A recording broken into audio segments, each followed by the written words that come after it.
I don't No. see that live. Oh, shoot. I don't see we're live. All right, we're live and we're recording again.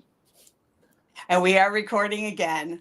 All right. Welcome to our next session. Jill, thank you very much. That was packed with ideas business owners can apply right away to get more visibility without waiting for permission. Now we're going to move on to practical growth marketing that can move revenue for you. So our next speaker is my friend Max Bidna. Max is known for turning underperforming funnels into revenue engines and for finding simple growth wins that most businesses overlook. He's going to talk today about growth hacking revenue, 5 simple growth marketing hacks to grow revenue today. Max is going to walk you through specific tactics you can plug into your existing marketing so you can see more revenue without needing a bigger team or a bigger ad budget. So, Max, thank you so much for joining us. Thank you guys so much for having me, and happy Monday. Good way to start Monday. the week. Good way to start the week. I'm going to share my screen if this will let me here. Boom. All right. Can you guys see my screen? You got it, Max. Yes. You just got to make it full screen and then we're all set. Let me figure out how to do that. You do tools and then presentation mode. I can do slideshow. There you go. Perfect. Technology, right? Beautiful. All the fun stuff. All right. Again, thank you so much for having me. I am a serial entrepreneur, helped more than 400 plus companies with their marketing funnel in some way, shape, or form. And the number one question I get is like, hey, what are the few things that I can do to really increase revenue immediately without spending a ton of money? How can I actually capture more of the people who are looking for my product or service today? And then how can I also build trust with people who are maybe not necessarily looking to buy my product or service today, but eventually might do that? And so I put together a list of 5 of my most epic, most impactful, and easiest to implement marketing strategies and growth hacks that can help you generate revenue right now, ASAP. So most founders hate marketing because it's extremely overwhelming. Should I run Facebook ads? Should I run TikTok ads? Should I be posting every day on TikTok with a dance cute video? How do I make that relating to my product or service? Should I send cold email? Should I be posting on LinkedIn? There's so many different things you can possibly do to grow your revenue. It makes sense that it's extremely overwhelming. Lucky for you guys, my name is Marketing Max, and I have personally worked with more than 400 brands on all things growth, from startups to Fortune 500 companies. I've engineered growth marketing funnels to acquire customers, clients, users, members, whatever it is that you're looking for. I've helped a bunch of companies do the same. I've driven more than $100 million in attributable revenue for my clients. If you look at the non-attributable, it's probably way more, but actually inside of the Facebook Ads Manager, Google Ads Manager, lead forms, I've generated quite a bit of revenue. And I bootstrapped an award-winning ad agency to 7 figures in revenue, sold it to a private equity fund before starting to build the Marketing Max brand. A little bit more about me. I'm an angel investor as well. I have the cutest dog in the entire world named Junior. He's a 60-pound Labradoodle, so he's not so Junior, but Junior is my best friend. And then I have more than 350,000 followers across all of my social channels and my newsletters as Marketing Max. And forgive me, this is not like a light filter. I converted my garage into an office, and we have this cool skylight, and around this time every day, I get this interesting Hollywood effect. So that's a little bit about me and why you might want to tune in, or why you might want to listen to a couple of these growth hacks. Today, I'm going to share with you 5 growth hacks that any company in any industry of any size can use to grow your business faster. So with that said, let's start with the first growth hack with a simple question. If you needed car insurance today, what is the first website you are most likely to visit? Is it going to be Geico, or is it going to be Erie, Pennsylvania Car Insurance Company? I think there's a chat here for those of you that are on chat. Go ahead and answer the question. If you were going to get car insurance today, where are you most likely to visit? Which website, Geico or Erie, Pennsylvania Car Insurance Company?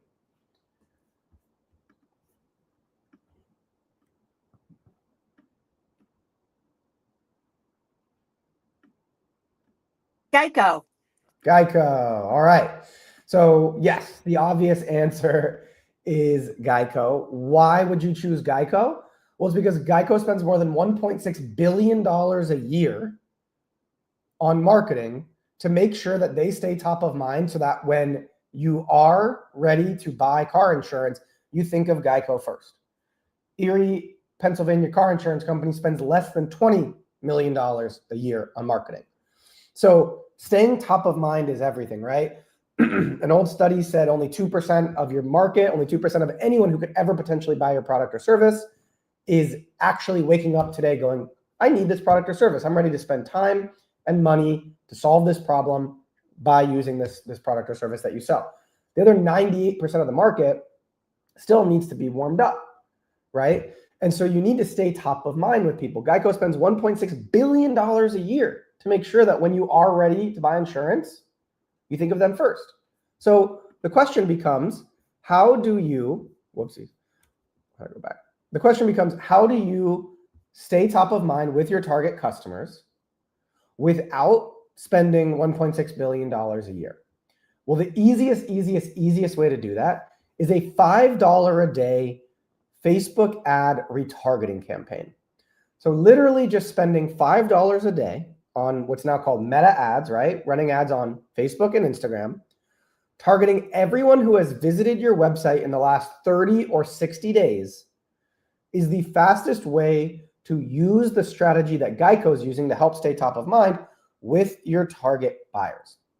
When you set up this campaign inside of Facebook ads, you want to set the objective to reach, and you want the creative, the actual ads themselves, to be testimonials from people who have used your product or service saying, holy crap, excuse my French, I was skeptical about using this product or service for these reasons, but once I started using this product or service, it helped me achieve XYZ results, right?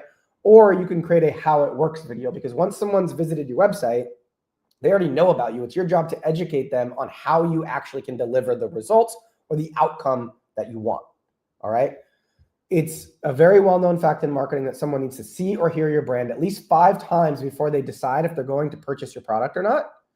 And so what I see a lot of times with clients is they're running Facebook ads or they're posting on LinkedIn, and people have heard of them maybe once, and maybe they see one more ad, or maybe they see one of their LinkedIn posts, but they're not doing everything they possibly can to stay top of mind and make sure that you're getting someone to that 5th or even 10th touch point. Geico has hundreds of touch points with me at this point. They advertise in every single sporting event and every single commercial break. There's Geico. I watch tons of sports, right? Every single billboard in most major cities, Geico. They have hundreds of touch points. You can achieve the same result on a smaller scale simply by retargeting everyone who's been on your website in the last 30 or 60 days with a very simple $5 a day retargeting campaign. Staying top of mind is everything, because people actually spend days deciding if they're going to hire you for your services or buy your product, no matter what it is. And the truth is, if they see your ad once or they see your LinkedIn post once, they might forget about you. They might be seeing your competitors' ads more or your competitors' post more. So running a $5 a day simple retargeting campaign is the best way to stay top of mind and convert more people who know you exist but just haven't purchased yet, they're window shoppers, into actually coming in and purchasing from you. The $5 a day retargeting campaign is how you can be like Geico. All right. The second growth hack is A/B testing. Most people, they create their website and then they never update it ever again. But the truth is, your website is your 24/7 salesperson. And it's the most forgotten about part of your entire marketing strategy, motion, stack, the entire marketing engine that you've built, however big or small it is, showing up at conferences or webinars or summits, posting on LinkedIn, running Facebook ads, lead gen affiliation, whatever it is. The website is the most forgotten part of your entire marketing strategy. It is not set it and forget it. It is not ever completely perfect. So you need to run an A/B test or many A/B tests, a split test, how to get people who visit your website to actually convert into a lead or a purchase from your website, right? This is how the math works out. Say that 1,000 people were to visit your website today. The average website converts 2% of all website visitors into whatever the action is that they're going to take. So if it's an e-commerce store, on average, 1,000 people who visit the website will convert, 2%. So 20 out of every 1,000 people who visit your website will purchase the product. If you run a marketing agency, roughly 20 people out of every 1,000 people who visit your website will fill out the form to get in touch, right? Out of that 2%, 20% of those people will end up purchasing on average. So out of every 1,000 people that visit your website today, you might get on average, right? This is across many industries, big or small, no matter the product or service. On average, 1,000 people visit your website, you should expect roughly 4 customers, right? This is how the basic general math works for every single business, all right? Now, let's say 1,000 people visit your website today and 2% fill out the form, as we just said, right? If 20% out of all the 2% that fill out the form become a customer, you have 4 customers. But let's say we're able to double this 2% number into 4%, right? Let's say 4% out of every 1,000 people that visit the website fill out the form and get in touch. And let's say we hold that 20% number the same, we now have 8 customers. 8 customers instead of 4. We've literally 2x'd our revenue, all right? Literally 2x'ing our revenue simply by figuring out how to take our website conversion rate from 2% to 4%. A lot of people say at this point when I give this presentation, but Max, it's not easy to 2x my conversion rate.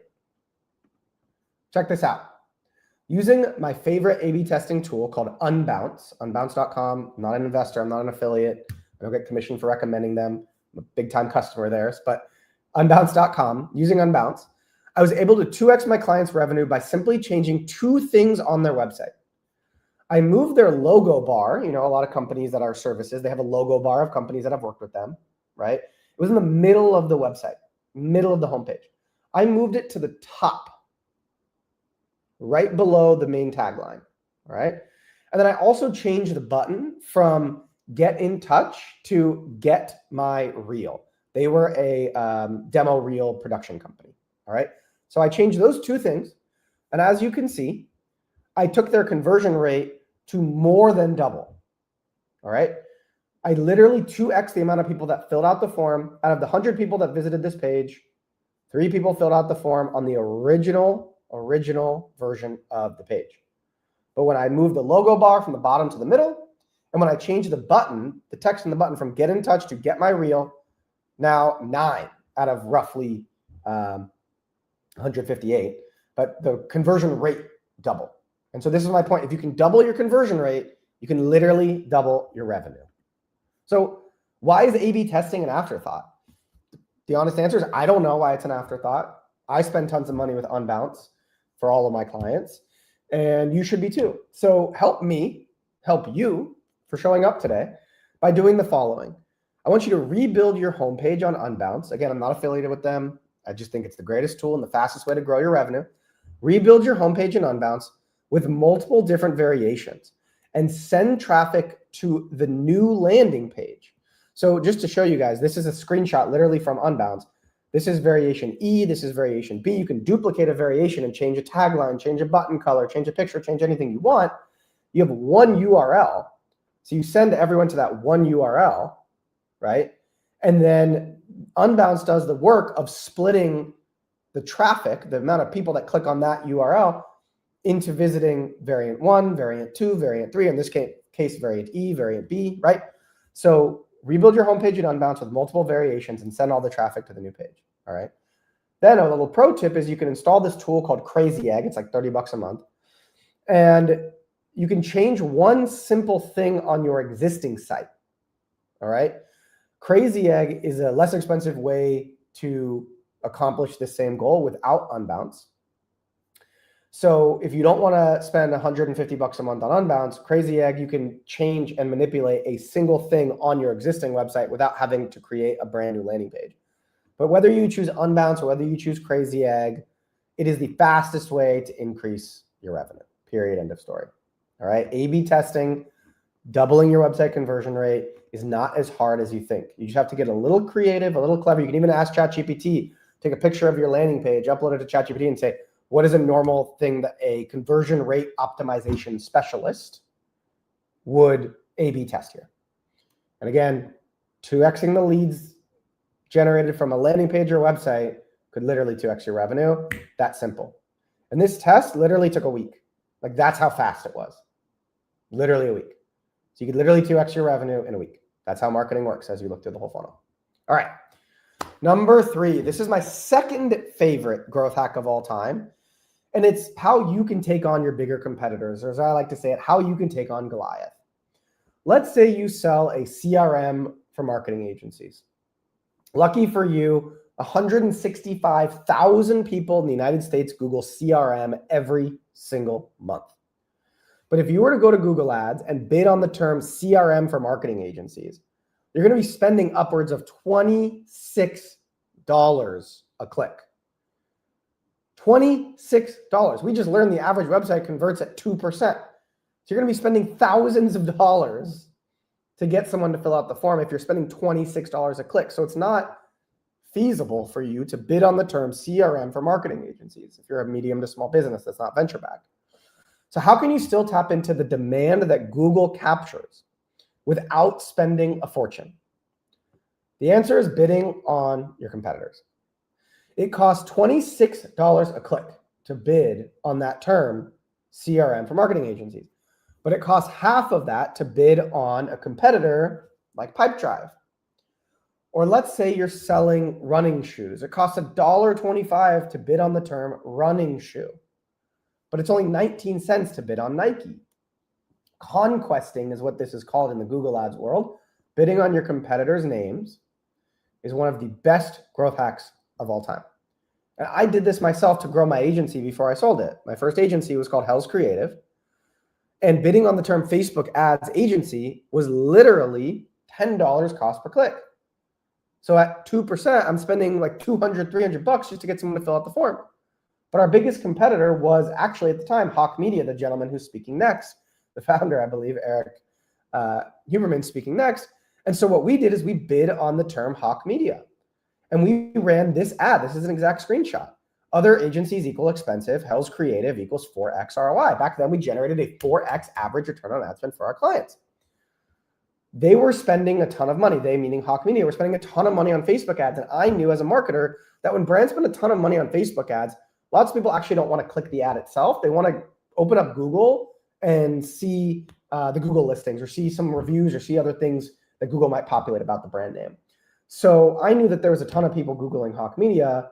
And so I started bidding on Hawk Media at $3 a click instead of Facebook ad agency, quote unquote, at $10 a click. And this one ad took my agency from a measly $20,000 a month to more than double at $45,000 a month in just 60 or 90 days. I forget the exact number. This was like 8 or 9 years ago. So forgive me, but this strategy, bidding on your competitors, absolutely 110% works. All right. It prints money for small businesses who are trying to take on their competitors. And one of the cool things that I don't mention on the slide is if someone's Googling your competitor, unless they're looking for a job at that company, they're probably in what we call the lower part of the funnel. They're probably looking at your competitor because they're considering working with your competitor or hiring your competitor or purchasing from your competitor, whatever it might be. And so you're meeting people who are more in demand or who have more of a demand for your product or service than just running Facebook ads or just running LinkedIn ads, hoping that someone who happens to stumble upon your ad in the feed is actually waking up going, you know what, I need your product or service, right? Facebook ads, the best, fastest way to capture existing hot, steaming hot demand. All right. We're going through this pretty fast. I know we started early, but let's jump to number 4. We're going to get in front of your target customers for just $19. All right. So remember, I just mentioned Google Ads is the best way to get in front of people who are actively searching for your product or service and people who are waking up going, I need this, right? But Google Ads could be quite expensive, right? Even at $10 a click or $3 a click, you got to spend hundreds and hundreds and hundreds of dollars, right, a month. Well, here's a way to do that for $19 a month, all right? Let's say you sold a CRM for a marketing agency, like we just said, your CRM for marketing agencies. Wouldn't it be nice to know every time an agency was actually in the market for a new CRM without having to give Google thousands of dollars? Well, you can do that with this thing called social listening. I use a tool called Sifton. Again, I'm not affiliated with it. I'm actually a paying customer, $79 a month on their more expensive plan. But what Sifton does is it monitors all of these websites for keywords that you give it. And then it'll send you a Slack message saying, hey, someone just tweeted out, what's the best CRM for marketing agencies? Or someone just posted on Facebook, what is the best PR agency I can work with in the tech industry? So on and so forth, right? So social listening is the way to capture existing demand without spending tons of money on Google Ads. And you literally $19 a month on Sifton. It'll monitor all of these websites. I believe except Twitter, that's what I pay like $79 a month for. But it'll monitor all of these websites. That way, when someone says, I'm looking for what you have to sell, all you have to do is see the Slack message and then respond to someone in a comment on Reddit or Hacker News or Product Hunt, or I think it's Y Combinator's News, or Facebook or Upwork or whatever. All you have to do is respond, right? All you need to do is literally listen for people saying, I'm looking for what you're selling. It's one of the best, simplest growth hacks to find customers quickly, all right? Now, we're coming around to the fifth and final growth hack. This is the greatest growth hack of all time. I believe it because I built many businesses now on the back of it, all right? And it has to do with CAC, this marketing term called CAC, cost to acquire a customer. What if I told you that you could acquire a customer for negative CAC? Meaning, instead of you paying Google or you paying Sifton or you paying Meta or you paying an agency or whoever to go out and acquire that customer, right? So CAC generally is if you spend $10,000 a month on Facebook ads and that's all of your marketing expenses, right? And you acquired 2 clients or 2 customers that month, then your cost to acquire a customer is $5,000, right? You have to spend money to make money. That's totally normal. That's business, right?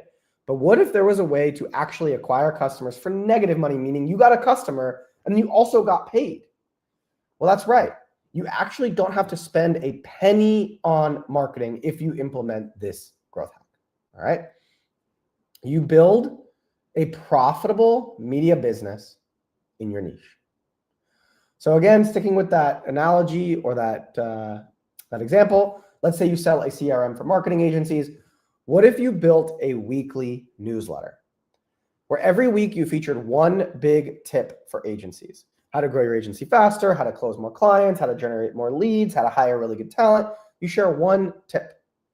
And then in the bottom of that newsletter, you put a very simple ad in a nonchalant way for your CRM, right? Every week, people are going to be getting a tip from you. They're going to be learning how they can grow their business faster, how they can implement different strategies to increase their profit, increase their revenue, streamline their workflows, get more time back in the day, whatever it is. You are building trust with them every single week with that tip specifically for your target audience, right? And then in the middle or the bottom of the newsletter or both, you're putting an ad for the CRM. Naturally, people are going to be like, oh, this company or this person's pretty smart. They know what they're talking about. I trust them. Maybe I should give their product a try, all right? But Max, how do I grow the newsletter? Don't I have to pay to grow the newsletter? Well, yes, but you can spend money to acquire subscribers and you can make your ad money back, the money you spend on ads, in the newsletter with ads alongside the ad for your CRM. All right, and it's very simple math. Let's say the cost to acquire 10,000 subscribers is $30,000. You spend $3 on average to acquire 1 subscriber. All right. Your ad revenue per newsletter could be $1,000. You could sell an ad in your newsletter to other people who also want to reach the people who are on your email list to the 10,000 people. You can sell an ad in the newsletter for $1,000. So your revenue is $4,000 a month, right? If you spend $30K in a couple months and then you turn it off and you have 10,000 subscribers, your payback period is 8 months. And if you want to add a few extra cents each week, right, this 4,000 could go up to 8,000 or 10,000 pretty quickly, all right? And you have not only your revenue from the ad sales that you will break even on in 8 months if you do a weekly newsletter, but you will also have ad spots to promote your own CRM, bringing you negative cost to acquire a customer. All right. Some examples of this working are HubSpot. HubSpot bought a newsletter that had millions of its target customers for roughly $80 million called The Hustle. Pilot House is a marketing agency outside of Toronto. I think they're in Canada. They specialize in e-com brands. They run marketing for e-com brands. And they launched the DTC newsletter as a separate media branded company. The DTC newsletter, and they have a podcast, does a little over $1 million a year in revenue simply from ads, and it's very profitable. But when they have an unsold ad, which is natural, you can't sell out every ad spot, they promote Pilot House, and that's how they were able to grow from 5 or 10 employees all the way up to 150 employees. It was because they had negative cost to acquire a customer, because the DTC newsletter generated enough revenue profitably for them to make some profit on it, and then the unsold inventory went to promoting their agency called Pilot House. Penn Entertainment is another great example of it. All right. Penn Entertainment is a publicly traded company. They bought Barstool Sports because they needed distribution. They needed to get their product, a sports gambling app, in front of an audience, right? That's all marketing is. Getting in front of eyeballs and convincing those eyeballs to give you money to buy your product or service or whatever it is, right? Penn Entertainment didn't have a distribution channel. They did not have the eyeballs that The Hustle had, so HubSpot bought them. Pilot House didn't have the eyeballs of their target customers, so they built it with their newsletter, right? Penn Entertainment didn't have the eyeballs of their target customers, so they bought Barstool. The future of marketing is not a marketing department. It's a media department. We need to think of marketing departments as media departments. And especially if you can get it ad supported, you can turn your marketing department and your marketing spend, which most people think is like the biggest suck on your budget possible or on your expenses possible. You can turn it into a profit center, not just a revenue generating center, but a profit center, right? If you still don't believe me that this is the greatest growth hack of all time, I do this. This is how I've built my businesses now. This is the funnel that I run, all right? I run an ad saying, don't be left-brained. Everyone in marketing asks these questions that I mentioned at the beginning, right? Should I be posting on TikTok? What are the newest tools? And I read Growth Daily every single day, right? Growth Daily is one of my 3 newsletters. This is an old screenshot of a landing page. We now have a couple 100,000 subscribers, but back in the day, we'd run them to a landing page that said, join 60,000 world-class CEOs and marketers right now, and we will send you a growth marketing tip every single day. The moment they give me their email, I then drop them off on a type form where I ask a couple questions. Where are you located? What job title do you have? What company do you work for? What's your biggest marketing struggle at the moment? And then if they are struggling with, let's say, SEO, my last question is, we've partnered with Breezy SEO, the most effective and affordable SEO agency on the planet. Are you interested in a free 7-day trial of their SEO services? And if they say, yes, I'm interested, Breezy SEO pays me money, right? So I'm able to recoup the investment that I spend on Facebook ads or Twitter ads. There's actually a Twitter ad to grow the newsletter, but I spend on Facebook and Twitter. You're able to recoup that investment quickly because I took this email and all of the details they gave me about who they are, what their company is, and what their budget is, and what they're struggling with. And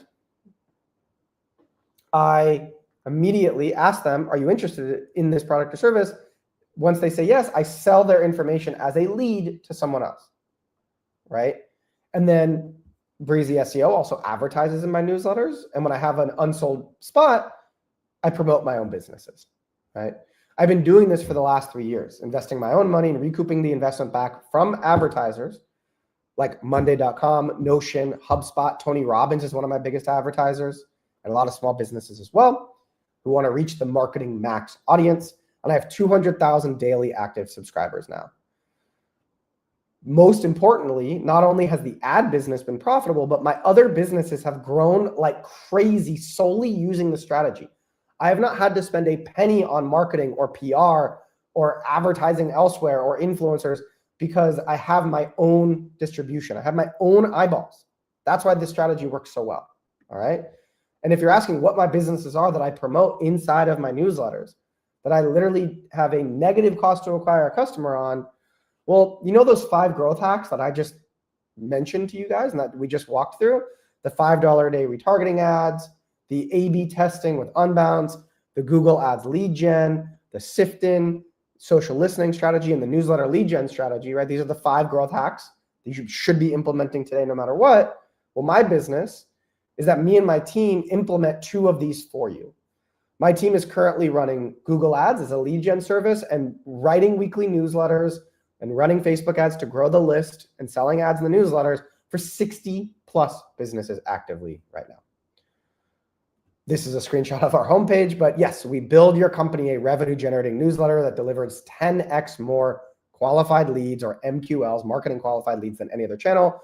We do it for large companies like Smart Asset and SERPs and Back at You, and then some more niche businesses like Birdie Houses and Scalable and Navi Savvy and Better Bookkeeping, right? No matter the product or service, staying in front of your target audience every single week, building trust with them, building value, right? Earning their trust so that when they are ready to buy, they come to you first, is the best strategy of all time, especially if you can get your newsletter big enough to sell ads in it, because you can recoup the cost it takes to hire my team to do it for you, right?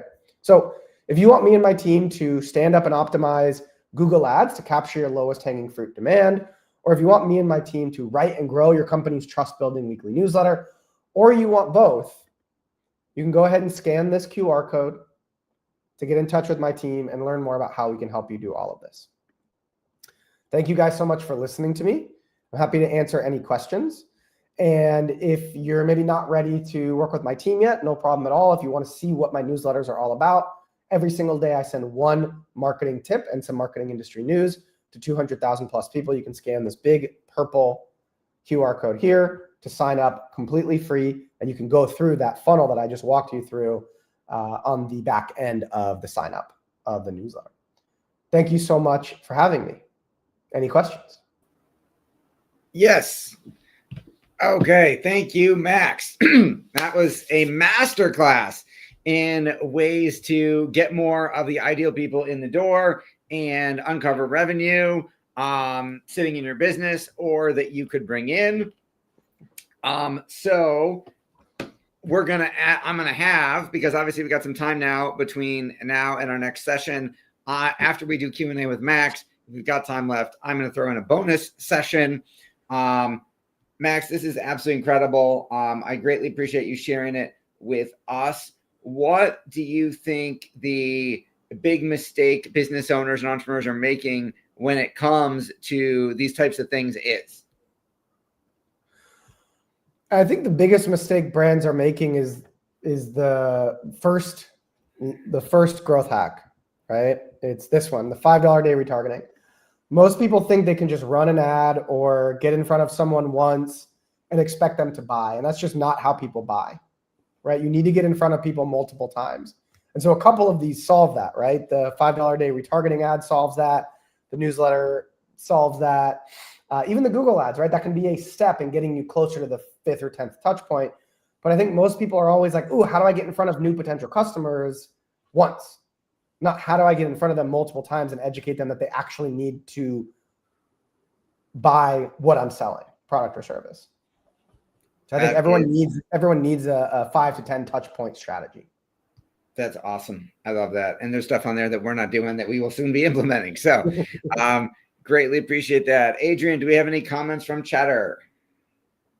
Hello, Chatter Social friends. Any of you like to unmic and either say thank you or share a question?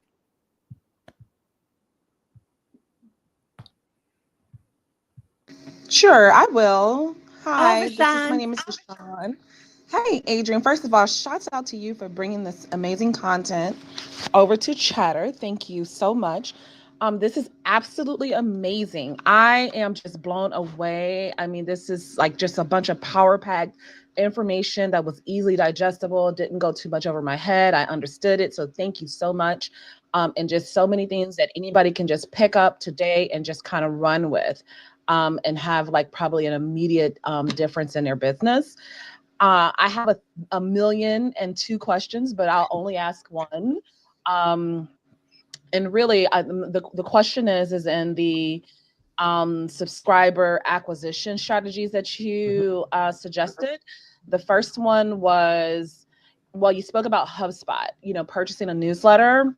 And I know you didn't do that personally, perhaps, but I'm just kind of curious on what's the strategy behind that. Like, you want to purchase a domain name, you kind of understand how to go about that process. But like, if you really want to purchase like a newsletter or, maybe even like a Facebook group, like, how do you actually approach that and what are the logistics behind it? And then you talked about acquiring subscribers and, as effective cost strategy to sell products. So is acquiring subscribers really just about pushing, ads and kind of promoting your newsletter, and that way you're gaining more subscribers? So I just wanted to, take a deeper dive on those two things. Yeah, happy to answer both of those. So there's two ways to get attention when it comes to any sort of asset, right? You can either start from scratch like I did, and you could start posting on your social channels. Hey, every week I send a growth marketing tip, or every week I send a tip on fashion or beauty or art or cooking or whatever your niche is, right? I have a newsletter and you should sign up.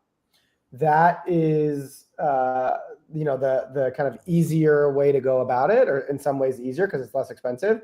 If you just want to start with a large group, you can buy a newsletter like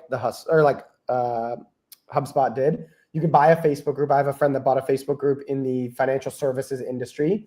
He went on Facebook and he typed in stock trading, and he went to Facebook groups and he went to all of the admins of all the groups and said, I'm interested in buying your group. Would you ever sell? What's the number you would sell at? And he struck a deal. He bought a group for, I think it was $15,000 or $20,000. And the next day he immediately changed it to, group name by his company. And every week he would post freebies inside of the group to get people to book a call with his sales team. And I think he recouped his money back in a couple of weeks because he was able to just really start shilling his product or service to that kind of siloed group of people, to that siloed like attention pocket, if you will. So it's literally just a matter of going to an influencer, going to Instagram theme pages. Like, I'm in the marketing agency space. There's a theme page called Agency Problems that has like 50 or 100,000 followers, and the memes are super, super, super niche. But if you've never worked in an ad agency, you would never understand any of the jokes. But if you sell to people that work at advertising agencies, like large advertising agencies, that attention, those eyeballs might be worth tens, if not hundreds of thousands of dollars to you, depending on the LTV of your product or service. So, anything is an asset. And if you're interested in buying a Facebook group or a newsletter, simply just reach out and say, would you ever be interested in selling or joint venturing or partnering in some way, shape, or form? And then, on the other side, if you don't have necessarily the budget to get started with that right away, or if you want to just start a little bit more organically, you start posting on social, and you got to give people a reason to subscribe. It's not, hey, every week I send a tip, right? You got to say, well, right now I'm giving away my 5 best growth marketing hacks. And then every week I'll send you a growth marketing hack. That's what I do, right? Those are all the ads that I run say, you're about to get my 5 best growth marketing hacks. The landing page says, you're about to get my 5 best growth marketing hacks, right? And once you subscribe, I'll have your email. So I'll send you one every week that you can unsubscribe from, right? So you got to give people something right away to incentivize them to give you their email. And then I have a little automation set that the moment they give me their email, I just send them an email with an ebook with 5 growth hacks. Easy peasy lemon squeezy. Does that answer your question? Is that helpful?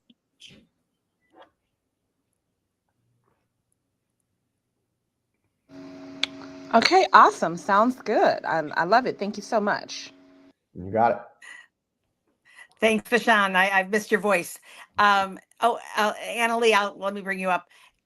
Anyone else want to unmic to at least ask a question or say thank you to Max? He's not probably familiar with Chatter Social, so let him hear a couple voices so he's curious.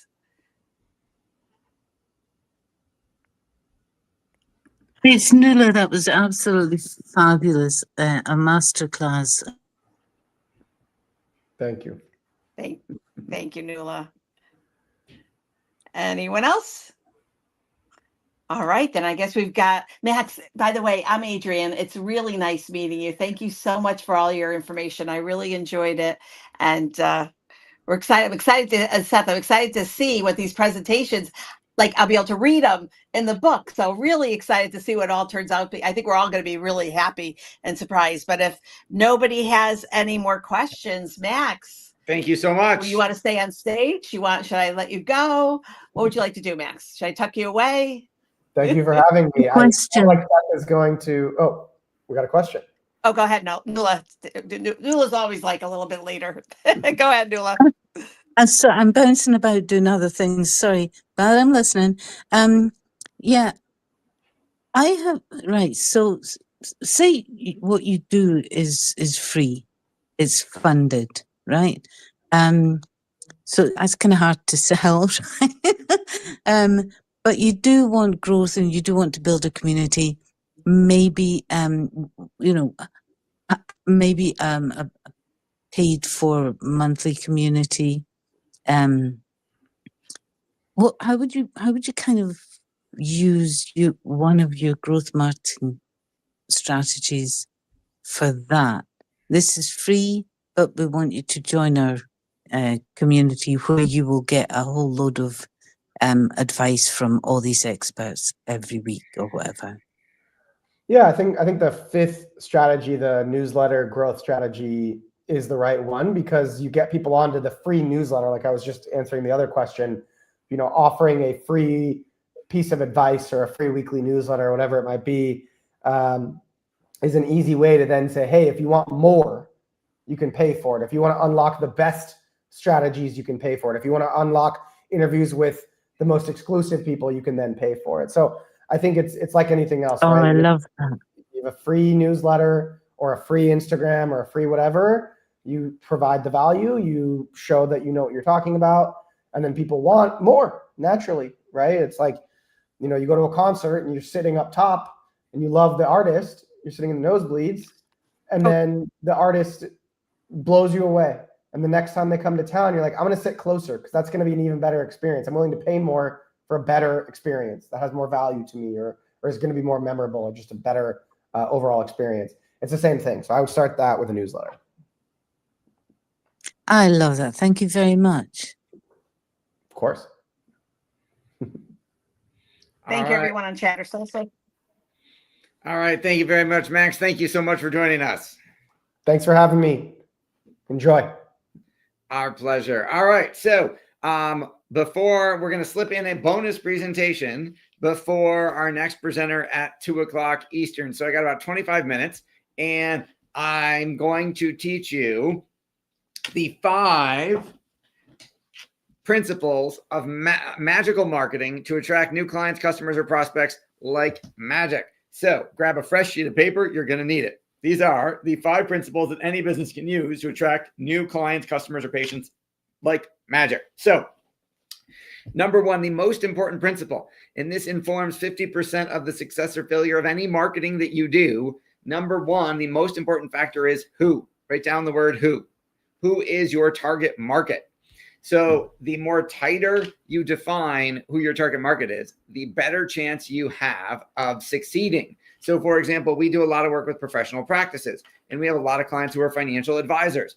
And I'll say in my first question in any marketing consultation, which you all can take advantage of at bookwithseth.com, the first question is, who is your target market? Who is your ideal client? And a lot of financial advisors will just say baby boomers with money.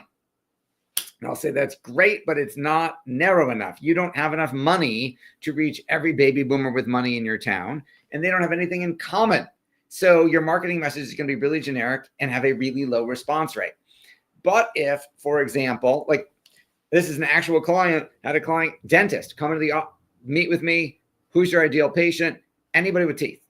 Doc, you can't afford to reach everybody with teeth, and not all of them can afford to pay you.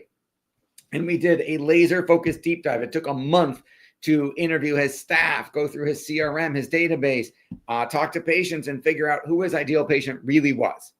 And it turned out in this particular case, for this dentist, his ideal patient was a 45 to 55-year-old suburban woman who was affluent, who had gotten divorced in the last 6 months. She was starting to date again. She was terrified of competing against younger women, but she wanted to do something to improve, make her feel more confident in her appearance, but she didn't want plastic surgery. That is a laser focused micro niche target market. It is a very defined list. It is a very small list. And because of that, he was able to easily, affordably dominate that marketplace and become the divorce smile makeover expert in his city. He literally quadrupled his business and cut his work hours he was working 7 days a week. He went to working 4 and quadrupled his business because he was only serving these women, this specific target market, and he was no longer taking insurance. He was charging premium prices, cash only.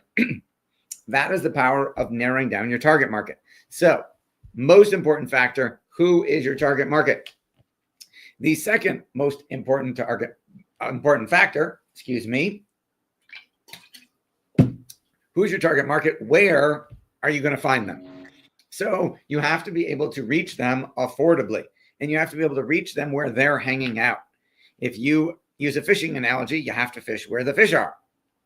So if I wanted 80-year-old arthritic widows, if those were my target market who quilt, right, I would not be running ads on TikTok because they're probably not on TikTok yet.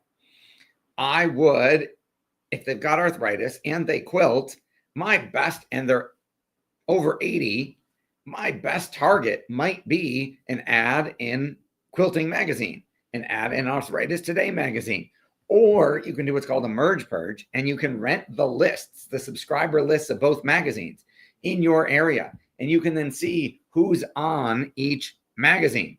So if there's a subscriber to Arthritis Today and they also subscribe to Quilter Magazine, they are probably a quilter with arthritis. And there is our micro defined target market. So who is our target market? Number 2, where can we afford to reach them? And then 3, what are we going to do that's different? So it doesn't matter if what you physically do is different, but it has to be perceived as different, which can be solved by marketing. So if I am, I'll keep going with my dentist example. 6 months after rebranding as the Cosmetic Smile Makeover King, the divorce smile makeover expert, literally every other dentist in town was yelling from the rooftops, we do smile makeovers too. We do cosmetic dentistry too. But it didn't matter because he had planted a flag and claimed ownership of the target market. So what he did, the actual dentistry was the exact same as every other cosmetic dentist in his town. But what was different was both the marketing and the experience we built around it. So if you went and got a cosmetic dentistry, a smile makeover, any other dentist, you drove to the clinic, you had the makeover, you went home. His experience, you got picked up at your house in a Rolls-Royce limousine. Your best friend locally had to come over to your house and meet you there. The limo drove you to the office. The office did not look like a dental office. It looked like a med spa. You sat in, he had chairs made. They weren't dental. At the end of his dental, they weren't just regular dental chairs. They had massagers built in. So you're getting a little massage. They had mani-pedi extensions put in. So you were getting a mani-pedi while you were getting your teeth done, getting massaged. They're putting aromatherapy. They're playing soft music. Your friend is sitting next to you in a chair, not getting her teeth done, but having the whole rest of the experience, getting the mani-pedi, drinking champagne while you get your teeth done. When your teeth are done, the limo takes you to a high-end women's clothing store where a personal stylist meets you and picks out 3 outfits for you. Then you, your friend, and the outfits get taken to a salon where you get your hair and makeup done. Then you, your friend, the outfits, and your new hair and makeup get taken to a photography studio where you get professional photos taken for the dating sites for your new profiles. Then the limo takes you home. Completely different experience. Same dentistry, same basic dentistry, completely different experience, which is why he was able to charge twice as much and have a waiting list 3 months long. Because every woman getting divorced knows someone else getting divorced. Or shortly after she gets divorced, if she's the first one in her friend circle, eventually somebody else gets divorced. and they see her new pictures that she puts all over social media, right? Fancy outfit, hair, makeup, teeth, looking amazing. They want the same thing. So who is your target market? Where can you reach them? What are you going to do that's different? Why? Number 4 is why. Why should you do business? Why should they do business with you as opposed to anybody else who does what you do? The answer to that question is called a magical marketing proposition, or as Dan Kennedy calls it, a unique selling proposition. So that's the answer to the question. Why should I do business with you as opposed to anyone else who does what you do, including doing nothing? Because we as entrepreneurs, as business owners, forget that doing nothing is our competition. People have to be disturbed enough to change. If your prospect isn't in enough pain, they will not do anything to change, right? So I was flipping through the channels the other day, trying to find the show I was looking for. And on one of the channels, there was a thing that said the name of the show was called My 600-Pound Life. And I just said, what the heck is that? And I flipped it on. And it was this reality show following these people around who weighed 600 pounds. And you see their life. And if, it was really disturbing, but if you weighed 600 pounds and you're happy about it, you don't have a problem, you don't think there's anything wrong, you're never going to go on a diet. You're not going to get bariatric surgery. You're not going to do anything. You're just going to enjoy being 600 pounds. Now, the people on this show obviously weren't happy about the fact that they were 600 pounds and were trying to do something to change that. And that was the whole show, was documenting their journey. Just like if you watch like The Biggest Loser, I don't know if it's still on, but was on for many seasons, where you watch the people, diet and exercise and train and lose weight. So your prospects have to be disturbed enough to change. Even if what you do is a good thing, like marketing, right? We help grow your business. But if you're happy with where your business is at and you have no desire to grow past where you're at right now, you're never going to call us. You're only going to call us if there's another level you want to get to. You can be upset about where your business is. You can be happy about where your business is, but you have to want to go higher. Otherwise, you would never do any marketing if you didn't want to grow. So why should they do business with you as opposed to doing nothing? And it can't be because I give good customer service, or because I've been in business for 20 years, or because I really like my clients, right? They can't tell us apart. So most of you have competition. Whatever it is that you do, you have competition. If you're a financial advisor, there might be 200 or 2,000 financial advisors in your county. And if you line up 100 of them in a room and say, who here gives good customer service? They will all raise their hand. Who here loves what they do? They will all raise their hand. Who here believes that they're taking good care of their clients? Everybody will raise their hand. Who here thinks they do a good job? Everybody will raise their hand. No one's ever going to say, I'm terrible, no one should hire me, right? So if you got 100 of what you do, 100 chiropractors, 100 financial advisors, 100 accountants, all saying the same thing, how is your prospect supposed to tell you apart? The answer is they can't. Your marketing has to differentiate you, because it can't just be, I'm good at what I do. Good is table stakes. Good is what they expect, right? If you just do everything you're supposed to do, your prospect, your client will never refer you to anyone else because you met their expectations, right? When was the last time you went to a restaurant? The server took care of you that they thought you should have, right? The host sat you down. They took your order. They brought you your food. Your food was what you expected, and you left, right? Did you tell anybody about the experience? No. Did you post about it on social media? Did you tell your friends? No, of course not, because that's what was supposed to happen, right? But if they exceed your expectations, if there's surprise, if there's delight, if there's going above and beyond, then all of a sudden you tell people, because now you have an interruption of expectation in a positive way, which results in testimonials and referrals. So who are you going after? Where are you going to find them? What are you going to do that's different? Why should they do business with you? And then how is the last one? How are you going to communicate what you do that's different and why they should hire you to who you want to go after, where they are?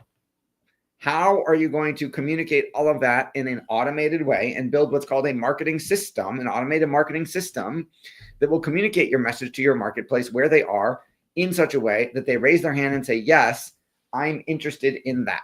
I want to talk to someone at this company about that. How is how you combine the first 4 together to build an automated perpetual marketing system that fills your calendar or your with prospective clients who want to talk to you. And they know who you are. They know what you do. They know why you do it. They know what you charge, and they want to talk. So they should be pre-qualified, pre-interested, and predisposed to doing business with you. How is how you fill your calendar or your bank account with people hiring you. So what often was what was addressed earlier, I thought brilliant. I thought Stephen said it brilliantly. He said, we got stuck in, as entrepreneurs, as business owners, thinking of all these different things, right? Chasing every shiny object. Oh, there's a new network. I got to be on Chatter Social now, right? I haven't been, the last audio platform I was on was Clubhouse. I don't know what happened to Clubhouse. I don't know if they're still around. Clubhouse took off during COVID. And then when you couldn't go anywhere and there were no events anymore and everything was online and people love the idea of, hey, I get to talk to this guru on chat on Clubhouse. I don't know if they're still around. Chatter appears, from what I know, maybe Chatter has taken over, which is awesome. So I got to get back. I got to check out Chatter. So don't get seduced by every shiny object. Pick one target market. This is the rule of 1. Pick one target market. Pick one location, one form of media you're going to use to reach them. So you don't need to be everywhere all the time, all at once, right? We're live streaming this to a dozen different places, I think. But who's your target market? Where is one place you can reach them affordably? What are you going to show them that's different? Why should they do business with you? And how are you going to do that? Go after one target market with one message, one offer. Make money helping people. And keep doing that until you've helped everybody in that target market that you can reach in that method. And then you can start branching out. Too many times, business owners, entrepreneurs come to us and we see they're doing 10% of their effort in 10 different places, right? Oh, I did one Facebook post a month. I did one Twitter. I did one YouTube video. I did one podcast. I did one of everything. Well, which is going to work better? Doing 10% of the work 10 different times in 10 different places, or doing 100% of the work all in one place all the time, right? It's funny, I have marketing coaches, I have marketing consultants who help us, right? Because I don't have a monopoly on good ideas. I want to always learn and stay on the cutting edge, as Stephen said. I want to learn from people like Max, as we just talked about, and Eric, who's coming up next. And I said, oh, I want to do this. I got this great idea. And one of those coaches told me, Seth, why are you doing that? Have you finished doing the first thing? Have you finished mining all the gold out of that hill? I said, no. He said, well, then you shouldn't be digging another hill. You shouldn't be digging another mine when you haven't finished mining the first one. So we're going to give you a lot of different ideas today. You've had a bunch already. Some about your mindset and your psychology. Some about specific marketing tactics. And we got a whole lot more coming. But I don't want you to get overwhelmed with 8 or 9 different sessions. At the end of today, when I take notes in 2 different columns. One is what I'm learning. The other side is the action items. And then at the end of the day, I'm going to take my notes and rank them all in order of priority. I'm going to rank them on a spreadsheet, and they each have a different factor, 0 to 10. And I'm going to rank them by ease of implementation. How easy would it be to implement this idea? Speed of implementation. How fast can we do it? Profitability. How much money do we think it can make us? Right? How much work is it going to take? How fast can we get it done? How much money is it going to make us? How much is it going to cost us? And each category gets a score 0 to 10. You total them all up. And then I rank them and I sort my Excel spreadsheet by, if I have a dozen ideas from today, action items from today, it's now going to sort them and tell me this is the order in which you should do them. And I'm going to do one at a time. And I'm not going to do item number 2 until I finish item number 1. And that's how you stay organized. And that's how you do one thing really well at a time and not get overwhelmed. Hopefully that makes sense. Any comments or questions about the 5 principles of magical marketing before we bring up Eric in the next 9 minutes? Wow. Wow. Can you hear me, Seth? Just make sure. I can hear you. I can't see you yet. Yeah, you don't need to see me. I'm blown away. I'm blown away. Especially thank you for the organizational tip. I love that. That is why you're so brilliant. And I'm See, I told you one day I would shout it out of the mountains, but we'll just make believe these are mountaintops. To my friends on Chatter Social, anyone have any questions, thoughts? Got some marketing people in here. Just give it a second to see. I can't tell if someone unclicked. All right. Anyone want to unmic and say thank you to Seth? I do. Yay. I've been here since the beginning. I love your energy, and I love your matter of factness, and I love just that you're such a strong speaker and things like that. And I was serious this morning whenever I said, I hope you'll come back or tell us where you're doing it, whether it's here or not, and do the AI podcast thing with more details. I'm I very would excited love for to that. coordinate you about doing it for all of Chatter. All right, I love it. And I'm just going to take 1 second, Leah, to just say that Chatter Social founder is Nelson Apega. Nelson ran a big room across the hall, and Nelson realized everything that was missing with Chatter Social. And one of it is that it's the video streaming. So it's a live streaming platform too. Honestly, Seth, it's where my family is. Many of them, I feel I'm at home here, and it's just always a lovely place. And everyone is a business professional, and they are all incredible. So thank you all so much. Awesome. Well, thank So, you for introducing me fantastic. to it. I didn't know about it before you told me, so I can't wait to, after today is over, go dive in. Okay. There's some fun rooms at night. Okay. You can find me at Debate the News. Now, is Eric here? He is. Maybe I'm missing him on my screen. Anna Lee does have a hand up if you have more time. Yes, of course. Anna Lee, introduce yourself and let Seth know where you are calling from.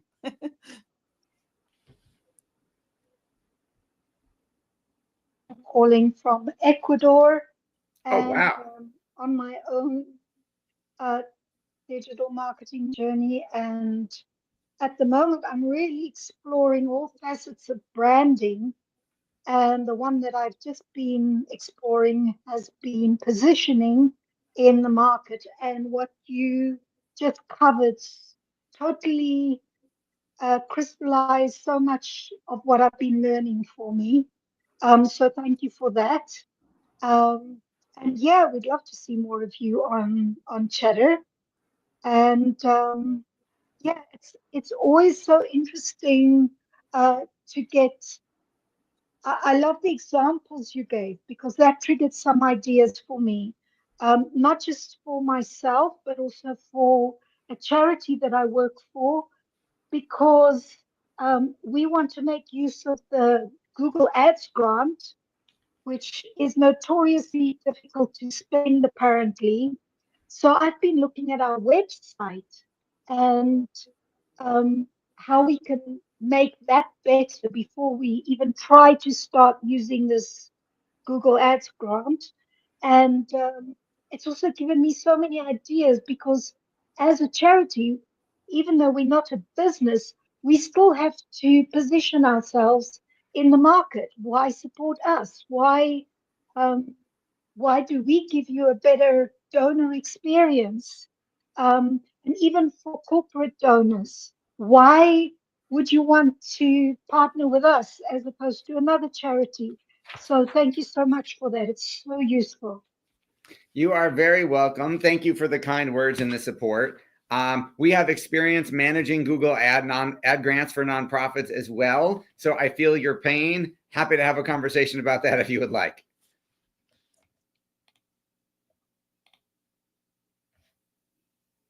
Thank you so much. Thank you, Anna Lee. Appreciate you all the time. So I just want to confirm next. Is Derek with, or do you see our next speaker? And I I can't see anybody. So okay. in the studio chat, I do. saw Jill and Mary Beth commenting, but I don't have the ability to see people. Okay, so sorry about that. So right now, I do not see Partif had come in early, which is quite lovely. And there's a Derek Presti, but he may have been with Oh, no, Jill's Derek isn't a team. presenter. I know. Oh, I can't see the people. That'd be super cool if I could see the people. I will. But I'll call StreamYard. Who's Derek um, with? Derek is a viewer, not a presenter. Oh, okay, Derek. No, Okay, we're very waiting nice. for Eric Huberman, who should be here who confirmed that he was coming today. So he should be here in the next 3 minutes. Awesome, awesome. So I'm thinking to myself, Seth, what actually, if you like, what do you've had so many interviews? If I'm correct, did you hit your 4,000 on Sharkpreneur? No, no, we've Shark. I'll go tell you how many we've had on Shark. I know I've done over 1,000 on Shark. Let me see where we are. Give me 2 seconds to pull that up. Let's see. We are booked until March, and as of right now, I will have conducted 1,268 interviews. That is incredible, you guys. Isn't that amazing? And Seth is doing, what, about 2 a week, Seth? 3. 3 a week. Wow. And you really have it down to a science with some great guests. So definitely, guys, Sharkpreneur, find that podcast. And I produce the Grow Your Business and Grow Your Wealth with the amazing Gary Helt, who is just fabulous. And I know everyone wants to be on Gary's show. And also, I have so much pleasure in producing Whiny Palooza podcast, WHINYPALUZA, just so you spell it correctly, with Seth's wife, Rebecca Green, which is really an amazing podcast. And it's been nice. We've had, I see Eric is here. We've had Katya and we've had Marcella on the stage. Okay, we're going to add Eric to the stage right now, you guys. Share the room, please. Eric is amazing. And let me just unhighlight Seth. And there we go. Awesome. Hello, All right. hello. Well, thank you, everybody. Thank you, Eric. Now, thank you, Max, our previous speaker. We're going to zoom out and look at marketing and from a higher level, how to scale smarter, not just faster. Our next speaker is my friend Eric Huberman. Eric is the founder of Hawk Media and has led thousands of growth campaigns for brands you recognize. He understands what it takes to build marketing that actually supports the business instead of overwhelming it. Hawk Media is one of the fastest growing marketing agencies in the country, and one of the bigger ones. He's talking today to us about scaling smarter, building sustainable growth in modern marketing. He's going to show you how to build a marketing engine. Like we talked about, that 5-step, that marketing platform, that marketing system that performs in the real world, and how to use data intelligently to grow without burning out your team. Eric, thank you so much for joining us, my friend. Of course. Thank you for having me. My pleasure. Should I kick it off? Let's go. All right. Yeah. So, we've been doing this for a long time. It was, Seth mentioned a little background. I built and sold 2 e-commerce agencies. And then about 12 years ago, started advising and consulting for a bunch of brands, and just saw that the marketing ecosystem is broken. 99% of agencies out there have no idea what they're doing. A few that are any good are really expensive, want long contracts, or just very opaque. And so just thought that it is crazy that there's not a marketing company out there that's the best at what they do, but also easy to work with. And that was the nascence of Hawk Media. And so now fast forward, we've grown over 6,000 companies successfully. Currently, we're running marketing for about 600 brands, a little more, about 250 full-time people. Just got rated the fastest growing company in LA in our 12th year. So a lot of fun things. And so to break it down, we really, after years and years of doing this, we started to identify that there's really a succinct marketing strategy and a way to sort of look at the marketing landscape that makes it really digestible, easy, et cetera. And we actually wrote a book about it called The Hawk Method. And it's how we analyze all the companies we're going in to work with, and over time, how we decide where should we be focusing, how do we identify the holes in their marketing strategy, and how do we know where to attack. And over time, we also then built our AI tool called Hawk AI that's doing this in an automated way, that's analyzing about 7,000 companies' marketing, media, and revenue data in real time. And then we're able to plug that an individual company in, analyze it, know exactly what's working and not. And this all goes back to this basic marketing thesis.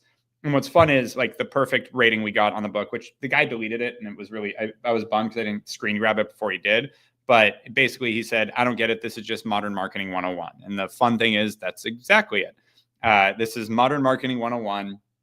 And it is the basics. But what I see with it is for a CEO, for a marketer to try to just distill things down, like, the KISS methodology, keep it simple, stupid.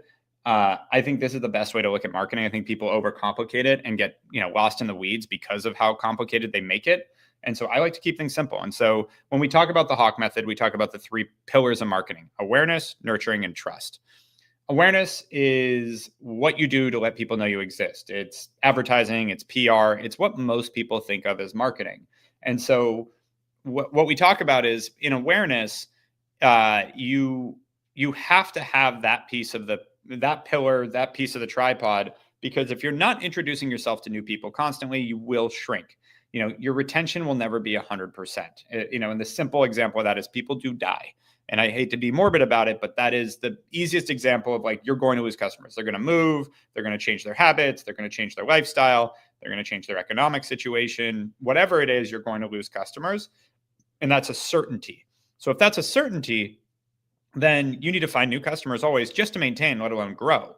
And so continuing to bring in new people into the funnel is a necessity of any business. And some people sort of rest on their laurels or wait for word of mouth. People love to brag about, oh, we've done no outbound marketing, no sales, it's just word of mouth. And while that's great, because obviously you can save a cost there, you don't really control your destiny then. And I have a great company that we're an investor in called Telly, free televisions. They literally give you a free television, and it's powered by advertising. So for this group, it's actually a really cool thing. I'd recommend checking it out. Telly, TELLY.com. The great example there, Ilya, the founder, also started Pluto TV. He's a brilliant entrepreneur. And when we were talking about a year and a half ago about the business, they ended up at about over 1 million customers, over 1 million people on their wait list to get a TV without any marketing. It was PR and word of mouth. And every time they send someone a TV, 8 people are referred by that. They have an average 8 K factor, which is crazy. So they get constant viral inbound. With all of that, he still is running some basic performance marketing to see what his CAC will be, so that when it's time for him to control his own destiny and scale this faster than maybe word of mouth will, he can just turn it on.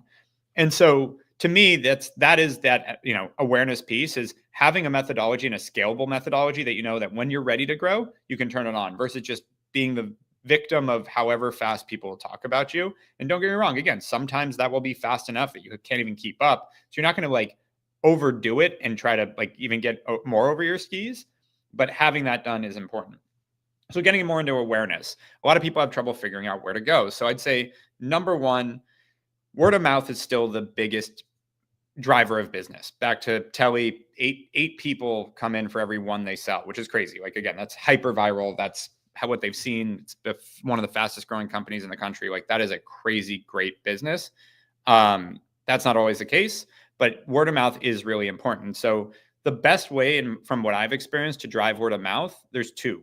One is to create a very concise way that you explain what you do. We call it the value statement. So not a elevator pitch. No one has 30 seconds, not a value proposition, not a pitch, but more just when people ask me what Hawk Media is, we're your outsourced CMO and marketing team. So people immediately go, okay, I understand what you do. You're fractional CMO, you have this marketing team, you do marketing for people. Got it. Usually these days, I'll even explain the scale. I'll be like, we're an outsourced CMO and marketing team to over 600 brands currently. And people go, okay, so it's a big company. You're premium because you're doing the chief marketing officer work, and you've got the team. There's a lot that I say right there. But what that does, it's not just about me talking to people. I do have time to give an elevator pitch. I can take minutes usually to explain someone what we do. The issue is, first off, attention span, they might not pay attention to it, but even more so, when they go to explain it to someone else, you have to give them something really easy to re-articulate, so that when they tell someone else about you, they feel really comfortable doing so, and that person receives it well. So if I tell someone we're your outsourced CM marketing team, when they hear, I need help, they hear from another entrepreneur, I need help with marketing. Oh, you should talk to Hawk Media. They're your outsourced CMO. That makes them feel good. I know how to articulate and pitch you. I'm going to go tell people about you. People love to be helpful. That's easy. If I didn't articulate it so well and they went, yeah, you should go work with Hawk. They're like a CMO thing with a marketing, like they're like an agency or something. The first time they feel that awkwardness of like, I don't know how to explain that, is the last time they go tell someone about me. And so that kills word of mouth. So that's number one with word of mouth. Number two is content. We'll talk a lot about content today, but people don't generally share a product or a service as often, unless it's right up the fairway. Like someone's like, I am desperately in need of marketing. They're like, oh, actually, I know someone. That can happen. But generally, they're not just like out of the blue sharing it. But what they will share is your content. So if I go publish, great ways to build your marketing strategy for the holidays, that a bunch of brands will probably share. They're not going to share, go work with Hawk Media. They're just going to share, hey, Hawk put out this thing. They're knowledgeable. You should check out the content they're putting out. And so that also can increase the word of mouth because people love to share content with each other. We've all sat on Instagram and sent our friends memes and reels. Same thing goes with business too. People are sharing content and great articles and great pieces. That being said, it has to be great. I see a lot of people talking about replacing their content team with ChatGPT, and sounds like your content is very mediocre. Like it's just not a thing right now. It can be helpful, but the idea that people are replacing all these things with AI is not a thing. As someone that's fully bought into AI, built our own AI tools, invested in AI tools, I'm not anti-AI, but I think people are really over-indexing in it and basically are sacrificing quality for the sake of automation. And that's not going to work out very well. It's a competitive landscape. You'll lose. So that's the initial part of awareness. Then you get into advertising, and picking where to run ads is actually not as intuitive as people think. It is once you understand it, but in the beginning, people love to say, for example, I'm B2B, I'm going to advertise on LinkedIn because LinkedIn's a bunch of people in business. And that's not, everyone, people on Instagram, like I'm on Instagram too. I run a business. Why not reach me on Instagram than LinkedIn? Why do you want to reach me on LinkedIn? And what people are forgetting is you have to reach people within the context of what they're actually using the platform for. The example again here, let's just use LinkedIn. I go on LinkedIn to answer messages and maybe post, but I don't like sit there scrolling aimlessly through the newsfeed. Some people do, but not many. It's a much more lean forward platform, which is why the advertisements traditionally don't work very well. And I'm speaking hyperbole. I'm sure there's specific examples where an ad has worked, but in a general, scalable basis, LinkedIn also changes their CPMs a little too often that it's really hard to build something predictable and scalable. Back to like, you want to be able to turn it on when you're ready. Now, the best comparison here I have is Meta versus Google. So with Meta, you're basically reaching people at a time when they're just scrolling through Reels or newsfeed. There's almost nothing productive people are doing on Meta. They're bored. And so whether it's Instagram or Facebook, you're reaching people when they're bored. You can be very targeted and you can say, hey, we exist. So Meta is, in my opinion, still the best place to create new demand for a product or service. So you're going to reach people when, again, they're totally bored, saying, show me something, give me something, I want to see something. And you can serve that up at a time when they have nothing better to do.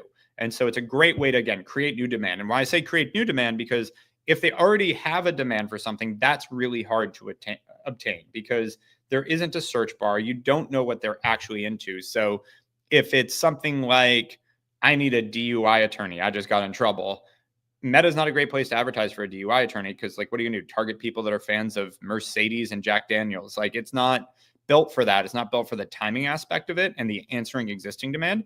It's built for things that you can impulse buy, that you can create demand for. That you can be like, hey, I know you haven't thought about this, but you check this out. That's where Meta comes in. Google answers the other problem, answering existing demand. So again, DUI attorney, I got a DUI, I need an attorney. Perfect, show up. The other side of that, though, is it's not great at creating new demand. For example, if I'm searching for running shoes, Nike, Asics, Hoka, like the big brands are going to take most of that traffic and most of that conversion. People might click your ad to check you out because they're doing research, but you're probably going to have a really bad conversion on that when you're a smaller brand. And so when you're answering existing demand of, someone has a need and you have the way to solve that need, Google's really great. But if you're trying to build a brand and you're trying to reach new customers, create new demand, let them know you even exist, Google's not going to be as good. So thinking through this, now if we get into the other ones, TikTok, I actually think is going to continue to be better and better and better than Meta. It's starting to get parity. It's not quite there, but they're way behind on the ad product because it's just a newer company. But the way they've educated people to use TikTok, it's way more based on your interest graph than your social graph. Like Meta has always been based on who you follow, who you like, and tried to show you stuff from your friends and who you follow and then stuff like that. TikTok came out and said, I don't care who you follow who you like. We're just going to show you stuff that you seem to be interested in the moment. So like I get tons of snowboard videos, some business and marketing stuff, a lot of stand-up comedy. Like these are the kind of things that show up in my TikTok because that's stuff that I've engaged with, not necessarily that I've followed. Vice versa. Reels is now trying to do that. And so they're getting closer and closer, but Reels, it's this funny thing where they're still kind of stuck in how Meta was originally built, where TikTok is just native interest graph. They're just about what you're interested in. Don't care you follow. And the example I'll give there is I have around 200,000 TikTok followers. I can post a video that gets like 300 views because if it doesn't serve my following, it's not something based on why they followed me, people don't care. And so that's TikTok. I think it'll continue because of that interest-based graph. People are then way more, they're way more open to receiving random content because that's how it's built out. The idea is like it's based on, again, what you're interested in. So basically your experience on TikTok is seeing content from random accounts constantly. And so when you end up seeing an ad, it's just another random account, doesn't matter. And so versus on, again, Meta, Facebook, Instagram, you're used to seeing stuff from people you know. And so when you get interrupted, with someone advertising to you, it's a little bit jarring. It's a little different. It obviously still works. It's the best advertising platform out there, but I think TikTok has a chance of being better. Snapchat really built themselves on sending, one to few messages and being in touch with a small group or individual. And so it's a little too lean forward. That's why advertising struggled. Twitter, same thing. You're not really just scrolling your feed generally. They're trying to change that, but usually it's been used more to like go read specific people's tweets, follow specific people, have communication. So those advertisements are actually just interrupting you and they're annoying. YouTube, same idea.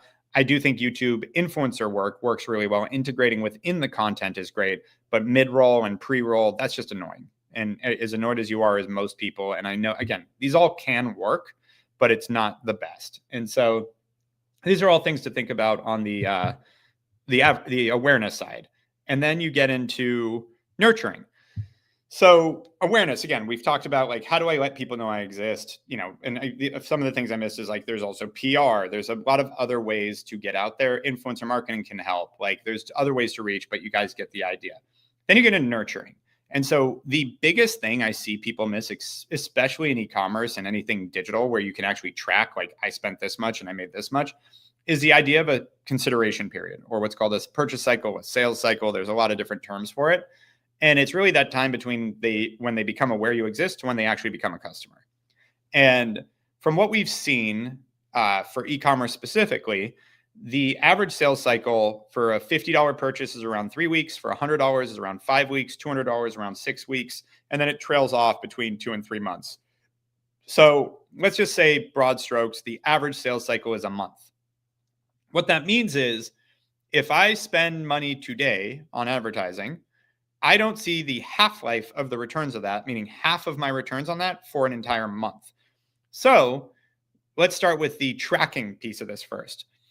If I spend $10,000 today, and then I go look at how much I made today, does that make any sense? Because people love to look at this. Look at my daily ROAS.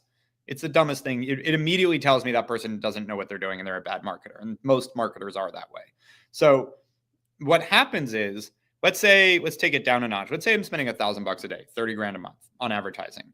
And I spend it for a little while and I quote am optimizing it. So I'm convincing myself that I'm doing things to make it better. And then after about a month, my sales cycle, all of a sudden I'm making 5 grand a day. So now I'm still spending 1,000. I'm making 5,000 and it's happening. It looks like I'm making 5 times ROAS. That's acceptable. We're doing great. We keep going. Then I go, I want to scale this. And this happens all the time. I put I take that $1,000 and I move it. I'm feeling bullish. I move it to 5,000. So I 5x my spend. And so I expect, I'm spending 1,000, making 5. If I spend 5, I'll make 25, right? Great. I spend 5 and over the next week, I still make 5. So there's no additional returns. I'm making 5,000, 5,000, 5,000. I'm spending 5,000. Like all I'm doing is wasting 4 from all the data I'm looking at because I forget that it's going to take the average person a month to convert. And then I see it ramp from 5 to 7. And I go, this isn't working. I'm spending 5 and making 7 now. Like I'm going to turn this off. And then I turn it off. I bring it back down to 1,000. And then like 2 weeks later, I'm spending 1 and now I'm making 9. And I'm like, whew, glad I didn't waste all that money. I'm making 9 now. And then it goes up to 15. And I'm like, whoo, there we go. Spending 1, making 15. My ROAS is 15, 100%. This is amazing. We're crushing it. We're the best marketers ever. And then like a month later, I go back down to 5 and I'm spending 1 and making 5. And I can't figure it out. What happened? We didn't change anything. Like, why did we? People forget that it's not all in this fucking Excel vacuum, that you just, that things just happen because, oh, well, we must have messed up the ads. And I watch this. People start scrambling and trying to make better creative and get back to that 15x ROAS. That becomes a new benchmark. And what they did was they just looked at the wrong window. So really understand your own sales cycle and look at the window on that. And so this gets into nurturing, because then what you do is you figure out all the strategies to get people to convert at a higher rate and convert faster during that. Things like email marketing and SMS. And by the way, content, because people are trying to decide, do I trust you? Do I feel good about this purchase? And frankly, sometimes they just forget. Most people are scrolling through, if you're advertising them on Google or Facebook, they're sitting on the toilet watching stuff. They get up, they leave. They don't remember what they were looking at. So just staying in touch with people and nurturing them can really accelerate that purchase cycle, as well as increase that conversion rate and help them come back. And then once they purchase, bringing them back is the most important thing. This we've seen with a lot of brands that have been high flyers that then don't end up succeeding, because once they hit that lifetime value mark, their projections go out the window. The best example of this recently is Casper. You sell these $1,000 mattresses, and then their second product was dog beds. Like, that didn't really increase their lifetime value of a customer by much at all, because even if 100% of people bought those, it would have been like a 10% increase. So you end up with, no ongoing purchases. It is really hard to acquire customers if you have nothing else to sell to them, no continued outreach, no continued sales motion. You can go run through your money really quick. And so you have to figure out merchandising. And that's not necessarily a marketing function, but it a lot of times collaborates with it in a big way. And listen, it's really easy to market great products and impossible to market shitty products. So if you're selling one thing and that's it, and there's no repeat purchase, you're gonna have a really hard time with marketing. And that's a nurturing piece. So between that sales cycle of what do I do when I bring people, I've now made people aware I exist. Now I know that it's going to take, again, an average a month for them to buy from me. What do I do during that period? And then post that period, so I keep them coming back. How do I treat them? Even things like customer service, et cetera, that help people want to come back. The last pillar is trust. And by the way, I'm going to leave about half of this for Q&A. I don't know where I find the Q&A, but I'll definitely ask you guys to come back in. Trust is synonymous with brand. But as an early company, before you've established a great brand, trust comes from third-party validation. What I mean by that is testimonials, reviews, endorsement deals, celebrities, influencer marketing, any way you can borrow someone else's trust. And here's a fascinating little anecdote about that. Trust doesn't necessarily have to be from a trusted source. People are just looking for third-party validation. There's 2 fun examples of that. Number 1, if you have seen the show How I Met Your Mother, and actually I should say if you haven't, it's about the main protagonist, Ted, is telling his kids in the future how he met their mother. And it's all these cute stories about how he dated. It's a sitcom, and how he met different girls and da-da-da. And he has his best friend, Barney, who's this wealthy kind of womanizer guy that's, always clever and hitting on girls, et cetera. And Barney's always trying to help Ted meet girls. And so his favorite thing to do is to go up to random girls in the bar when Ted's standing there and go, "Hey, have you met Ted?" And these girls don't know Barney, but this confidence and this just, "Hey, have you met Ted?" in the show always works. They're like, "No, hi, Ted." And that strikes up a conversation, breaks the ice. I've talked about this for years. And then about 3 years ago, I ended up at a lunch sitting across from a woman, and we're talking. I'm like, "So what do you do?" And she goes, "I'm a showrunner for a show called How I Met Your Mother." I'm like, "Oh, we've got to talk about this." I've talked about this at a lot of marketing as an example of like how you can build trust even without that existing trust. She goes, "Oh yeah, we used to go after set all the time. We'd go to the bars and we'd do that all the time. It works every time." So human nature, you want to see some third-party validation, go like, can I trust this person? Even if it's from someone else that you don't know who they are. It's this weird human tick. And probably somewhere in our biology, it came true of like just watching how other people interact. And another fun example of this, that I do this all the time when I speak in person publicly, I do a show of hands who here shops on Amazon. And I'm sure a lot of you listening, most of you shop on Amazon. And then I go, show of hands, who here reads the reviews on products they're looking to buy, or at least looks at what the rating is or the review? Most hands go up. Most people check out the reviews. Okay, cool. And show of hands, who here believes that most of the reviews on Amazon are bots and bullshit? Most of the hands go up. And then I just pause for a second. It's like, and I'm guilty of it too. It's like, isn't that funny? We know that the reviews on Amazon are BS. We know that they don't mean much. And yet we still like to look at them and makes us feel more comfortable making a purchase. So it's a funny thing, trust, in that sense. And you know, you don't want to abuse that, but the idea is you can build trust in a way that's, you know, people do it all the time.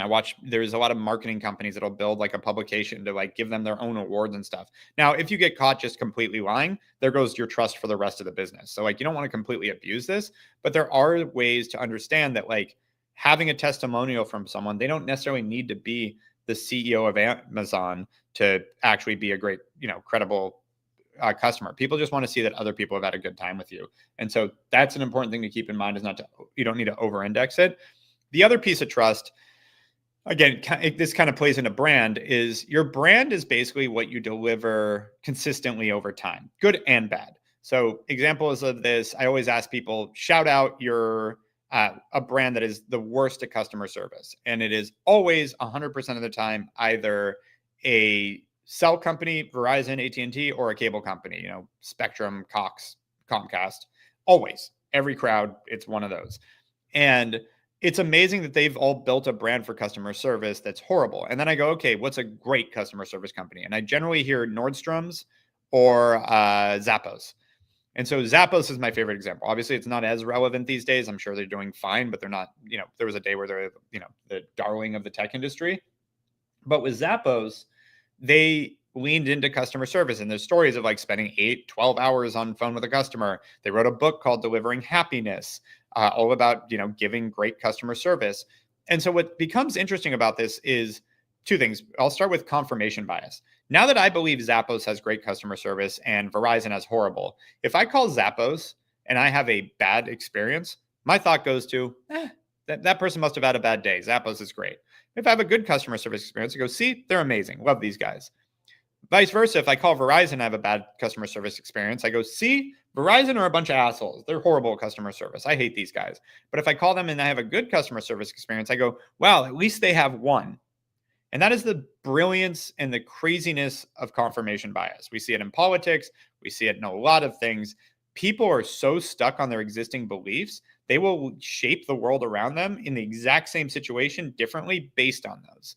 And so knowing that, there's a way to play with that. And that's what Zappos did. They wrote a book called Delivering Happiness, talking about how great they are at customer service. And so now when someone calls them, if they have a bad experience, they give them the benefit of the doubt. Versus if they have a good experience, it just reinforces that. And I'm sure that also has pushed their culture to emphasize customer service, and they actually are good at customer service. But it's amazing how much further that can go with your brand when you talk about it and deliver it. Another good example is like McDonald's. You know, they're fast, consistent, you know what they taste like, and synonymous with the obesity epidemic in the United States too. So you sometimes can't control all of this stuff. Other people will do it for you, and you'll start to err that way. But leaning into the things that you find important, that you think your customers will find important, and being that, for Hawk Media, our mission is be the best at what we do and easy to work with. Super simple. We know that what matters to us and our customers is that we're really good at marketing, but we're also flexible, cost-effective, easy, nimble, all these things. Like that is what's important to our customers. We emphasize that's what we care about, but we also manage to that too, because you can't just talk about it and not do it. Because what will happen there is you'll attract people they're important to them. You won't deliver on it for long enough. And as much as you talk about it, they'll be like, oh, now you're just full of shit. And so you have to deliver on it to an extent, but you also get some grace if you push that. And so as you over time deliver consistently, if you're really good, again, McDonald's delivers unhealthy food, so you get obesity. Verizon delivers horrible customer service. That's what they get known for. They also might, I actually don't know this, but let's say Verizon has the best coverage maybe. So they get known for that too. So then again, people might hit a dead spot for Verizon and be like, wow, I guess we're remote. Verizon doesn't even have service here.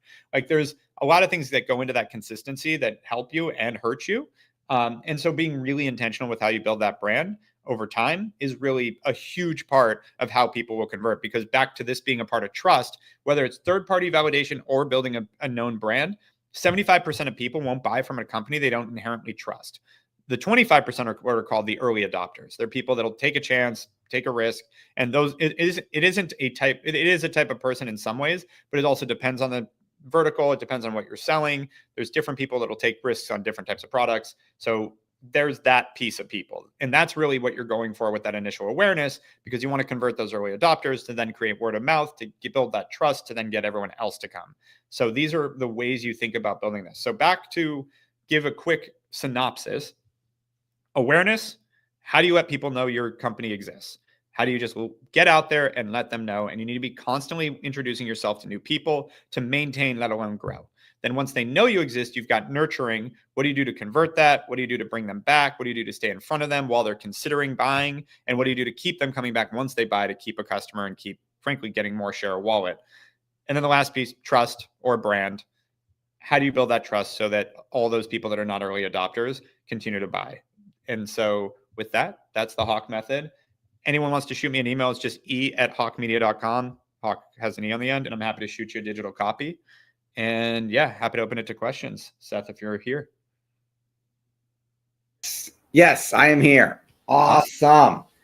So thank you so much, Eric, for sharing. That was absolutely a fire hose of awesome content. So what do you see are some of the biggest mistakes that we as business owners are making when it comes to trying to get those three things? Yeah, it really goes back. I think the biggest is that it is really scary to wait the sales cycle when you're scaling marketing. And I think just knowing that there's a return, like a time period return, is critical, because yeah, it's really easy to get scared, get gun shy, and spend for a couple weeks and go, I've heard it with, I run into so many founders that are like, yeah, we haven't been able to scale our ad spend. I'm like, why? They're like, well, the moment we ramp it up, our ROAS goes through the floor. I'm like, because you're looking at it on a daily or weekly basis. Your sales cycle is not a week. Like it is that simple, but just this isn't intuitive to everybody. And when you're managing a business and you're worried about losing money and you're being precious with cash, which you should be, this can be something really scary to step into. So still incrementally stepping into it, depending on how aggressive the business wants to be, anywhere between growing your budget 20% month over month or growing or doubling it. Like I'd say that's the range. Any less than that, and you've got, sort of the problem is you've got less than a standard deviation of like, you don't even know if that was just seasonality or it actually scaled it. I would spend at least 20% more to really see the bump, but 20 to 100%, somewhere in there, depending on how aggressive you want to get, and then give it time to play out. I think it's really fascinating because I've interviewed done over, let's say, I think we're at 1,200 interviews of Sharkpreneur. At least 100 of them, if not more, have been other marketing agency owners, thought leaders in the space. We have some of those, some different folks talking about different areas of marketing today, obviously. And not a single person has ever mentioned to me ROAS in combination with time, in terms of, wait a second, we've even told clients that, hey, you can't just double your ad spend overnight and expect your numbers to stay consistent. But I never thought to mention, you need to think about how long your sales cycle is. Yep. And if you really wanted to chart the difference, you got to do it over time. I think that is really, really fascinating and something I haven't heard anybody else talk about. And it's, to me, because we've been in it for so long, it's crazy to me. It's just like, this is a very obvious thing when you talk to people. Everyone's like, of course I have a sales cycle. It's like, do you think everyone sees your ad and buys instantly? Like, no, definitely not. But when we talk about marketing, nobody looks at that number. You have grown a very, very large agency. Can you tell me a little bit about some of the lessons you've learned managing a large, diverse, and sometimes remote workforce? Yep. Number one, I think people can work remote at senior levels and once they've been trained, but onboarding people remote is incredibly difficult compared to in person. And we've really started to err towards in person. Almost all new hires now are in person in office in LA. And we saw the difference. Like prior to COVID, we were not remote. Post COVID, we have slowly gotten back into it. The difference in productivity and training and ability to ramp people up in office is just night and day. The biggest thing I think I've learned managing a ton of people is building the culture I want to build. I tend to be, really try to emphasize integrity, taking care of people. I want this to be a place people love to work. We've had a bunch of awards over the years for that kind of stuff. And you realize it when you start to placate to what everyone else wants and try to be the place, like, if you put the mission as, I want this to be a place that everyone wants to work. There's two ways to go about that. One is listen to all the complaints, listen to all the problems, listen to everything that people don't like, and try to change the organization to make it so they like it. Or two, be who you are and be really transparent about who you are as an organization, and then find the people that want that. And I learned that lesson, took a while, but I learned that lesson later. And it has been one of the best lessons I learned is be very clear on what you're trying to build as the founder, and then be really articulate about that in your interviews when you're onboarding people. Scare them off, tell them all the reasons they're going to hate it here. And then people that make it through that, you end up, and I'm dealing with this now in a good way, you end up with a team of people that it's like, there's no misconception. And now you can be you can build the thing you want to build. Everyone's loving it because they knew what they were getting into, versus people that are like, wait, I didn't sign up for this. Like, why am I doing this? Why, this company's example, like, we are pushing hard. There's a reason we've grown fast. It doesn't happen on accident. And that, I always articulate when we're interviewing, I'm like, I want to dominate the marketing world. I want to really marketing domination. Love it. I want to dominate the marketing world is what I tell people all the time. And when I say that, I'm like, and now if you're going to join this team, understand that doesn't, again, it doesn't happen by accident. It doesn't happen working normally. It's like, that means we're going to be pushing and grinding and working our asses off. But if that's exciting to you, it's going to be great. If it's not, you're going to be miserable here. You're going to burn out. You're going to hate it. Don't come here. And so we've had many people walk out of interviews, renege on their acceptance, like within a week, like do all sorts of stuff that my team would come to me when we really got focused on this. My team at first was like, we might want to tone this down a little bit. Like, this was like 6 months ago, I think. We had 7 people in 2 months renege on their acceptance, be like, never mind, which we had never had before. And I thought about it for a second. I'm like, well, no, that's perfect, because those people would have hated it here anyways, and we got them out before they even started. Like, don't get me wrong, it's annoying. We got to go find people, but it's the age-old cliche: hire slow, fire fast. Our way of hiring slow now is scare everyone off until someone actually is nuts enough to want to take this job, and then they're stoked. And so why that all fits in, why I think that's important, is there's 2 reasons businesses fail. Number one, they get underwater financially. They get underwater on debt. They raise too much money and can't ever pay it back. They do things that financially they can't overcome. That's number one. So how do you avoid that? Don't do that. Don't overvalue your company in a hype cycle, raise too much money that you'll never pay back. We've seen that happen, with a bunch of companies recently in the past few years. So don't do that. Don't take on a bunch of debt that you can't service. Like, nominal debt, fine. Using debt as a tool, fine, but don't get, too aggressive here. And then on the other side, so that's one reason they fail, financial. The other one, leadership gives up. That's it. Because if you're not underwater financially and leadership sticks with it, you can shrink, you can contract. But if your leadership really sticks with it, your business will always survive, because the only other reason it'll fail is financially. So if that's the case, that the survival of my business is based on 2 simple things: don't get underwater financially and don't burn out, basically, then I'm going to build the company that I want to build, that I want to run, that I enjoy, because then we can go forever. And I'm just going to be careful about my finances, and I'm going to be careful about personal retention. And so I've learned to really build the thing I have fun, to really take things off my plate I really don't want to do. If I need a break, take it. If I want a vacation, take it. Like, this is a marathon, not a sprint to me. And so again, to building the team, I'm going to build the team I want to work with, that I'm excited about, that I can sleep at night because I know I've got a great team around me. Like, that's super important to me. And thankfully I have that. So I've been able to run through a wall. Awesome. On a personal note, I believe you were just at Art Basel. Tell us a little bit about that experience. So I've gone a few years.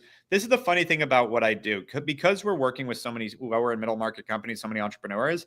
It turns out that going to this circuit of like the next hype event actually opens a lot of doors on the marketing side. And so while from an ego perspective, I have a really hard time reconciling that I should be at like F1 or Super Bowl or Art Basel or whatever it is.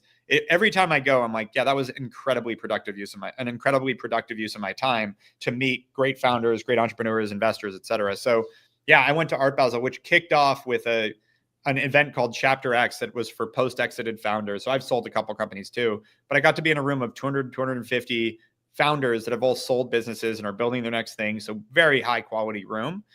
Spent 3 days with them. And then, I mean, every day was another thing and another dinner and another event and another family office event and a tech event and an entrepreneur event. I went to one art gallery for 5 minutes to meet up with someone because we're planning a marketing summit down in Mexico with them. And he said, hey, I'm at this art gallery. Want to just come and see me in person? It was like 2 blocks from where I was. So I went. I generally try to because I'm there, because I do go almost every year. I try to go spend, a few hours looking at art just because I'm there for a week. But this trip was that I think the past 8 days was the most packed I've been in a very long time. And side note, I don't drink, I don't party. Thankfully, had plenty of fun in my 20s and kind of over it. But I was still out till 3 a.m. every night, up again at 9 a.m., 8, 9 a.m. to go do something else. So you're talking maybe 4 to 5 hours of solid sleep a night, which I need my 7 or 8.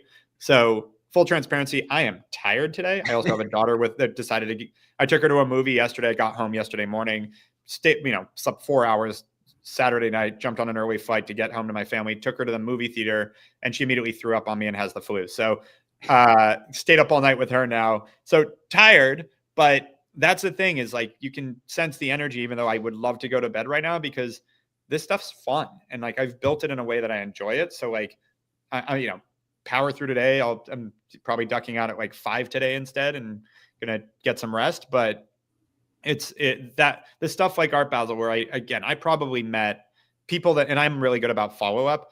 I'll probably have 30, 40 follow-up meetings from that week with companies that we can partner with, that we can build with, et cetera. I've already got 5 or 6 done as of yesterday.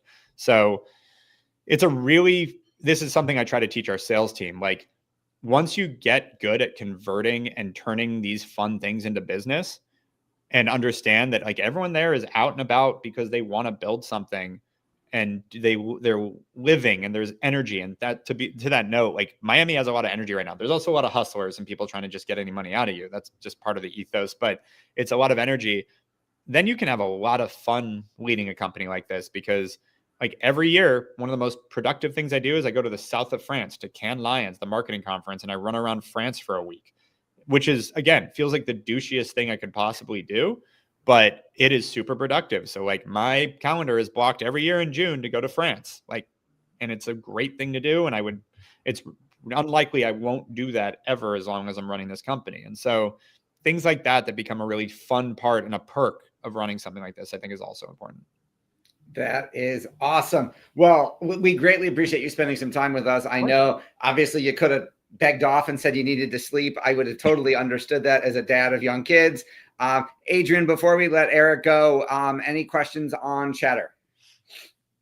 And first of all, Eric, I want to say hello. My name is at Business Growth Summit. So I'm Adrian Barker. Nice to meet you. I loved everything you said. And I love the Zappos story. And it made me think that that's also our own personal brand too. How we get back to someone, how we answer the phone, how we respond. Absolutely love that. So thank you so much. And we are live on Chatter Social, which is a fairly new app that is out there, live streaming, visual, community-based app. And so we have many people in the room, actually. Let's see. Does anyone have any questions, or would you like to unmic and at least thank Eric?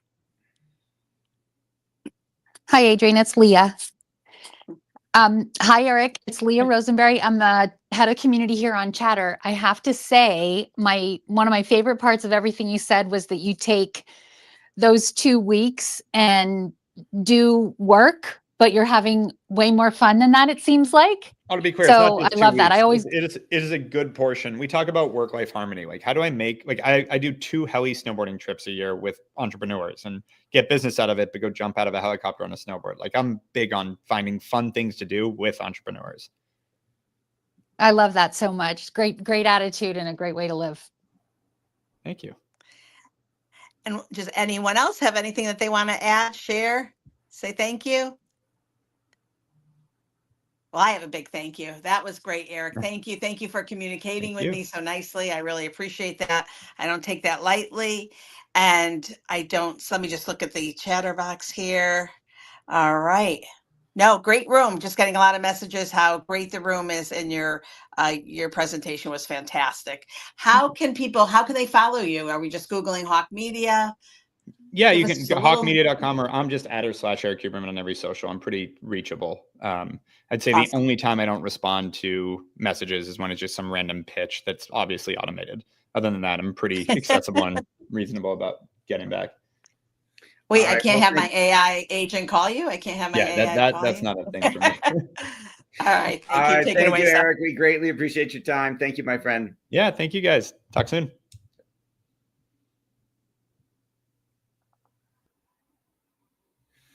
All right. Let's see here. I believe Partiv is here early, so we're just going to start early if that's okay with you, Mr. Shaw.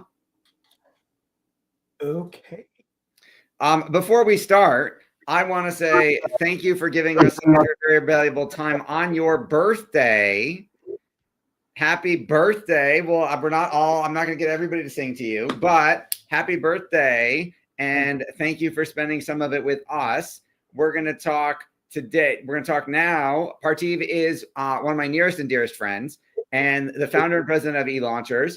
He's internationally recognized for his work in direct response marketing, CRM optimization, and lifecycle campaigns for more than 2 decades. He has helped small business and professional practices build high converting follow-up systems that turn leads into long-term profitable clients. Today, he's going to be sharing with you how to design a marketing and follow-up system that never leaks revenue, how to personalize your outreach at scale, and how to use automation to deepen relationships rather than weaken them. Partiv, thank you so much for joining us. Thank you very much. And I'm grateful to be here, Seth. My intro that you read, do you think you can read it again with an Indian accent? Yes, again, our next speaker today is Partiv Shah. All right. Wait, what happened to Seth? I'm still here. I'm just off camera so everyone can focus on you. Okay, then. So there are a couple of ways we can do it. I'm supposed to be, first of all, I'm here. I'm your 3 o'clock speaker. I'm a little early. Yes, we've been ahead of schedule, which is rare. So I was thinking, how about we just do some improv or a random Q&A and just get to know each other with the audience and let them just ask some questions before I get into my presentation. Do you think it's okay if we can spend 5-10 minutes where people who already know me, have heard of me, bought one of my books, are doing something, and they want to ask me a question about Kennedy, ask a question about Seth, or I think that's a great idea. However, I'm going to say let's do it after your presentation when they will have more questions. okay then. All right. So there are there is a way for me to share my screen, right? Yes, there is the thing that has a monitor with a plus sign in the middle of it is your share button. Okay. Doesn't it feel great to be providing tech support to an Indian? I wasn't going to say anything. Okay. Share screen. You're allowed to say that. I am. I know. I can get away with everything. Am I sharing my screen or not yet? Not yet. Okay. Share screen. And then you got to pick the window. Entire screen. Allow. Am I now sharing my screen? Yes, but now we're seeing your web browser. Okay. Yes, you would go to PowerPoint, go to slideshow, make it a slideshow, and then share that window. Okay. I have to show you my Hang on, folks. My PowerPoint. Now can you see my PowerPoint presentation? Yes, perfect. Awesome. So I would like to play this video, but I don't know how to. Can you play this little video? We can't play it for you because it's your PowerPoint on your desktop. But if you hit play, we'll see what. Oh, it didn't. Nothing happened. You could hit play there and we'll see if it shares the sound. Okay. Does it share a sound or no? No. Okay. Fine. So we are going to skip that part. If you guys want to watch a little 1-2 minute fun video about me, go to www.meetparthiv.com. Okay. It has about a couple of minute introduction, a bunch of people saying good things about me. But if you keep letting the video play beyond like first 1 minute 50 seconds, it gets into a heartwarming story, a case study of what I did during COVID to help one clinic, and we did it several dozen times during COVID. So I'm really proud of that story. So enjoy the show. Awesome. Okay, so the topic that was assigned to be my set and the webinar got this Business Kama Sutra, building relationships that convert to revenue. I have a large, deep presentation that I'm willing to share. If you want to interrupt me, ask questions, and make me start talking tech, you can do that. Just Seth will either drive me somewhere else, or you guys can just go ahead and ask questions, and I will skip the rest of it. If you want to talk to me one-on-one about either technology, web, data, graphics, strategy, concept, all of it, I am here. X marks the spot. On 15th August 2025. 15th August is the Indian Independence Day. So 15th August of every year, I gather with my gang and we have a celebration of success and declaration of independence. And I always remind myself of the X. Seth, you know the X, right? The Tucumã Club X Award. All right.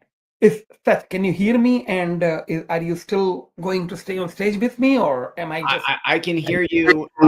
I'm not sure which X you're referring to. And if we're supposed to be looking at your screen right now, you're not sharing. I'm sharing my PowerPoint. Why is it not sharing? You hit a different button. Okay, so I'm supposed to go and share my screen again. Thank you. So if I am not sharing a screen, please tell me that you cannot see anything, because that's a problem. All right. I am now going to go back in my PowerPoint, and I said, this is what we, now can you guys see my screen? Yes. Great. Instant. Seth, please stay with me because I cannot see what you guys can see. Okay. Got it. All right. Thank you. And I wouldn't know if you can stop hearing me. So once in a while, just keep talking to me. Okay. Awesome. All right. So the X marks the spot. This is the X I'm talking about, the Tucumã Club X Award. Seth, people in your audience, are they familiar with ClickFunnels and Russell Brunson and Tucumã Club and Tucumã Club X and all? Well, there's a lot of people also streaming this on Chatter Social, so let's assume they're not. Can you introduce me and Russell and the Tucumã Club thingy? I'm kind of shy talking about me. Sure. So Dan Kennedy and Russell Brunson are two of the modern godfathers of direct response marketing. Russell Brunson is the founder of ClickFunnels, which is the fastest growing software as a service startup in history, which went from 0 to $100 million in 3 years, and which Parthiv and I are both developers on. And the Tucumã Club Award is very, very rare and given away, it's like a platinum record, given to entrepreneurs who have driven over $10 million in revenue through one single marketing funnel, which Parthiv has received. So these are my two Tucumã Club Awards. You can see it on my behind me, right? And what about the X award that's behind me? You want to talk about the X? Why don't you talk about it? Let me talk about it. Fine. X is what you get if you can make $10 million from one funnel. Now, look, here's the problem. No, not a problem. Here's what I found to be true. A funnel is an income producing asset. It will make you money. A funnel will make you more money when it behaves like the human that you are. But you will make most money when you begin behaving like your funnel. All right. Today, I'm going to talk about, let's see, share screen again.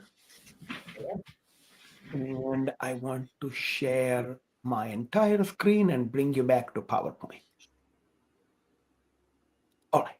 Seth, can you see my screen and am I back on PowerPoint? Yes and yes. All right. So I am a man on one mission, and that mission involves you. We are here to grow your brand. I want to show you how we grow so you can grow and keep growth going. Right? This is me and my wife Deepa, and we are posing with my 2 Club X, the $10 million a trophy that was received in 2024.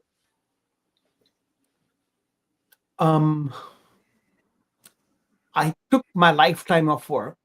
I'm a business growth strategist.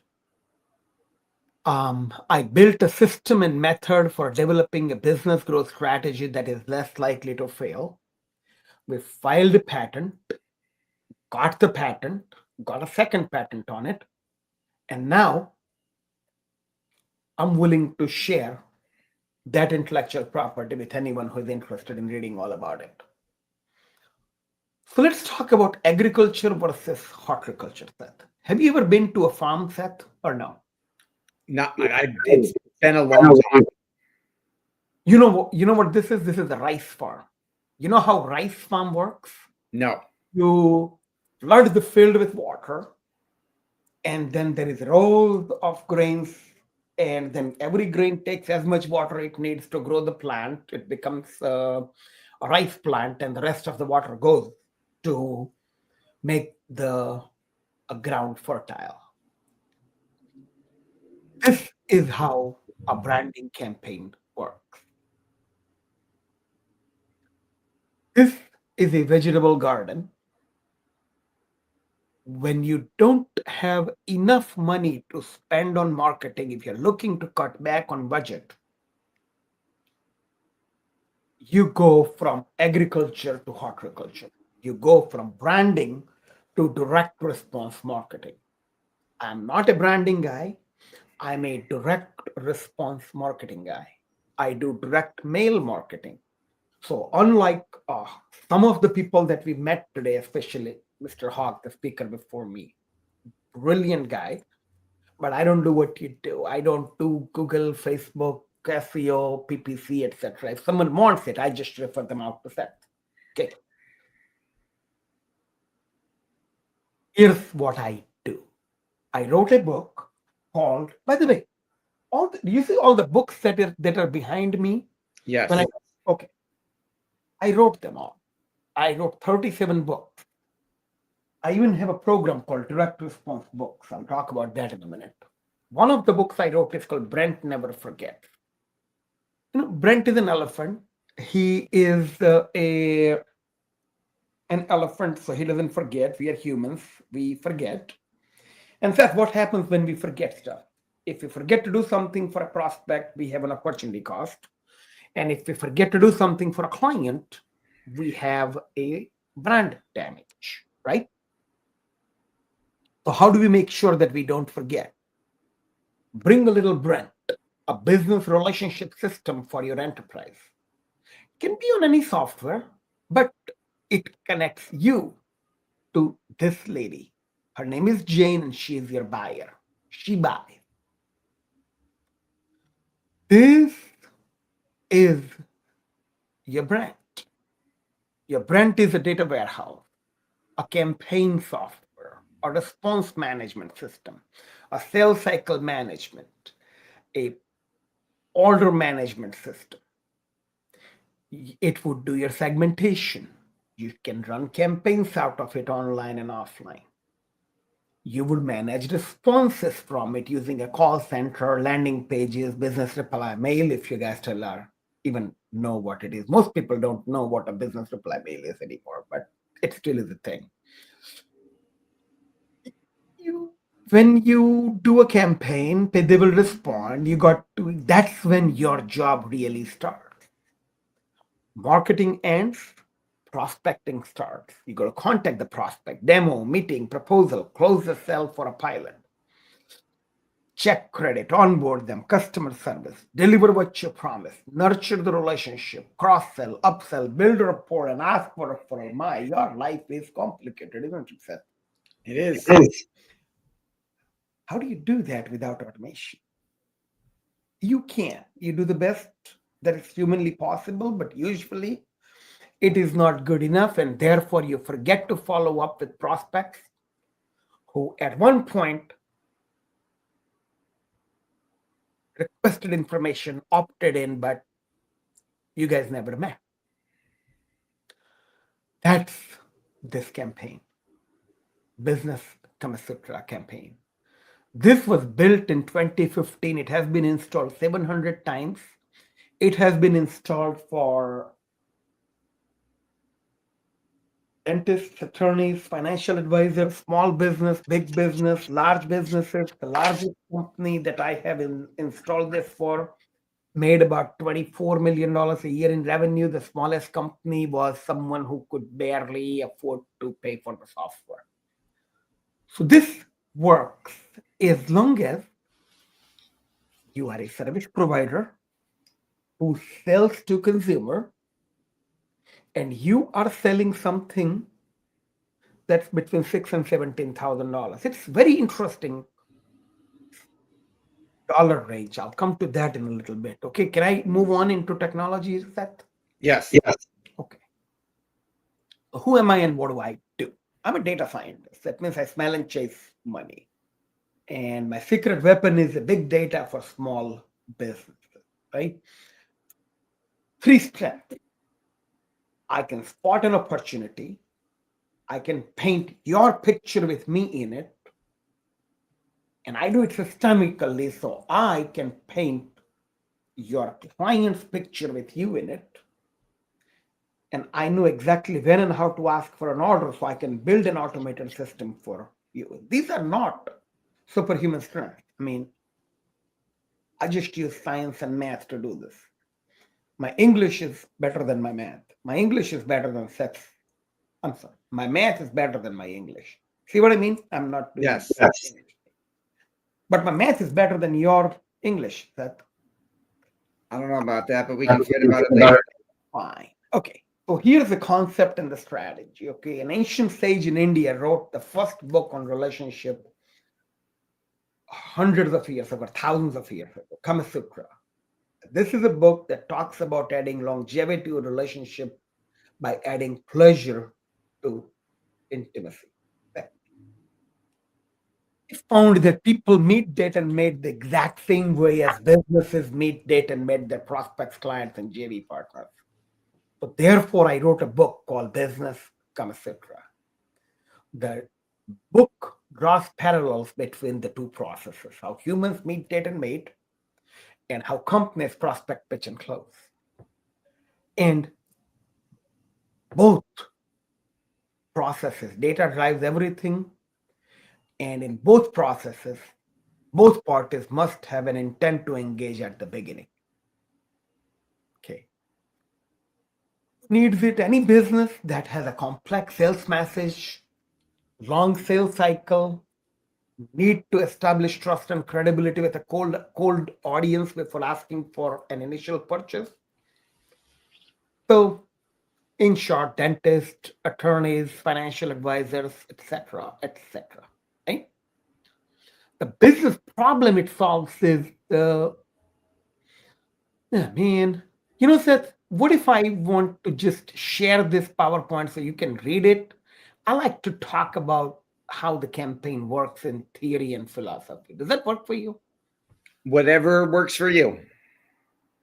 Thanks. Because I don't want to, this is I'm talking too much. I like to just go a little faster and I want to just go into, I want to describe this as a, let's see, um, you can see my screen, right? No, you stopped sharing again. And back to PowerPoint. You might just go with the PowerPoint because you're not going to be able to. I don't know what get it to me and have me read it means. So okay, fine. Okay, I'll just share this. Okay, so this is my campaign. I'm just going to stay on this screen. Okay, can you? Well, we can't make heads or tails out of it because it's got a million parts on it. Fine. So look, the problem it solves is this. You spend money on marketing, but you're unhappy with the results. And that's because people are opting in, but they're not going to buy right now. And they will buy it someday, maybe later, maybe never, but you got to stay in touch with them until they're ready to buy or unsubscribe. That's what it does. The technology I use is, I use HubSpot as my growth operating system, but this has been placed on Infusionsoft, Keep, Thrive, whatever we call it now, ClickFunnels, Classic and New. I have built this on ActiveCampaign. I have built this on Go High Level. And for print automation, I use a software called Mailbox Power. Seth, you are familiar with Mailbox Power. You actually use it for your clients, right? We do it every day. So you can jump in and help me talk more about Mailbox Power if you think I'm missing something. The Mailbox Power is a marketing automation system for print. It can send a book, it can send a postcard, it can send a personalized gift to you, and it is triggered on demand from your HubSpot, Go High Level, ActiveCampaign, or Infusionsoft, or whatever software you're using. Is that a good description of the technology, Seth, or do you want to add more to it? That is a good description. I think you turned your camera. I think you stopped sharing your camera. I don't know if that's intentional. I don't know. You can see my screen, right? Yes, we can see your screen. If that's good for you, that's good for you. It shows I'm sharing my screen. I don't want to deal with tech. I just want to stay on. Okay, go back to your PowerPoint. Just keep going. This is good? Yes. All right. So I wrote a book called Business Kama Sutra. You can download a free digital copy of the book from businesskamasutra.com. You should opt in to experience the funnel. I'm going to show you step by step. There are 7 steps that breaks down this entire campaign that Seth says he cannot make a heads and tail out of it because too many moving parts. Okay. So step number 1 is, this is the whole campaign. 7 steps to it. Let's talk about drawing parallels between sex and business. Journey from persuasion to pleasure in sex and business follow identical 7 steps. Segmentation. You got to make sure that you are in front of the right audience. They can afford to buy what you're doing. They can afford that they need what you're doing, and you can deliver value. If your segmentation, the who, is done well, as taught by Seth a little while ago, you need to organize, orchestrate, and execute an approach. Approach can be email marketing, direct mail marketing, Facebook advertising, Google advertising. It doesn't matter how you do it. There ought to be an approach. Now, if the approach goes well, you shall have a consent. Now, the consent you get is for dating, not mating. So you got to have a dating ritual before you talk about your mating ritual. The one thing that matters most between consent and mating is trust and foreplay, something most brands, most marketers, most salespeople ignore. A relationship is transformed when you make a prospect and a client feel welcome and you go into the relationship at the pace that they want to. But when you have to do this for your business multiple times at the speed of business, you need the assistance of marketing automation. You can automate this role in your business. Segmentation. You got to start with who you are, who you are for. How do you want to please them? How do they want to be pleased? Do you have the capacity to please them the way they want to be pleased? And are you okay with the paycheck that comes with pleasing them that way? So there is a lot more to identifying your who than just figuring out, I want to sell this. These are the people who are likely to buy.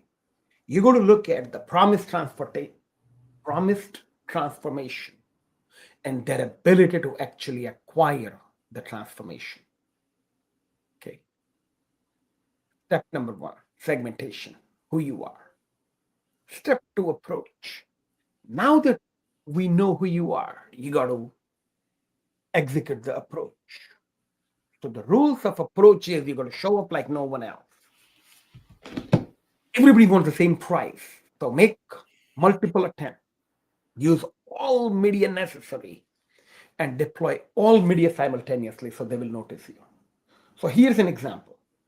When I work with someone like Seth, who does Facebook and Google marketing, we market to literally the same audience using direct mail and email while he's doing Facebook and Google.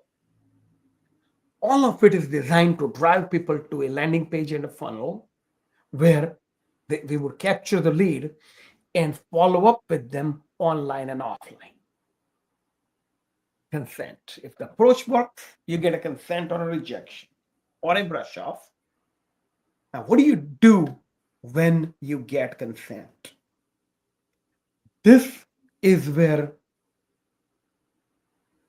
you have to acknowledge consent and express gratitude. The last page of a funnel is a thank you page. But if you have a multi-step funnel, you've got to acknowledge consent on the previous page, express gratitude, and then take them to the next step. You got to do it promptly. If someone requests information, you got to thank them immediately and take them to the next step. And you get consent for dating, not mating. So don't just be pitching. If they ask for a free book, give them a damn book. Don't say, I'll give you the book, but can you give me $20 or can you give me $100? I'll sell you a strategy session. When you are educating, you're educating. When you're entertaining, you're entertaining. Right? Right. Now, trust. I have an interesting take on trust. Trust is a mathematical thing. It's a qualitative variable that can be predictably quantified, and therefore it can be measured.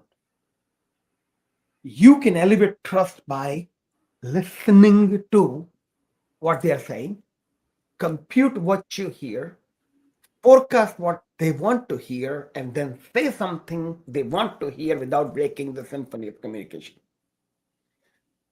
When you withhold information or when they don't understand you, it creates turbulence in the trust relationship.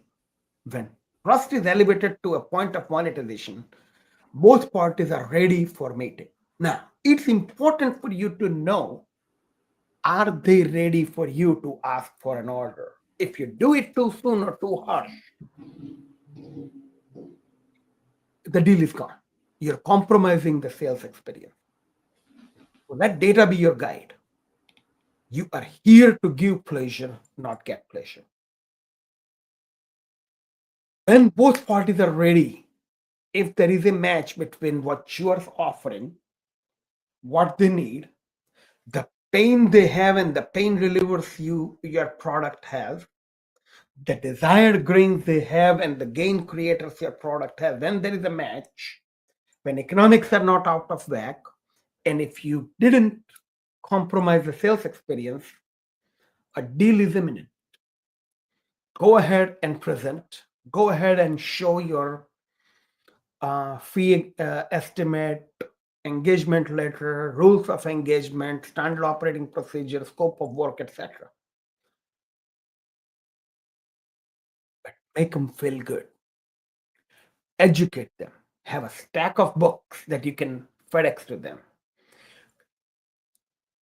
Have a whole bunch of videos that they can watch.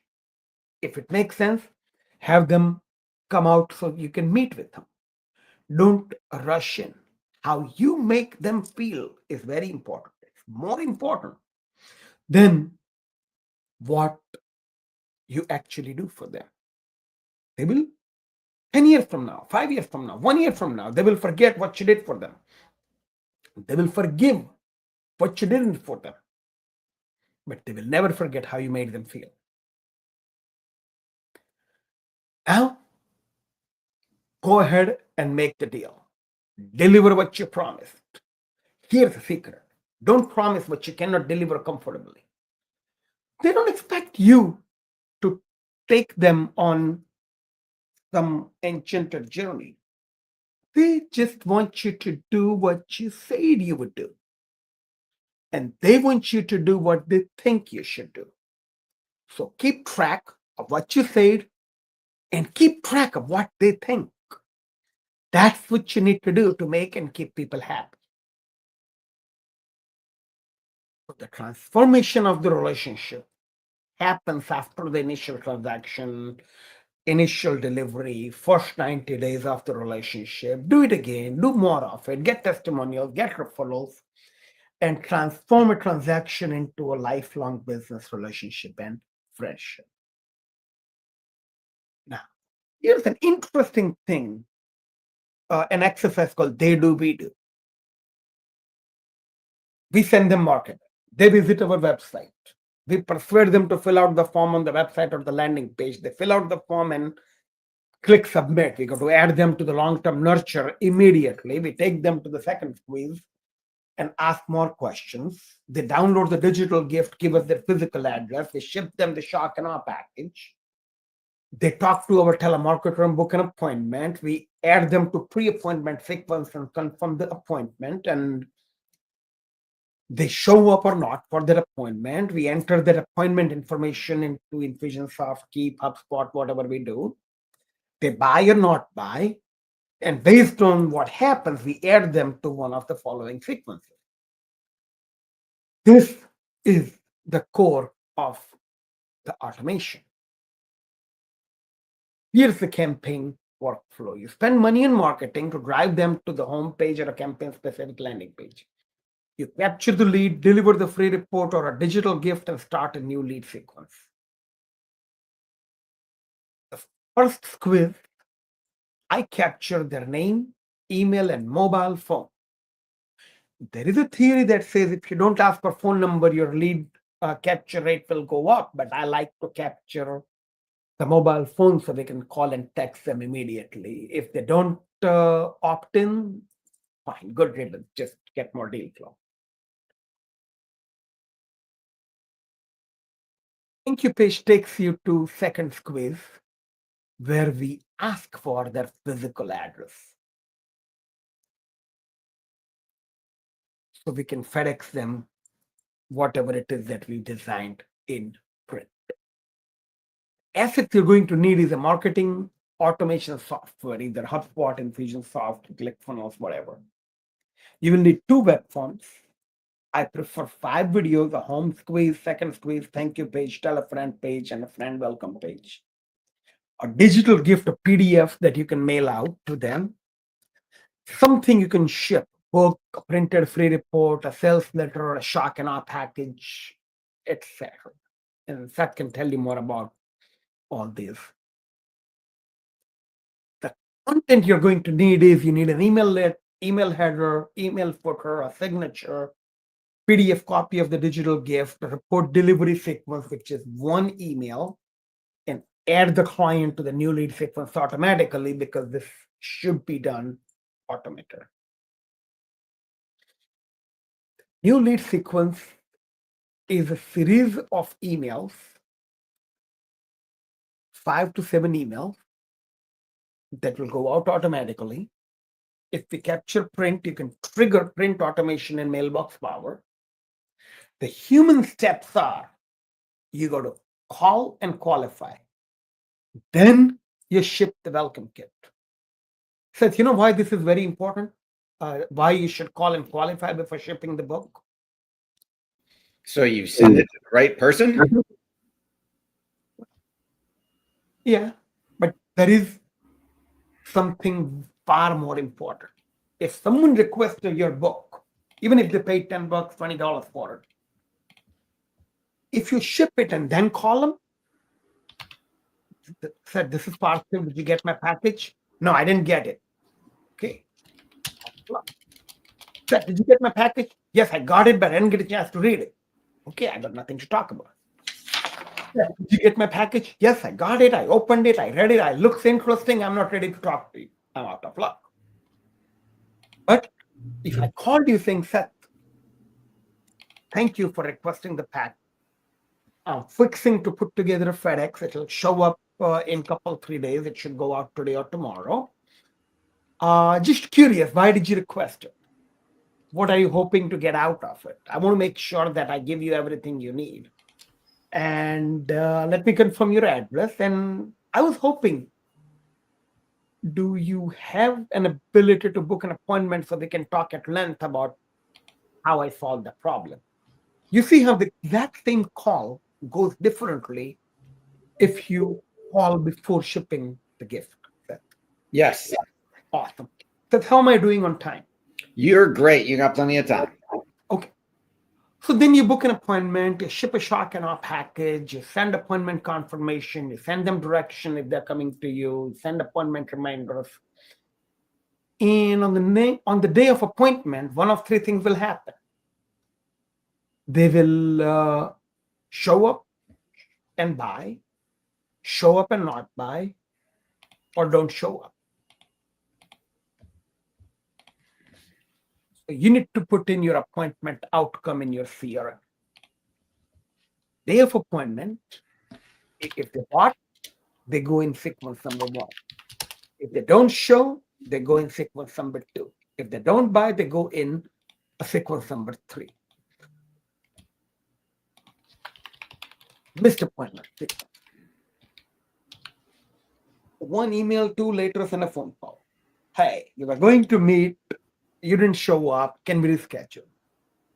You send out a couple of letters about 7 days apart to reschedule. If the appointment is not rescheduled, add them to unconverted leads, lost opportunity buckets, and remarket to them. No sell. This is different than no show. If someone meets you, take your pitch and don't buy, you can't call them back too soon. You got email them, thank them for their time. I forgot to do something. So what I have is I have 1 email that goes out 30 days later saying, hey, I was reviewing my notes and I am thinking, and I have an idea that I want to run by you. Can you book an appointment? That 1 email has generated me significant number of follow-up appointments. If you feel that there is no match and you should not be working together, don't waste their time or your time. Eliminate them from the system and move on.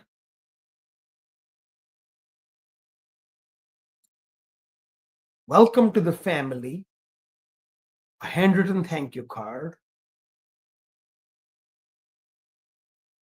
And sending them a welcome kit that has the why you are here, what we will do together, how we work, resources available, accountability, consequences, if something is derailed, if you don't do your share of work, if we don't do our share of work.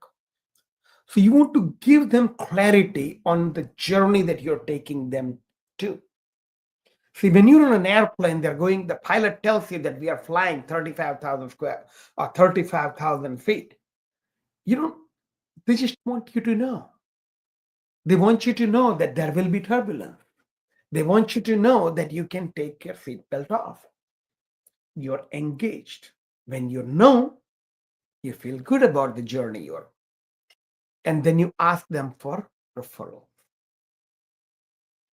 A long-term nurture is a weekly email, monthly printed greeting cards, a monthly or quarterly printed newsletter, a monthly holiday card, birthday, half birthday, and quarterly phone calls. And all of this can be automated with Mailbox Power and your marketing automation system.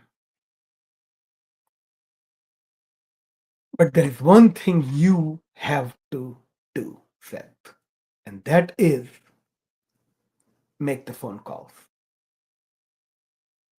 You got to stay in touch with every prospect who is in your pipeline. Otherwise, the whole exercise is moot.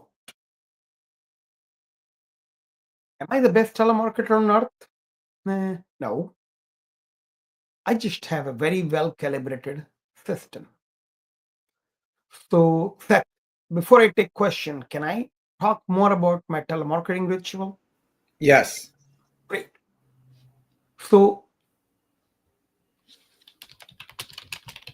there are two roles, and each role has its own ritual. There is an opener or a setter.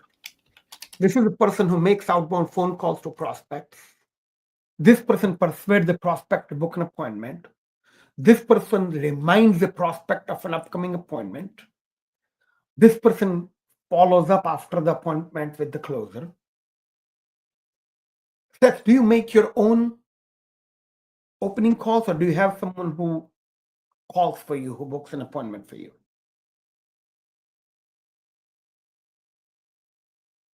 Seth? It's gone. Okay. So in my case, I am the opener and the setter and the closer. When I'm in my opener mode, I want the phone calls to be quick, short, fast, and I just want to book an appointment. When I show up for an appointment that's scheduled, I come prepared, take notes, and be prepared to keep booking follow-up appointments. And the CRM software is supposed to keep track of the opener calls made and the closing presentations made. So you're going to count what matters. How many dials? How many conversations? What's your conversion? My matrix is you want to have 3 to 4 conversations per hour, 3 to 4 hours a day, 3 to 4 days per week. That's going to get you 27 to 64 conversations a week. This is the rule. A third. There are 3 things you do as an opener and a closer. Pre-call, you got to research, read notes from old calls, and prepare for the call. The call, you got to do your thing. And post-call, you got to do the journaling. You cannot skip a step. Tools of trade, good CRM with click to call. I use HubSpot. I use the snippet tool of HubSpot you can make snippets without HubSpot if you're not using HubSpot. Snippet is, if they say this is what I'm going to say. If I want to send them an email, there is a copy chunk that I can just hit pound Seth if I'm sending an introduction, introducing Seth to someone. You want to have a call outcome journaling. So don't end a call without journaling how the call went. You want to create a task to follow up. And you got to complete all your tasks before tackling new lead. Good luck. May the phone be with you. And I have some gifts and goodies. you can go to businesskamasutra.com to download a copy of my book or request a printed copy of it. You can go to growthstrategysystem.com to see how my patented growth strategy system works. You can go to meetparthiv.com to book an appointment with me and watch the stupid video that didn't play on this thing. And next100k.com is a blueprint that you can use to identify how you will get your next $100,000. freemarketingbooks.com is my bookshelf where you can read all my books for free. And you can always go to bookwithseth.com and ask him about his friend Parthiv. And that's what I have. Thank you very much. We greatly appreciate it. Thank you. Now can you see me on video? Yes. Although you're still attempting, it looks like you're still attempting to share your screen. I don't want to share my screen. How do I do that? I just want to get out of here. I do. All right. So what we're going to do next, Adrian, do we have any comments from chatter? First of all, Parthiv, I absolutely loved your presentation. I'm Adrian. Thank you so much. It was great. I really loved it. I loved how you ended it too, book with Seth and then ask about you. That is just hilarious. And what was that about sex and business? That is the Business Kama Sutra campaign. that was great too. So let's see if we have anyone in Chatter. We're live on Chatter Social, Parthiv. Do we have anyone that would like to say a question or say thank you? Anything you thought you heard that you liked? On mic. So I love that the book, it goes back to the Kama Sutra. So that's hilarious. And he made jokes at the beginning along those lines too. So that really lightened it up. And I love that. I think you are great enough at tech. No worries with that. And if not, I'm sure Adrian can help you out. All right. Thank you, everybody. We are going to take a 2-minute bio break. And then we'll be back for I've got a bonus session about 5 marketing power principles from Disney that we're going to do in 2 minutes before our next official session at 4 p.m. Eastern. So count down 2 minutes and we'll see you right back here in 2 minutes. Okay. I'll go out and come back so I can watch. Thank you, Parthiv. Thank you.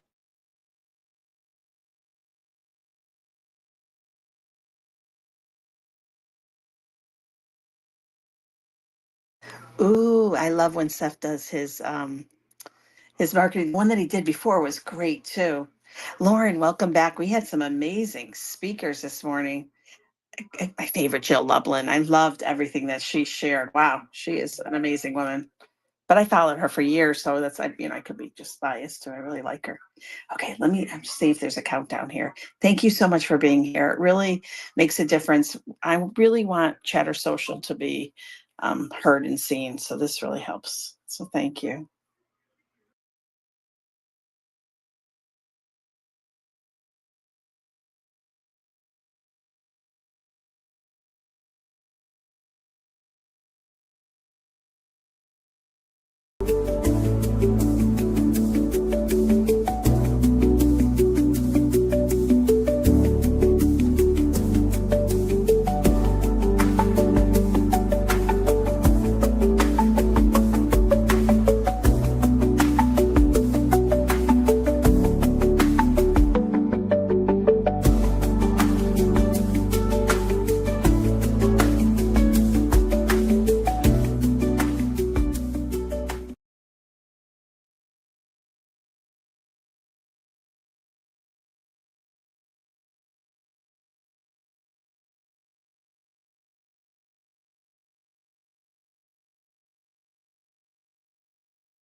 I'm going to do another 30-second countdown. I like it.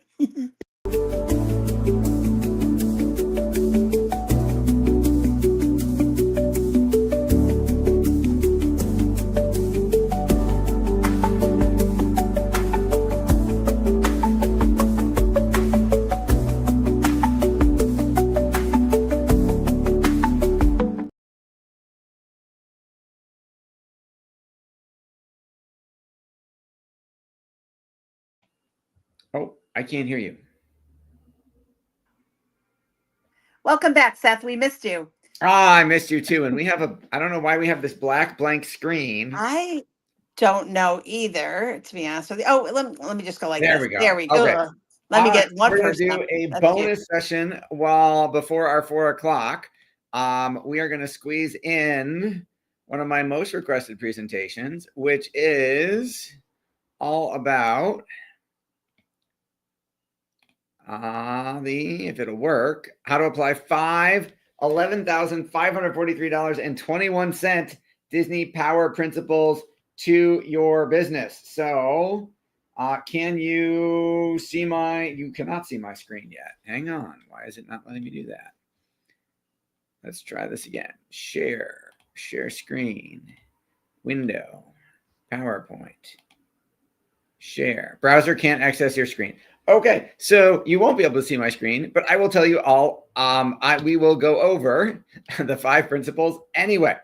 So why $11,543.21? Because that's what it cost me to learn these. If you include the flights, the resort, money spent at Disney Spring, money spent at Disney, money spent at Epcot, money spent at Discovery Cove, money spent on Uber's food and merchandise. That's what I spent on this trip with our family. Now, my wonderful wife thinks we're going on vacation when we go to Disney, and I think I'm going to a marketing seminar, because every single interaction is an opportunity, if you pay attention, to learn how to improve your business. So, principle number 1, the power of character. So if we think about the characters of Disney, without the relationship that we all have as consumers to those characters, nothing else works. Right? They would just be a Six Flags theme park that has no characters and not be able to charge half as much. So how can you make yourself a compelling character? And this is an important lesson I learned. The character you monetize has to be more interesting than your real life. The character you monetize has to be more interesting than your real life, unless your real life is incredibly fascinating. Your prospects, your clients have to want to be you. So you got to reverse engineer it and think, who would they want to be? And most of us don't even tell our story to our prospects and clients, and you should tell it as often as you can, and you should script it on purpose. So what would resonate with your target market? What would inspire your target market? The point of making the sale is to start a relationship and convert someone to your point of view. So if I'm a chiropractor, I am trying to convert someone to the idea to be a believer in the fact that chiropractic can help make them healthier, right? If I'm a real estate agent, I know we had a real estate agent earlier, I am converting them to believe that they should choose me as opposed to any of the other 2,000 realtors in their market. So principle number 1, the power of character. How do you make yourself an interesting character? How do you make people want to be with you, spend time with you, right? Number 2, the power of place. Their relationship with you needs to transport them to another place. Now, I understand we can't all have a theme park, right? But by doing business with you, they are leaving their normal world and entering yours. They are entering your world. You need to give them a vacation from their normal life and their normal problems. You want them to look at you as an escape.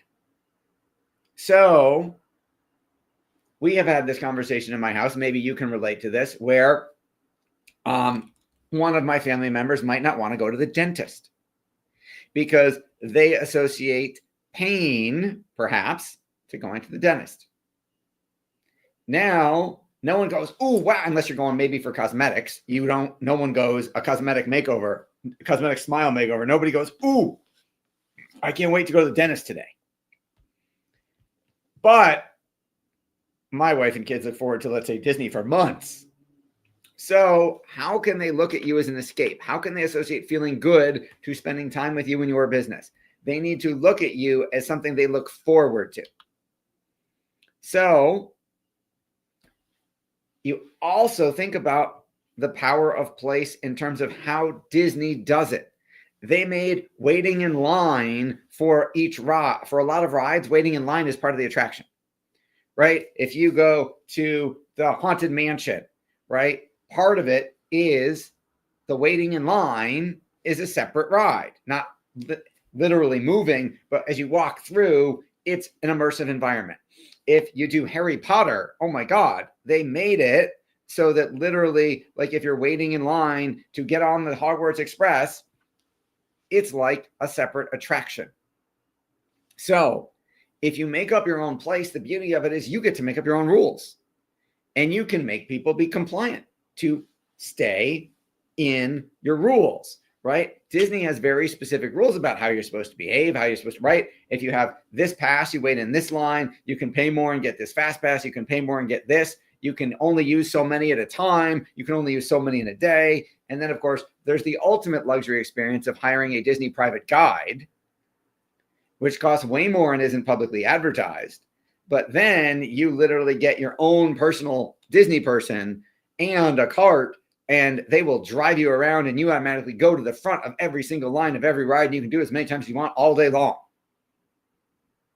which would be the ultimate, most efficient way, maximum fun out of your Disney experience, because you eliminate all the lines. We just have to pay more.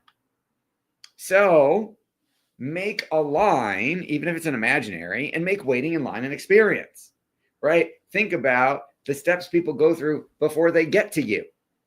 How many emails does your automated system, right, that Partiv created, how many emails, how many direct mail pieces, how many phone calls, what do they get before they interact, while they're interacting with you, right? Do they get videos? Do they watch a series of videos? Do they have a series of steps they have to go through? Right? Before we went live today, right? You know, before we started, Adrienne had used some wonderful AI tools to make a song about today's summit. And she was playing it and we were dancing before we started.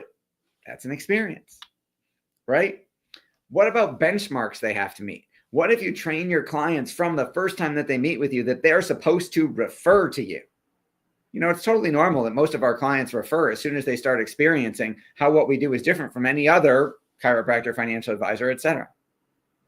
You can make rules that they've got to refer X amount of people every quarter or they don't get to stay a client, right? Think about your doctor's office, right?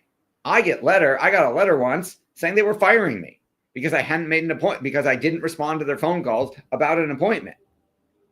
And I called and I said, oh my God, I'm so sorry. I didn't get the message. There was something wrong with my phone. No, don't fire me. Okay, power of character, power of place. Number 3 is the power of ambiance. Disney does a phenomenal job at creating an ambiance. If you think about every ride, that isn't a roller coaster, every ride where you just go around, from It's a Small World to the Moana, to all the different rides that are not a roller coaster, you are essentially in a wheeled cart, whether it's fake water and you feel like it's on a boat, or you're on a cart with wheels and you go around in a giant winding circle. That's every ride, whether it's Ratatouille or Small World or whatever it is. As long as it's not a roller coaster, that's it. The Little Mermaid ride, the only difference is what's painted on the walls and the character statues, and maybe they've got a projection screen. So if you have a physical location, are your walls just a boring paint that came with the location when you rented it from your landlord? What images would you use on your walls? Could you hang on your walls to create that experience? What experience do you want them to feel, right? Do you want pictures of, instead of your diplomas and your awards, instead of them being in your office, should they be out in the lobby? And should they not just sit there? Should your staff, when someone comes in for the first time, give them a guided tour and explain why all those awards make you awesome before they meet with you? If you're virtual, what about in your PowerPoints or in your videos? There's a line, my family is big Avengers fans. And there's a line in one of the Thor movies when Asgard gets destroyed. And Thor says, Asgard isn't a place, it's a people. So how do you bring that community together? Adrian's done a great job doing that on Chatter Social. Seth Godin, multiple time best-selling author and tech entrepreneur, says people in the book Tribes, which I highly recommend, says people like us do things like this. People like us do things like this. So who are your people, and what are the people? What are the things that they should do as part of your community? Power of ambiance, presentation matters a lot. We were at Disney Springs and went to a restaurant, and I forget the name of it, but instead of them just giving you fries on a plate, for example, there was a wooden picnic bench, a mini wooden picnic bench, and then on that was a bucket, and on that was something else, and on that were the fries, because we were having a picnic, right? They didn't just give us a plate. We ate off of a mini wooden picnic bench. How can you associate yourself with celebrities? Right? They're in the public domain. Those of you who are financial advisors, estate planning attorneys, right? Can you can you use dead celebrities who didn't plan in your marketing and say, hey, you don't want to end up like Mike Tyson and go bankrupt. You don't want to end up like Prince or Tony or James Gandolfini from The Sopranos. When Emmett Smith was on, I think, a second or third season of Dancing with the Stars, during one of the episodes where they followed him around, he went to the chiropractor and he said, man, I could have never played all those years of football without the chiropractor. I got very, very rarely ever got injured. I very rarely ever missed a game. It was because of my chiropractor. I texted my brother-in-law, who has quite a few chiropractic clinics, and I said, you got to go get this video footage and use it in your practice. It's like, but Emmett Smith's not a patient of mine. I'm like, it doesn't matter. He's talking about chiropractic. If it's good enough for Emmett Smith, it should be good enough for everybody else. You can also offer something for sale only in one location or at one time. Disney has competitions. Disney hosts cheerleading competitions. I know, because my youngest is a cheerleader, and that forces people to come and make it a trip and spend more money. Could you have, I know in our marketing world, there is a chiropractor who had his birthday party. He had a huge party for his birthday in the parking lot of the plaza he was in, and did like a carnival and had food trucks and had clowns and magicians and activities and this giant party. And literally half of his business every year came from referrals of people who brought friends to the party, which has nothing to do with getting adjusted.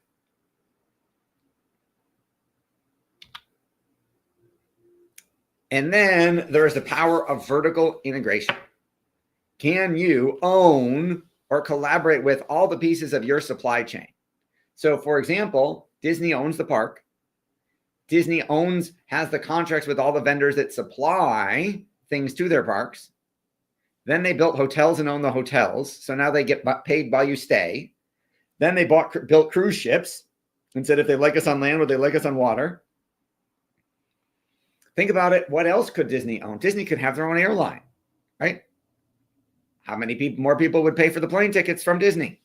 They could own all the taxis. Instead of Uber and regular taxis in Orlando, why don't they have certified Disney Ubers? So how can you do that? Can you be a closed loop and be the quarterback of it all? So in financial services, can you have the network of the accountant, the estate attorney, the real estate advisor, the insurance agent all together so that you are a one-stop shop? Who else serves your target market that's not in the same industry you do, right? Our Divorce Smile Makeover dentist got more referrals from hairdressers than anybody else, because the hairdressers were the first ones to find out. Even before the woman called a divorce lawyer, she told her hairdresser she was having marital problems. What about a yoga studio or kids' sports teams? What else do they do in their lives besides you? What's the gap can you fill? Think about, and the power of story. Walt Disney wrote stories that captured the feeling of that time.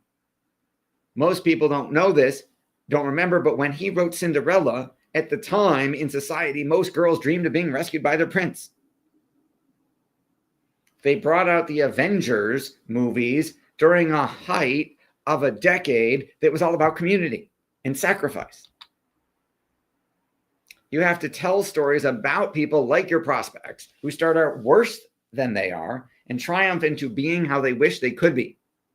One of my favorite books on this is Story Branding by Donald Miller. Your business is not about you, it's about your clients. Everything needs to be about them. So think about it. Again, every ride at Disney, including the roller coasters, is, other than the roller coasters, you're in a car that goes very fast and moves you around through something like Tron. All of the other things, like soaring, was you're in a cart, the screen moves, and it feels like you're flying.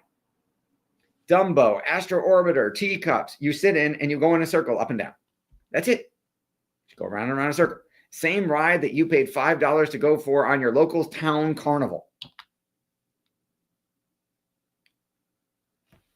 And then another power principle, the power of missing out. The power of scarcity. Only a certain number of Genie Plus passes come out every day. You have to buy them at midnight. My wife was like, I got to stay up till midnight and buy these things, get these things. And then there are only I swear Disney wants you to be sleep deprived. Maybe that makes you spend more money, because then there's only a certain number of lightning lanes available for each ride at each time. And you have to register for one at 7 in the morning. So you got to stay up till midnight and buy, and you got to be up to register your lightning lanes at 7 a.m. Disney also takes movies and puts them in the Disney vault. They will do a promotion going, you can only buy Cinderella for a limited time. It's going back in the vault, and then we're not going to sell it for years. Fake scarcity. There is certain merchandise that is only sold at Disney parks. Our daughter Ella, when we went 2 years ago, was looking all over. We had to go and look every store because she was looking for a very specific Disney backpack that she wanted. You can't buy it online. You can only get it at the parks, and it's not in every store. And they don't tell you wait, they make you go almost on a scavenger hunt to try and find the thing. So how can you apply that to your business? The power of character, the power of place, the power of ambiance, the power of integration, the power of story, the power of missing out, and the power of vertical integration. Can you put those to work? How can you put those to work in your business to transform it from simply an interaction to an experience? So those are my power principles from our most recent 2-year ago trip to Disney. We haven't been back since because we've been busy going on college trips. So last year was college trips for Max. This year will be college trips. This next year will be college trips for Ella. So I'll see if I can find some marketing lessons from the college tours that we go on. All right. And we are getting ready to welcome our next guest to the stage. Adrian, Derek wants to know what the name of the Chatter social room is. If we could put that in the chat. Oh, Derek, he was just in the room. Derek, you were in the room. He was here, and he was on stage too, so he may be a little confused, but he was already in the room. Okay, so, awesome. Derek, I hope you found it, buddy. All right. Does anyone on Chatter Social have any? Oops. Let me.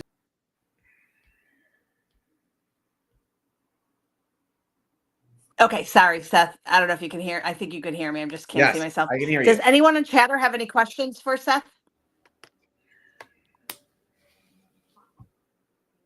I loved all the. I love that, Seth. That was that's probably because it came out of Disney, which was in my backyard. But I really, really loved where you're talking about the 5 pillars. Oh, Derek, there you are. You can unmic and say hello. Derek's got a handsome photo of himself. Hi, Derek. Hi, Derek. You just you could just press the microphone button on the bottom. Hi. I'm here. Thank you so much, Seth. Good to see you. I've been popping in and out all day. I appreciate this. This is awesome. Oh, thanks, Derek. Good to hear from you. Say hi to Greg for me. I will. Thank you. Yes, we'll have to catch up soon. We will. Awesome. Derek. No, go ahead. I was just going to say, Derek, welcome to Chatter Social. Yeah, you could see Leah up there. Leah is the head of the community for Chatter Social. And we have a few people in the room, Seth, but I'm not sure if anyone has any questions or just they're tired. But what you spoke about was great, and Partif was great. So awesome. We got 2 more to go. Stay with us, folks. It's been a long day, I know, but we're giving you total immersion here. this has been amazing masterclass. Thank you. Where Do do we know I if send my Mark is here money? yet? No, I don't see him yet. Okay. Where do I send my money for this great masterclass? Oh, thank you. You're very nice. No, we're just giving this away. Just pouring good content out into the universe. I love it. Any other thoughts, questions, you guys, regarding marketing? You got Seth for a couple minutes. I don't know how long, so ask now.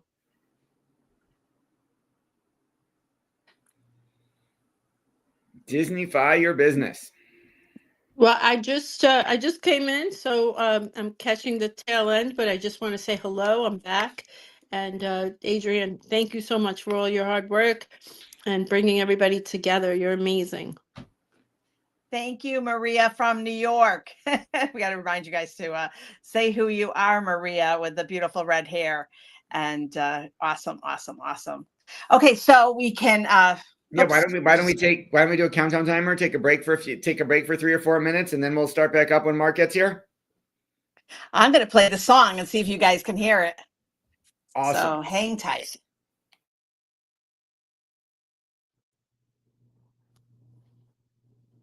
All this talk about Suno. All right, so I actually created a song. Let me know if you could hear this. So I'm going to go to library. So much fun. All right, hold on. All About Gabe. I hope you love that one. Sheila. Okay. Can you hear it?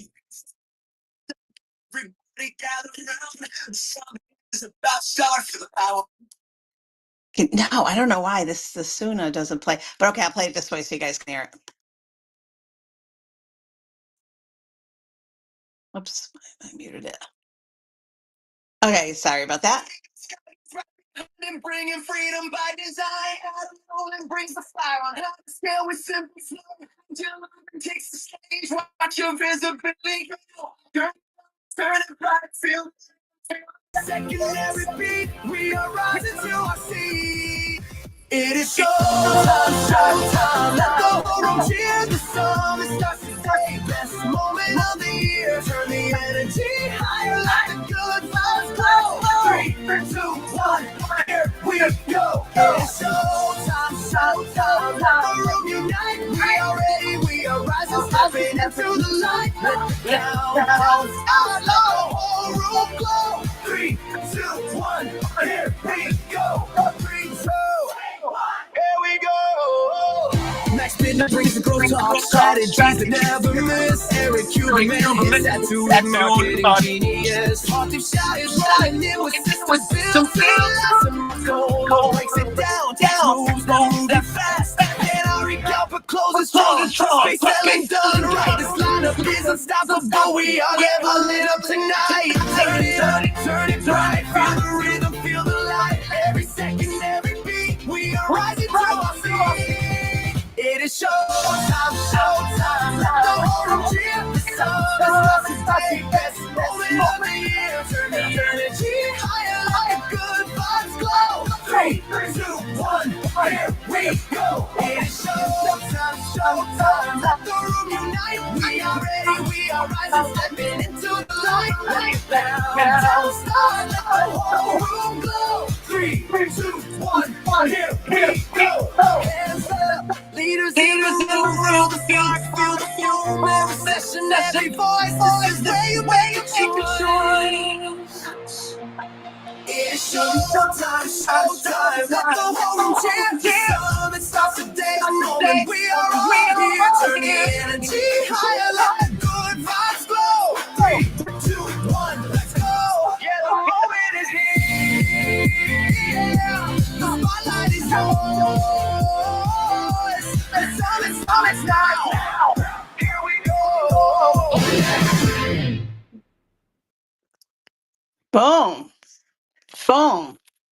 That is now. What do I produce songs now with Suno? It's a lot of fun. Okay, and so we are waiting for Mark Holler. who I'm excited about.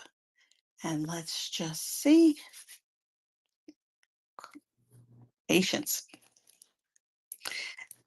Derek, we have a minute or two. Can you share, like, where are you from? I see your marketing too. I'd love to know more.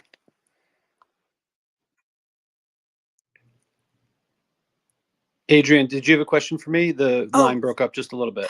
Oh, sorry. Yes, Derek. I just wanted to, would you mind just introducing yourself to all of us? I don't mind introducing myself at all. I'm actually down in Austin, Texas. I'm originally from Buffalo, New York, and Seth and I do know each other a little bit. And so, yeah, I wanted to pop in today and learn from everyone and take full advantage of it. I'm also in the marketing world, particularly on the digital marketing side. So we do everything from SEO to reputation management to a little bit of AI automation and custom web design. Yes, the Presti family and I go back a long way. We do. That's awesome. Thank you for that. I appreciate it. Is this your first time on Chatter Social? It is. I just downloaded it actually as you were promoting it and talking it up. I wanted to check it out, so I just got it today. Awesome. Wow, everyone in the room. Everyone in the room, follow Derek. Derek, I'm already following you. Let's have Derek follow Derek so he'll come back and join us. Thanks, Adrian. I appreciate love Chatter Social.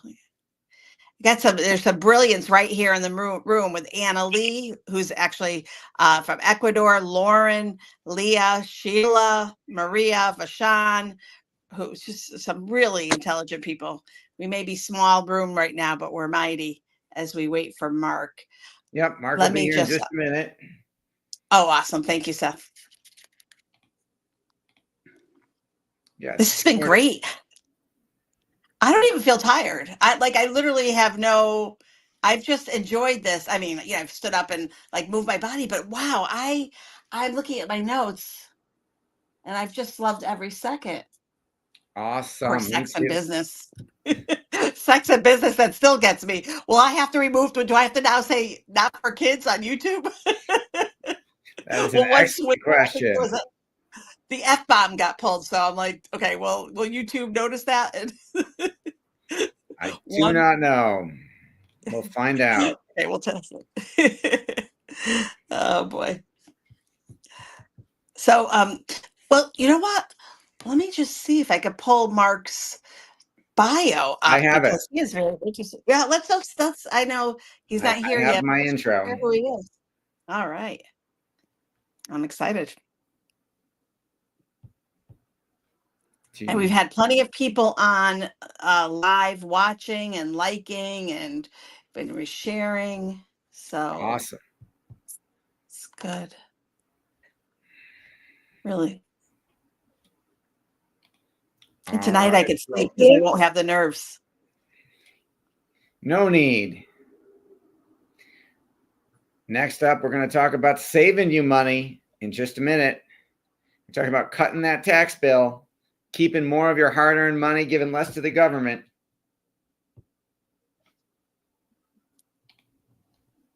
I always wondered, Seth, what is like a teenager when they hear that? What do they think? What goes through their mind, and how we have to teach them to understand it's not a bad thing, it's a good thing. Yes, that is an excellent question. I have taught my kids hopefully a good chunk about money and finance and taxes. And it's funny because I will teach them something and then Ella's response is default is usually, yeah, but you're just going to manage my money and my taxes and my finances for my whole life, right? I said, that's sweet. Not exactly. We'll figure it out. Oh, okay. I see Kirby came in, but not sure if that was part. Someone in Mark's office. Yeah. Okay. Let's get them back and get this party continued. 2 more sessions, people. Hang with us. 2 more hours. You could do it. And we're going to share that these sessions are going to be turned into a book. I'm very excited about that, and wait till you see all the speakers will see a manuscript, and I think they'll all be impressed. Yes, there will be a book made out of this summit so you can read it later.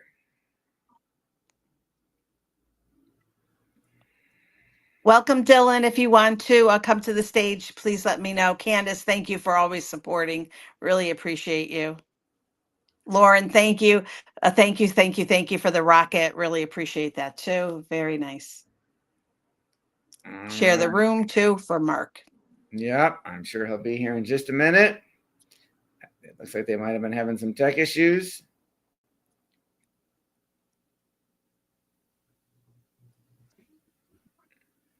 Okay. Oh, oh, exciting. Okay. Hey, we ready to party? We are ready to party. All right. All right, You got to turn Kirby's your here with me. Awesome. Can we turn your camera on? Okay, we're still getting this yard thing figured out. Yep. That's all right. Take your time. Yes. It's on. It's just choosing where. Oh, Black Magic. Is that it? Yep. There we go. Okay. All right. So look okay. Oh, you look great, Mark. Oh my. Yeah. Oh, thank you. That's a crazy. I need hair and Yeah. makeup. I mean, this is all I got. I mean, I got to work this. I mean, yeah, you can shut that. Can you bring me a drink, please? Don't spike it. It's morning. Okay, so I'm just joking. Okay, let me see here too. We can switch. Okay, we can go here. That looks all right. Okay, good. I'm all yours. Sorry. All right. Awesome, everybody. Thank you so much. Now we're going to shift to a topic that can save you a lot of money. Our next speaker is Mark Kohler, one of the most trusted names in small business tax strategy, legal structure, and asset protection. His session is titled Critical Year-End Tax Strategies Every Entrepreneur Needs to Know. Mark's going to walk us through some tax moves, structural protections, and financial decisions you should put in place so you can keep more of what you earn and prepare intelligently for 2026. Mark, thank you so much for joining us. Thanks for having me. Did they see me doing my hair and audio check? They Did everybody did. see it? Oh my word. Hey, well, thanks everybody for your patience. I came in hot. It's been a busy Monday and just ran here into this, my office / studio. Well, let me ask a few questions because I want to tailor my conversation, thanks Kirby, to you guys. I'm not going to freaking throw up a PowerPoint and bore the hell out of you guys. I want to talk about real strategies before year end that are going to save you and make you money, literally. Most accountants don't go here. They're afraid to open that Pandora's box because they're scared of their own shadow for the most part. I train hundreds, and I've got over 1,600 CPAs and registered certified tax advisors and enrolled agents around the country that I train. I am a CPA, attorney, author, blah, blah, blah. And I want you guys to rely on what I'm talking about. And also, I'm not selling some boot camp in Vegas next week. There's no freaking sales pitch here, guys. I want you to feel safe. I'm here just to educate you guys and be a resource. Any strategy I talk about, I will have a podcast for an hour on it. I will have an article on it. I will have one of my books that you can read. You can go to my YouTube channel, and then you can go to your accountant and say, what the hell? Why are we not doing this? So that's what this is about. It's going to be super applicable and tailored to you. So, Seth, you're maintaining chat as well. So people can ask questions, and you're going to say, I'm going to say Seth, and you're going to say, Mark, we got a couple of questions. You want to roll like that? Yes, we will interrupt you when we've got questions in the chat and on Chatter Social. They can, and we'll open it up at the end for them to ask questions live. Okay, and we have 1 hour till the top of the hour. Yes. Okay, next, how many people are here now? Where's everybody from? Give me a little bit of the metrics on who I'm talking to. So So I would say the bulk of our folks are obviously from the U.S. I believe what I can see right now is probably about 330 folks on live. Okay, all over the U.S. Real estate investors, business owners, small business owners, W-2 wage earners, a mix of the 2, 3, 4. What are we looking like? Small business owners, and you probably have some who also invest in real estate. We shouldn't have too many W-2 folks. Okay. Okay, perfect. I'm just syncing my watch. I mean, I've got to pull an Ethan Hunt here, and we are ready to go. I have accepted the mission. Awesome. So, all right. Well, everybody, in my opinion, a real estate investor is always a business owner. just because if you own a rental property, that's a micro business. And number two, business owners making money, one of the number one places to put that profit is into real estate. And finding the balance of how much you inject back into your business and how much you deploy into real estate is a lifelong battle. There's been years of my life where I put too much money back in my business, which is high risk in some ways, but it's also big payoff and can be. And then there's been times where I pulled out just the right amount to go buy more real estate. And then there's times I've been real estate rich, cash poor, so you're trying to find that balance. But the reason why I bring that up is because as a business owner, when you start making money, putting every dollar back in your business is not a smart idea. We need to find ways to create more wealth in other buckets, to create more sustainability and future wealth, because we don't want to be always having to work to make money. We want our assets working for us. So I would like to do this. I've got probably 5 to 10 year-end strategies. And let me just wet your whistle with what we're going to talk about. We need to talk about the S corporation and how much payroll should you be taking before year end. Some of you with an LLC should be doing a retroactive S election. We'll talk about that for a minute. For any of you that have kids under age 18 or kids 18 and older, how do you compensate them before year end? If you've been supporting any family member, a parent, again, a child, in any way, shape, or form. Any of you that are paying tuition for your kids' college, stop it. We're going to pay your kids for being on your board of directors, board of advisors, and they're going to pay for their own tuition. You just got 100% write-off. They're in a lower tax bracket, blah, blah, blah. So I just want to wet your whistle. We're going to talk about compensating kids. Should you put your spouse on payroll? 9 times out of 10, no, because they don't need to for Social Security, whole other strategy there. I want to talk about buying big equipment before year end, maybe, maybe not, using bonus depreciation, the real estate professional or self-rental or Airbnb strategy. We're in our final 3 weeks of the year. Some of you that are close to closing on something, we're going to want to escalate that, but I don't want to spend too much time there because we don't have a big window. I want to talk about your board meeting that all of you are going to have before year end. Healthcare. We have got the HSA enrollment period going on right now. And if you're going to do an HRA before year end, we got to pull the trigger on that. Flexible spending accounts, use it or lose it. Medical expenses are not talked about enough. So we're going to hit medical a little bit. Dining, travel, Roth conversions before year end. Guys, I have a 25-point checklist of year-end tax tips that if you don't do, you lose. Now, I will give you a link to a recording we did a week ago with my 10 lawyers, each taking 2 of those. And you can go watch that and get a little more information on that as well. Whew. Okay, that was a lot. Believe it or not, I have not mainlined any drug this morning. This is how I was born, and it drove my mom crazy.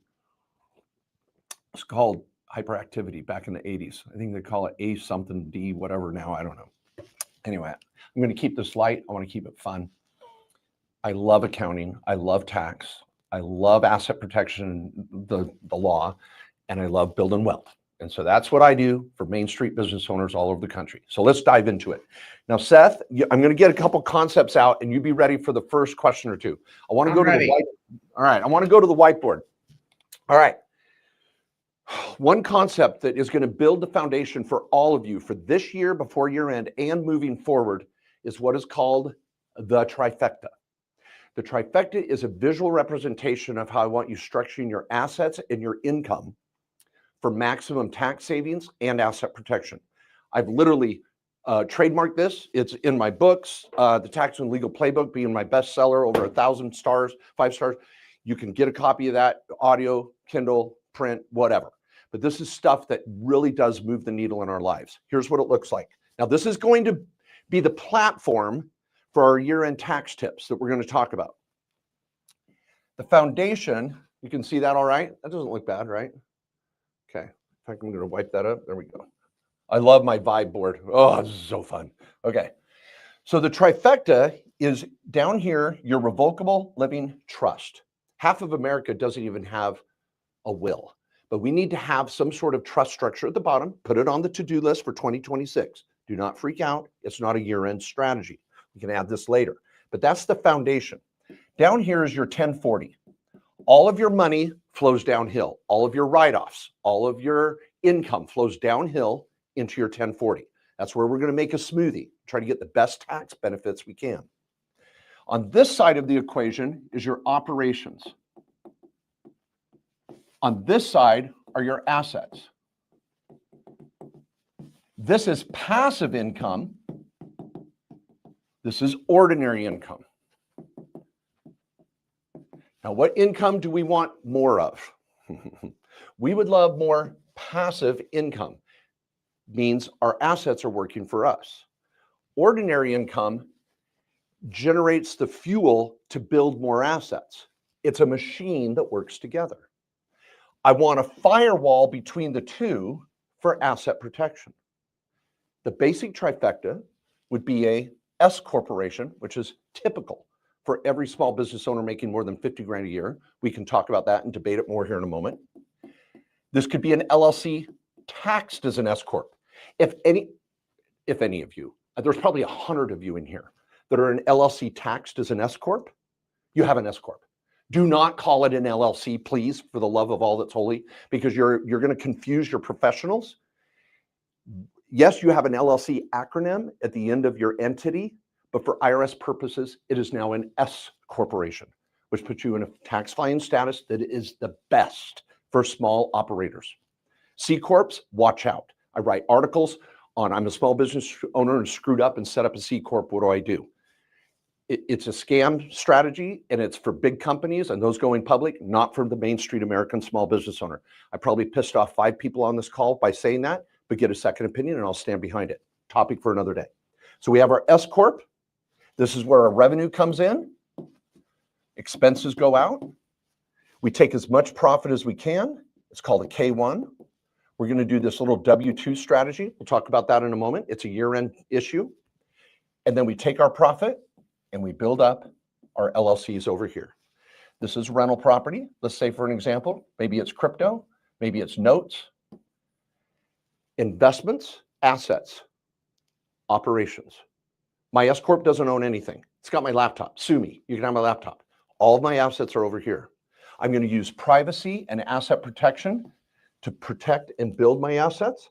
Over here, I'm going to make money and take as many freaking write-offs as I can. The trifecta: realtor, rental property, 1040. Dentist, operations, rental property. I'm a landscaper. Landscaper, S corp, LLC for the commercial building, warehouse, all owned by my trust. Trust, holdings, operations. It's magical. I have clients that are $100 million clients that go, why in the hell did my law firm that I get 50 grand a year teach me this? I have brand new business owners that are just getting started, and this is the platform that they can build from. It's amazing. So we are going to keep talking about this basic foundation the rest of today. And actually, I want to change this, and I want to add another last variable. Over on the asset side, I actually split it into A and B. Now, any questions you guys are having, please hold them. We're going to bring it together here. Assets over here. Remember, ops over here. We're going to start with a sole proprietorship or maybe an LLC, and we're going to graduate to an S corp when the time is right. That's our first strategy we're going to talk about here in a moment. Over here on the A category, we're going to have our tax-free or tax-preferred buckets. And this is where we're going to build up our solo 401k. In fact, I want to create a box for that. So I might have a 401k, a Roth IRA, an HSA, a Roth for my spouse, a Roth for my kids, a Coverdell, a DB plan. All of this are tax-free buckets that are on the other side of the firewall. They create income. They are all owned by, or the beneficiary is my trust. It all comes together with my trust. Over here is going to be rental property or personal investments, my investment accounts, crypto, whatever we're doing over here. And I might have one LLC. I might have 5 LLCs, 10 LLCs, I don't care. Your home is over here. Your home is owned by your trust. Your LLCs are owned by the trust. Your trust owns your S corp or LLC. It all comes together. You, personal name and personal address should be nowhere in public record. That's another level of privacy we're going to try to build as we build tax strategies on top of asset protection and wealth building. So far, so good, Seth. Doesn't this feel great? This is awesome. First question, when is the time right to switch over to the S Corp? Perfect question. We're going to go there. And I'm going to put this on the coolest thing is my desk is a whiteboard. So I'm like, I can just start writing on my desk too. Okay, we're going to go over the S Corp. I guess year-end strategies, we're going to go to S Corp first. But the overreaching strategy is all of you should set up a trifecta. My attorneys can meet with you whenever you're ready this year, next year, a tax lawyer tailored to small business. You'll spend a couple grand at most. And that trifecta gives you a tax strategy that will save you 10 times whatever you pay us. You can take it to your accountant, your insurance agent, your other legal professionals. But we want to just be that tax lawyer that helps build a plan that's affordable and effective for you. So the trifecta, and I'll show you some images of them here in a minute. So on the S Corp, everybody. Okay, let's go there. Seth, you're telling me at least half of the people here, could we say 75% of the people listening today have a small business, side hustle, 1099 of some level? Yes. Okay. Now I'm going to go quickly on this, people, because we've got to move on our checklist. Okay, time-wise. Okay. Now, everybody, take a breath. I can't tell you how much you could pay or would pay for this training right now. And take advantage of me, and please pay attention. If you make a phone call or an appointment with any of my tax lawyers, they're going to walk you through this. If you're not ready for this, you can read up more on this on my YouTube, in my books, YouTube, and my podcast. Okay. All of you out there, even if it was for a slight nanosecond, start out as a sole proprietorship, sole prop. And then I'm going to make this a little bigger and easier to see. So we've got sole proprietorship. And then some of you have gone out and set up an LLC. Now let's just take these two. In fact, let's throw the C. Well, I don't want to get to the C Corp level. Now, this is going to give us the foundation for more write-offs today and before the end of the year. If you go out and bring in 100 grand, multiple 1099s. Guys, I only have one S Corp in my life, and I can have as many as I want. Probably have 30 LLCs. There's a difference. We'll come back to that. But if I go out and make 100 grand, I could have eBay, Etsy, services, consulting, sell a product, sell a service, whatever. I'm an anesthesiologist. I'm a landscaper. I'm a hairstylist. I'm a barber. I'm a limo driver, whatever. Over 40 million Americans have a side hustle now. 1 in 3 Americans have a 1099. That's this. If I bring in 100 grand, it goes on a Schedule C, and I write off 25 grand in expenses. I write off cell phone, travel, dining, home office, my mileage on the vehicle, maybe my kids, maybe this, maybe that. Maybe I'm smart and write off more than the average person. I write off 25 grand. I net 75. Pretty straightforward. You take home 75 grand. Great. You're going to pay self-employment tax of 15.3%. That's going to be 10 grand. Then you're going to pay federal and state income tax, unless you're one of the 9 states where you get lucky and there's no state income tax. If we just take an average of 25% Fed and 5% state, you might be a little lower on Fed, a little higher on state. Let's just say 30%. 30 plus 40, 15, 45% is going into taxes off the top. Taxes are the #1 cost in our lives, and people don't talk about it. They don't have an accountant that can speak English. They think it's too complex. They're stressed. They're frustrated. They think it is what it is. All of that's wrong. You're in a safe place now. And if you like the way I'm talking, you're going to love my podcast, because I've broken down over 15 years, 1,000 podcasts on topics like this. Okay. So you're going to be paying out the butt. We do not want to be a sole proprietor. So you go out and say, oh, Mark, I'll be an LLC. Okay. You make the same 100 grand. You spend the same 25 on expenses, and you net 75. Oh, and I heard from some workshop or some influencer on TikTok that if I set up an LLC, I save taxes. Wrong. LLCs do not save taxes. Period. Well, Mark, I have to have an LLC to have a lemonade stand. No, you don't. Go open a lemonade stand. I have clients that come right out of college and start a marketing business and they don't have an LLC. Can they make money? Yes. Do they get write-offs? Yes. Does the LLC save taxes? No. It gives us structure. It gives us protection. It gives us legitimacy and branding and some trademark types of benefits of a name reserved and URL ownership, but it does not save taxes. You'd pay the same 10 grand in self-employment tax. So that, my friends, brings us to the S Corp when it makes sense and our year-end strategy. An S corporation, oh, so beautiful. And you could have an LLC taxed as an S Corp. It could be an Inc. It could be a PC. It could be a limited. I don't care. You make the same 100 grand and you set these up in the state where you're operating, by the way, not effing Wyoming or Delaware or Nevada. Where you live and you're operating your business is where you set up your entity. Another scam out there. Now, I set up Wyoming entities all day long for protecting assets, but not operations. So, you guys, we're talking about the operations side right now. We're talking about this side right here. I'm making money. We're not talking about rental property. We'll come to that in a minute. Okay, so you go set up, you take your LLC and you make an S election, or you make the same 100 grand. You spend 25 on expenses because you get the same write-offs. I net 75. No self-employment tax, no Obamacare, no corporate tax, nothing. But, and I hear someone typing, that may be you, Seth, not sure, but anybody out there right now that has an S Corp, is that true? Do you really get out of no self-employment tax, no Obamacare, no corporate, or do you have to take something? Write it in chat. What do you have to do? What do you have to take? Seth, what's our answer?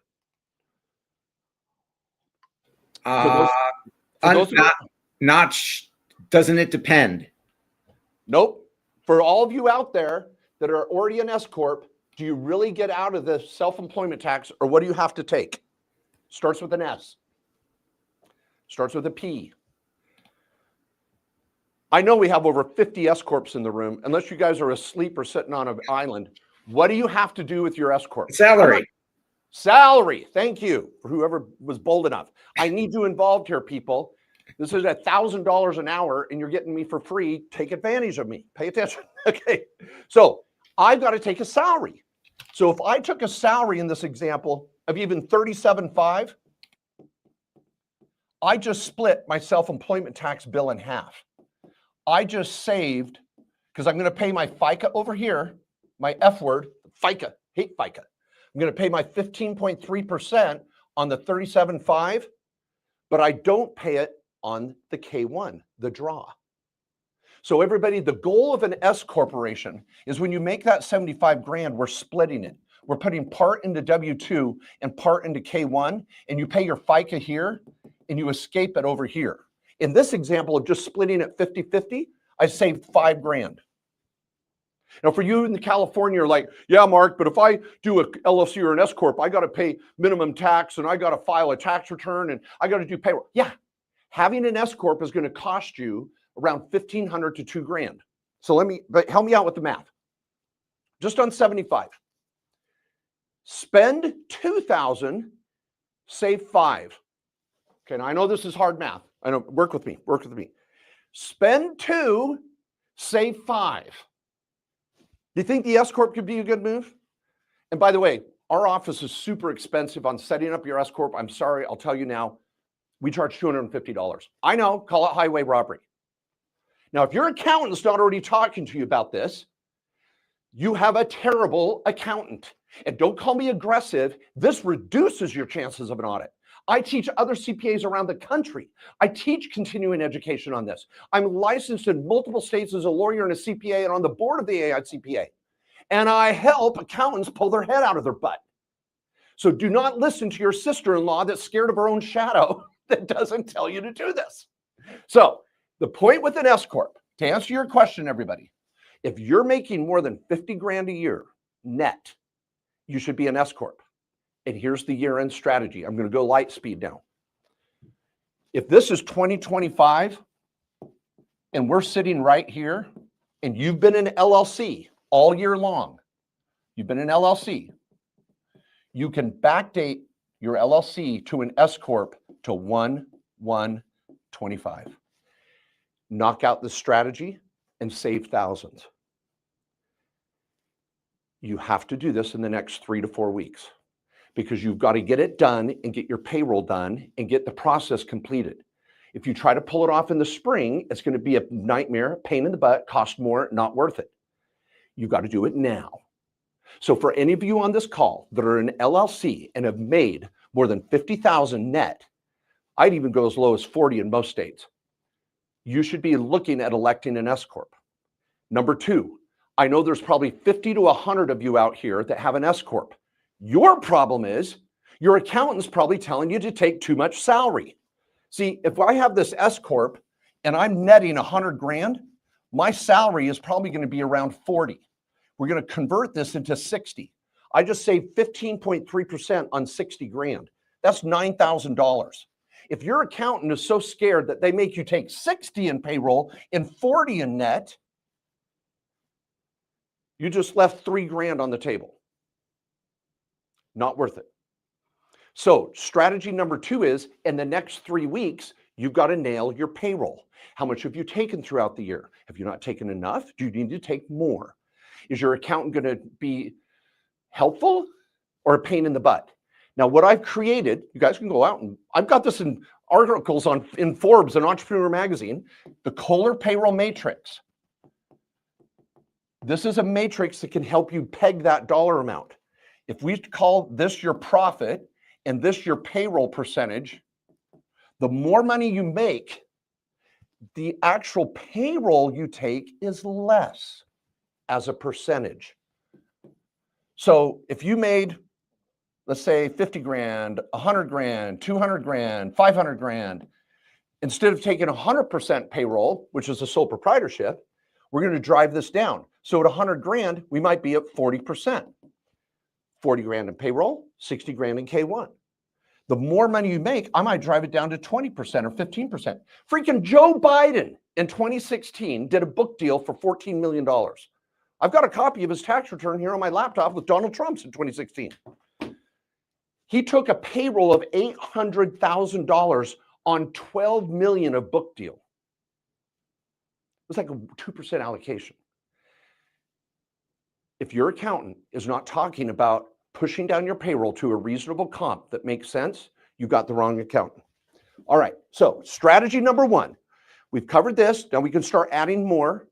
I would not put your spouse on payroll unless we're going to fund a solo 401k, and that has to be done in the next 2 weeks. And to get a new tax credit of $1,500. We'll come to that in a moment. But I might put you on, you're going to be on salary because you have to, but I might put your spouse on payroll and then zero out his or her payroll and fund their solo 401k up to $23,500 or $31,000. So now we blend into strategy number 2, but strategy number 1, in summary, everybody, and if you have a question, we're going to go quick, fast and hard here, Seth. If any of you are an LLC that made more than 40 or 50 grand this year, you need to be hard considering an S corporation retroactive to the first of the year. If you didn't have an LLC, you're screwed, SOL, and I don't mean statute of limitations. You need to set up a new entity by January 1st. So you could be meeting with one of my tax lawyers if you need to get the retro done or get the new one done. And then if you already have an S corporation, you need to be meeting with your accountant to talk about payroll for yourself, payroll for your spouse, payroll for your kids, and we're just getting started. We're on 3 strategies right now. We're just getting going. Seth, questions? Okay, questions. Looking for questions. I understand what you're saying about not paying my spouse or zeroing out her pay. If I don't pay her anything and she doesn't make money anyplace else, then wouldn't that negatively affect her credit if she's not showing any income? Interesting. I expected you to say, isn't she going to get Social Security? That's the common mistake people make. I have a whole chapter on that in my financial freedom book. So let me answer that, everybody. Think through this. Sometimes people think, I got to put my spouse on payroll because I want him or her to get Social Security someday. There's already a law called the spousal benefit. The stay-at-home moms and stay-at-home dads do not get screwed because they didn't have a career for 30 years. So they get half of the income of the spouse they were married to is attributed to them automatically. Do you know how much more payroll we would have to pay them out of your company to exceed that? You would be losing money to put them on pay because their Social Security is already half of yours, no questions asked. You would have to increase their payroll to a level where you'd be paying to get less. So do not put your spouse on payroll to get Social Security. Number two, you're saying, well, my spouse needs credit. Okay, first of all, you're married and your joint income is attributed to both of you on a 1040. And yes, he or she may not have a W-2, but if you're giving them a salary for them to get loans, you're already getting the loans under your social and you're co-signing each other. And if you're saying, well, Mark, you only get 10 loans under Fannie Mae, Freddie Mac, I want 10 loans under my spouse and I want him to have a big fat W-2.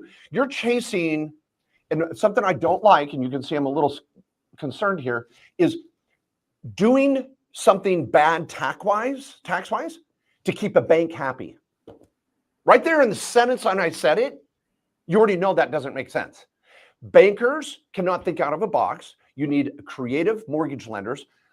Pace Morby, who I was just on a stage with him last week, he's against going to get a bank loan altogether. Seller financing is such a great strategy where I'm not trying to get credit for my spouse and paying taxes out the butt to get it. Please do not do that. Get a second opinion. Meet with one of our team members too. Paying your spouse so they can get a loan is, I would not think in the long run is sustainable and good. Okay, Seth, next question. If I pay my son to pay his college tuition, doesn't that cost him his financial aid if he's suddenly showing a bunch of money? Oh, I love this. This is such a good question. Oh my gosh. Guys, I'm a little spicy because I tell you how I really think. And a lot of accountants and lawyers, first of all, can't talk fast as I do on all these topics. But anyway, okay. First of all, let's go to paying kids. All right, everybody. Between now and December 31st, if you do not pay your kids the proper method, you do not get a write-off for it. And so what happens is millions of Americans, this is your adjusted gross income. This is your 1040. You're making money. And then when you're done, you pay taxes and then support your kids under age 18, school, music lessons, soccer, clothes, whatever. Then they turn 18 and you're paying for tuition, cars, rent. You pay taxes at this terrible percentage and then just give your kids money. Now let's just think about that. You're paying more tax so they can get, we'll come back to financial aid. So they can, when they're in a bracket that is zero up to $15,000, that's their standard deduction. If they go work at McDonald's, they don't pay tax on the first $15,000. If they work for you, they do not pay tax on the first $15,000. I have a whole chapter on how to pay your family members legitimately and honestly. So what we want to do is quit giving our kids money and put them on the payroll per se. And I'm not saying a W-2, but you're going to pay your kids and take a write-off above the line and let them file their own tax returns. Now, if you want to talk about building credit, my kids have been building credit because they have a real 1040 with real income. And I'm sorry, I'm going to be blunt. I do not need my kid getting financial aid with a 1040 and then try to go out and buy a home and even get an apartment. Have you ever tried that? To help one of your 23-year-olds go get an apartment and they have a 1040 because we've been trying to get them financial aid. And can I just tell you what financial aid is? A student effing loan. We've got $1 trillion crisis in student loans. And we think financial aid is something special? No, it's a fast track to my kid going in debt. I told my 4 kids, you want to go to college? We'll go to college, but you're going to come out with a business and you're going to come out with no student debt. Oh, that means you're going to community college? That's damn straight. Unless you get a scholarship, I'm not paying for some Big Ten, SEC, Pac-12 bullshit. The student loan crisis is real. And so I'm talking tough here. Please think twice before we have our kids have a 1040 so they can get financial aid to go in debt. Let's put them in our business on the board of directors, board of advisors, teach them entrepreneurship, pay them for helping in the business, get a tax write-off, and they don't even pay tax on the majority of that income. They build credit, they learn entrepreneurship. This is what the wealthy do. This is what wealthy parents do. I want my kids going to college, but not going into debt. And I want them to have a business while they're going to college. I told them I don't care what their grades are unless they want to become a doctor. Just graduate and learn life skills while you're at college. So how we pay the kids. In our trifecta, there's a new bubble. If you have an S corporation, you never pay your kids under age 18. Never, never out of the S corp. We have a support company. It's a sole proprietorship. I call it a family management company. It's going to be on a Schedule C. You pay that for all the kids' efforts that are helping in the business. And when I was paying my kids under age 18, I paid Dylan, I think most years 8, or the 2 girls 6, and then Molly 4. So there's 24 grand. Instead of me paying tax on 24,000, I paid a management fee to a Schedule C for services like office cleaning, social media, helping with the rental properties, going to events. Any business you have, if I can get the kids helping in the business, then I can take a write-off. So I'd put 24K in, 24K out.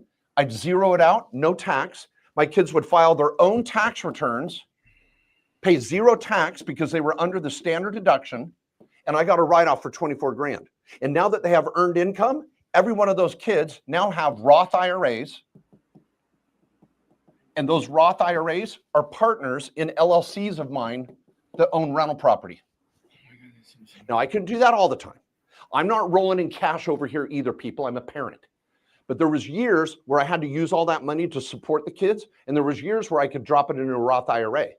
And then there was years when I was going to go buy a rental, and I had 20, 30 grand sitting in the kids' Roth IRAs, and I made them partners in the LLC. That's called self-directing, whole other strategy. So before year end, we want to convert any money in traditional IRAs to Roth IRAs. Your deadline's December 31st. Other major topic. So when you pay kids under age 18, we use the support company. For kids 18 and older, they get a 1099. Every one of my kids get a 1099. Now, if we go to our trifecta, everybody, this is super important. You've got your, and I know I'm talking fast here because I only have 1 hour. I teach 2-day courses. I get 1 hour with you. I'm trying to throw in as much as I can. I'll take a breath. Let's go to the basic trifecta. You've got your trust. You've got your LLC/S Corp. You've got a business. And you're going to buy a rental property. And you're going to fund your 401k. And you're going to fund your Roth. Basics. This is what we want to be doing.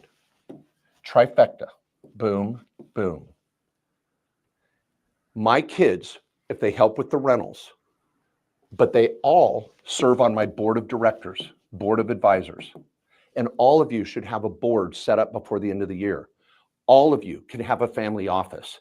It's the bedroom down the hall with a hide-a-bed. I am so sick of financial advisors saying, oh, you have to have 100 million before you can have a family office. Bullshit. All of you need a family office. All of you should have your corporate book, and you should be doing your annual minutes. Do I have a corporate book in here? Okay, so that is our annual meeting that we will be holding before Christmas, writing off travel and dining and bringing family members together for Christmas and having a board meeting talking about wealth and business and real estate and everything we're trying to accomplish. And then I'm going to give my kids a 1099 for any money I gave them throughout the year. I joke about it all the time. Some of you have heard it on my social. I love it at Christmas time. My kids come down to their Christmas stocking and they get a 1099. It's so special. They love it. But anyway, I'm getting a tax write-off for giving my kids money. I don't pay taxes and give my kids money. They all earn it by being a part of the business on the board. Have you seen the show Succession? Do those kids do anything? No, they're on the board.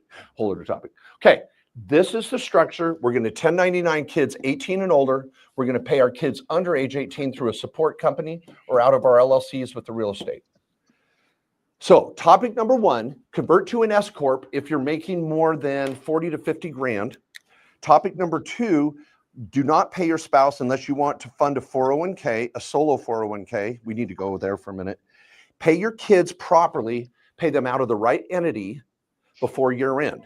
They can turn Yes, around that's and especially reimburse you. paying for you. Go ahead. Next. We got 19 minutes left, just so you know. I think I had this one too long. I think it might be frozen. Again, if you can mute them off, Seth, thanks. Next question, Seth. We got 19 minutes. Let's keep going. Oh, okay. All right. So S Corp, pay your spouse, pay the kids. I'm going to say number 4, and let me just point this out again, everyone. You should be having an annual board meeting every year for your LLCs and S Corp. If you don't, your LLC and S Corp will not protect you in a lawsuit. Also, in an audit with the IRS, if you don't have an annual meeting with your accountable plan provisions, you will lose an audit. And we have a service. We've helped thousands of clients every year do their annual board meeting. We give them a questionnaire and help them do it. We make sure they're good with the state. Again, we charge way, way too much. It's super expensive, $200 a year. So go to mainstreetbusiness.com if you want to get your minutes done before year end. Put your family members on the board. And when they fly in for Christmas, you're having a board meeting and you're able to write that off. So I want all of you, as strategy number 4, is to have a board meeting before year end. Now, I've got articles on this. I've got YouTube videos on this. There's so much out there on this. And if you guys can apply yourself here, you're the captain of your ship. Do not wait for your accountant to do this. Your lawyer's not going to do this. You guys have to take control of your tax future. This is easy stuff. I'm going to get an S Corp if I make more than 40 or 50 grand. I'm going to nail the payroll to a 30% allocation or less. I'm going to pay my spouse when they want to fund a solo 401k. I'm going to pay my kids through paperwork if I'm giving them money. If I'm not giving my kids money, I'm not paying them. I don't want to like manufacture a write-off that's not legitimate. But if I'm helping my kids financially, they're going to earn it by serving on the board, which is strategy number 4. I'm going to have a board meeting before year end. Now, number 5 is this solo 401k. We held a whole podcast on this a week ago, and you can get to it at Main Street Business Podcast, Main Street Business Podcast, and also mainstreetbusiness.com is where you can get your minutes done. The solo 401k in the One Big Beautiful Bill, legislation was created where if you set up a solo 401k where you auto enroll and start to play with your 401k and start putting some money away, even if it's $100, the government will give you a tax credit of $500 for 3 years in a row. So you get $1,500 for setting up a solo 401k. We charge $1,000 to have a self-directed solo 401k. And you get a write-off for the $1,000. So you're getting a $1,500 tax credit, which is equivalent to $2,500 write-off, plus the $1,000 to set it up. You're getting a $3,500 write-off to set up a solo 401k. And if you're going to do it, you have to do it by December 15th. If we don't have your paperwork by the 15th, we cannot process it because the IRS shuts down from the 26th to the 1st. You have to have your your SS4 in by then. If you want to learn more about that, go to the Main Street Business Podcast and listen to our solo 401k presentation last week. If you want to learn more about these 25 tax strategies, go to KKOSlawyers.com, KKOSlawyers.com, and you can watch our 25 year-end tax tips. And I've got 10 lawyers talking a little slower than me, going through those 25 tips in 1 hour. And you can go listen to it, watch it on KKOSlawyers.com. Normally, I've got a laundry list of questions a mile long, and I'm not allowed to keep talking. So I'm going to ask one more time. You're like, Seth, seriously, there's no questions from anybody? I've like dropped. I didn't say there wasn't any. I was trying to let you keep talking. I apologize. Adrian, do we have any questions on Chatter? Hey guys, anyone have any questions on Chatter? I do. Oh, sorry, Mark. Yeah, Okay, can you hear? Introduce yourself, please. Go ahead. I heard I do, but then take the mic. Oh, Sheila, take the mic. Intro yourself. I just raised it. Hi, I'm Sheila Slick. I have found this so educational. So thank you for giving us your time today. So as an LLC owner, one of the things that we normally try and do at the end of the year without taking into account all of this advice that you did, is try to spend our profit. Okay. So that we don't pay taxes. So what do you think about that strategy? Well, when you say spend our profit, spend it on what? What would be some examples? Reinvesting in equipment, like that's a great time to see, well, how can I reinvest back into the LLC? But the reason that I'm asking is because you made the point earlier where you said that you should be investing that profit in real estate or other things rather than investing it back into the business to continue to grow the business. Great question. It's a balancing act. And I'm not saying there's a perfect answer because every business is a little different. But Sheila, I appreciate your boldness asking this. Typically what we see is this with farmers. Farmers who hate paying taxes, have land rich, cash poor, and any money they make before year end, rather than pay the IRS, they go buy another John Deere or they go buy another truck. Did they need another John Deere? Did they need another truck? 9 times out of 10, they did not. And so they end up buying shiz, and we drive by farms all the time, don't we, people? If you live in your rural area anywhere, where you see it littered with equipment that is not making them money. It was used as a write-off. And if I don't get 100% write-off and I have a 100% tax rate, then I'm spending money to only get a 30% benefit. Now, Sheila, if you need a piece of equipment and it's going to make you a freaking ton of money and you need it to grow your business, go buy it. But if you don't need that equipment, take the effing profit, pay 30% on it, take the 70% that's not now sitting in a piece of equipment you're not using, take that 70% and go buy a rental property. Put it in your solo 401k and buy some crypto, buy some XRP, buy some Bitcoin, go loan it to someone. Take that 70 cents that would have been locked down with something dumb and go make more money with it. Now, do we need to reinvest into our businesses? Yes. But we don't want to do it to save taxes. Let's do it because it makes us freaking money. I think a good earmark is if I make profit, I'm going to take 30%, set it aside for the IRS. I'm going to take 30%, reinvest in my business. And I'm going to take 30% and go build more wealth. Now, this is after I pay myself. We're talking about profit. I mean, I'm going to be paying myself throughout the year that I've got to live on. But the profit, what am I doing with that? I'm going to take 30% and pay the IRS, 30% maybe reinvest in the business, and 30% to go buy something else that's going to make me money outside of the business. So that's my take on it, Sheila. Hopefully that helps. Anyone else on these Thank five? you so much. Thank Because you went above and beyond. You even broke it down in a way that I could understand 30, 30, 30. So it at least gives me a filter to ask myself, will this equipment or this investment make me more money? Otherwise, use the 30, 30, 30 rule. On the profit, yeah. And then meanwhile, you should be doing your S election, because when you make money in your LLC, I got to peel off the what I'm going to really live on.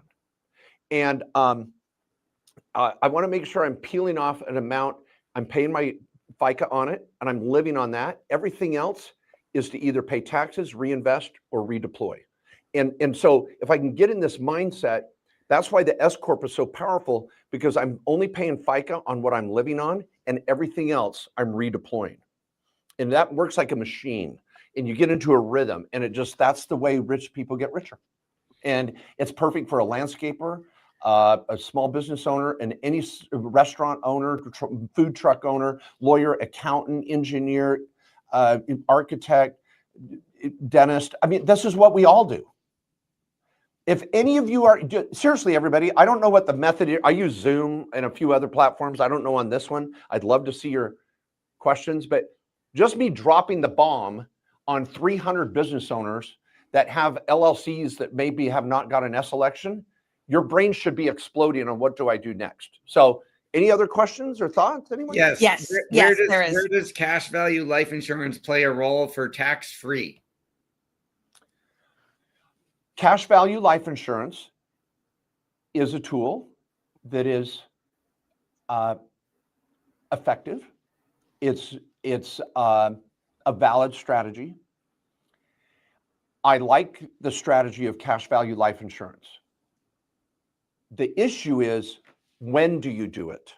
And when does it fit the best profile of a small business owner? I see a problem with cash value life insurance a lot of times because it's sold to people that are still building their business. They do not have a lot of financial wherewithal depth per se. They may still be buying a home. They haven't even funded their Roth IRA, haven't funded their 401k. They may have college savings accounts that aren't full. And some life insurance agent rolls in and sells them a big fat life insurance policy. And if they can't keep the premiums up, it disappears. It's happened to me twice in my lifetime. Now, if Maria I've got has a question. Oops, sorry. Oh, let me say, but if I Continue. have a client that's making 500 grand a year, they've got their rental property for the year, they funded their 401k for the year, they funded their Roth for the year, they're building wealth, and now they're looking for extra strategies.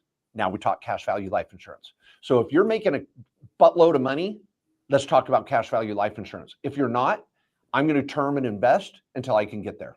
Term and invest. Okay, next question. Maria, take the mic. Thank you, Adrian. Thank you so much. Lots of value here. Thank you, Mark. Thank I am you. an independent. You're welcome.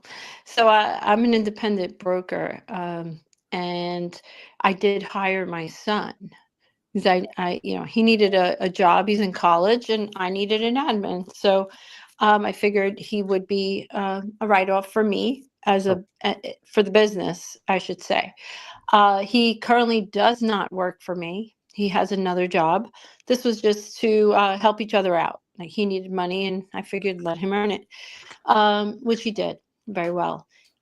So at this point, you said after 18 or older, you 1099 them, right? Your children. Hire them in one, what capacity, and two, since he was already a W-2 employee of the company, do I now need to hire him as an employee of an entity I have not formed yet? For example, the Maria Family Company, Okay, let's back up. LLC, tax it as an S corp. I got Yeah, all that. I would love to ask how many people in the room have kids under age 18 and how many people here have kids 18 or older that act like they're under age 18. I would suspect 60, I speak everywhere, 60% of you in the room have children, half of which are under age 18, half are above. So listen, you 60%, and your question is phenomenal. Let's talk about the 18 and older. If a kid is working in our business, and you're a real estate brokerage, right? You're a broker, agent, real estate? Correct. Okay. If our kids are helping in the business and they act like an employee, show up like an employee, and they're 8 to 5, 1 to 5, and they work alongside all the other employees, then you are required to give them a W-2 if they look like a duck, quack like a duck, and fly like a duck. Okay? Which I did. Which they did before. But now, this son of yours is just helping here and there, project-based. He's off doing this. He's off doing that. He's on your board of advisors, board of directors. He's an outside consultant. Comes and goes, right? 1099. Correct. Never set him up on a W-2 again. You don't need to set up some new freaking entity. Just start paying him out of your primary company, which is be your S Corp, and you're going to just 1099 him. He's a subcontractor, just like me. I'd be a subcontractor to you. So you just 1099 him. Now, for any of you out there that have kids under age 18 that you're still obviously supporting, they need to have their own bank account. Wells Fargo has a teen checking account for this very purpose. You do not pay them out of the S Corp. You set up a family management company. You would not do that because your kid's over age 18. You don't need it. You're just going to pay them out of the S Corp. But for those of you that kids under age 18, then you have to set up a management company because an S Corp has to withhold taxes on a kid, not a sole proprietor. So you set up the support company that's a sole proprietorship, pay that pays the kids. Guys, this is not audit risk. This is normal American small business with small families. This has never been, in 25 years, I've helped thousands and thousands of clients do this and not had one issue. I've taught thousands of accountants that have not had an issue with this. If your accountant starts to push back on this, fire your effing accountant and level up. And if you want to learn more about, I have a whole chapter on how to do this in my book, Tax and Legal Playbook, podcast that's on YouTube channels on this. Please learn more about it. But you're handling it properly with your son. Just do not give him a W-2 at this juncture. Stick with the 1099. Okay, thank you. Yeah, You he's bet. not hourly, so I wouldn't W-2 him at this point. I'd have all those other, payroll and all that other fun stuff. But 1099 sounds like a good way to go because he is helping with some things. So thank you. Appreciate you. You bet. Nice Thank knowing you. Thank you. A couple of, and see, here's the thing, Seth. I could just keep rambling on about 10 other strategies, but I'd be throwing darts hoping someone liked it. I'm here for you guys. If you've heard of a crazy strategy or heard of a good strategy or something I've already talked about, people, ask me now. I'm all yours. Awesome. Anyone else? Adrian, we have any more for chatter? I do not see any more questions. If everyone, there was Adrian? one. Yes. There's a question in the chat from Yes. Annalie. Oh, okay, great. What about CSR? When is making donations to nonprofits beneficial? Interesting. When you've got so much money coming out of your butt that you want to give some money to charity and you're going to get a small write-off for it, enjoy the ride, you've got to be itemizing. If under the new standard deduction levels, the Tax Cuts and Jobs Act and the One Big Beautiful Bill, you got to be a pretty wealthy person to enjoy giving money to charity and getting a tax write-off. So I would say this to everybody. If you want to give money to charity, do it because you want to be a great person and get a benefit feeling good inside. The tax benefit could very well be non-existent. So don't think of charity. Don't give money to charity because you're getting a tax benefit. Give money to charity because you want to. If we get a tax benefit, we'll enjoy it. Now, I could, if I had your tax return, I could model it and tell you what you might get, but do not think it's worth it. Giving money to charity is not worth it for tax purposes, people. It's because you want to be a good person. Any other questions, anyone? Think that it is it for chatter. This has been amazing. Awesome. Well, thank you, Mark. We greatly, greatly appreciate your time. A fire hose of amazing content. Tell everybody one more time where they should go to learn more about Main Street and how they can work with you and your various teams. Okay, the first place to start, if any of you want a year-end consult in the next 2.5 weeks to literally save tens of thousands of dollars, I'm not kidding. And if you're a small business owner making 100 grand or more, we always find problems. Go to KKOSlawyers.com. KKOS is in Sam, lawyers, LAWYERS.com. Mark J. Kohler, just Google it. You'll see my website. You'll see my YouTube channel. You'll see my social media. You can pick up my book on Amazon. But I would start with a consult at KKOS Lawyers. If you just want to get your minutes done for your LLC before year end, go to mainstreetbusiness.com. Mainstreetbusiness.com. Thanks, Seth. I appreciate it. Thank you very much. We greatly appreciate you joining us. All right. Adrian is the fabulous Ari Gelper here. Yes, I see the handsome face of Ari right there. Let me just tuck Mark away and add Ari. There he is in his glory. We are ready for our final presentation of today. Thank you all for staying with us all day long. Mark, that was incredibly valuable. We got some clear guidance on how to protect what we're building and keep more of our money. We're going to close the summit out with the lifeblood of every business, sales. More real quick, Seth, how do I share a screen from here just so I know to get my slides? There's a button at the bottom that looks like a monitor with a plus on it. Oh, okay. Thank you. Okay. All right. So more specifically, trust in the sales process. Our final speaker of today is Ari Gelper. He is the world's #1 authority on trust-based selling, the author of 7 best-selling books, and the founder and CEO of Unlock the Game. For more than 20 years, he's helped entrepreneurs and sales teams escape the pressure-based sales model that leads to free consulting, chasing, and stalled deals. Today, he's going to talk about how to thrive in the trust recession with trust-based selling and the one-call sale. Ari, full disclosure, is my personal sales mentor. I have the good fortune of working with him almost every single week, and he's been transformative in changing our sales process to work faster and better, reduce our time to get a sale, increase our sales conversion rate. I'm excited for him to share that with you now.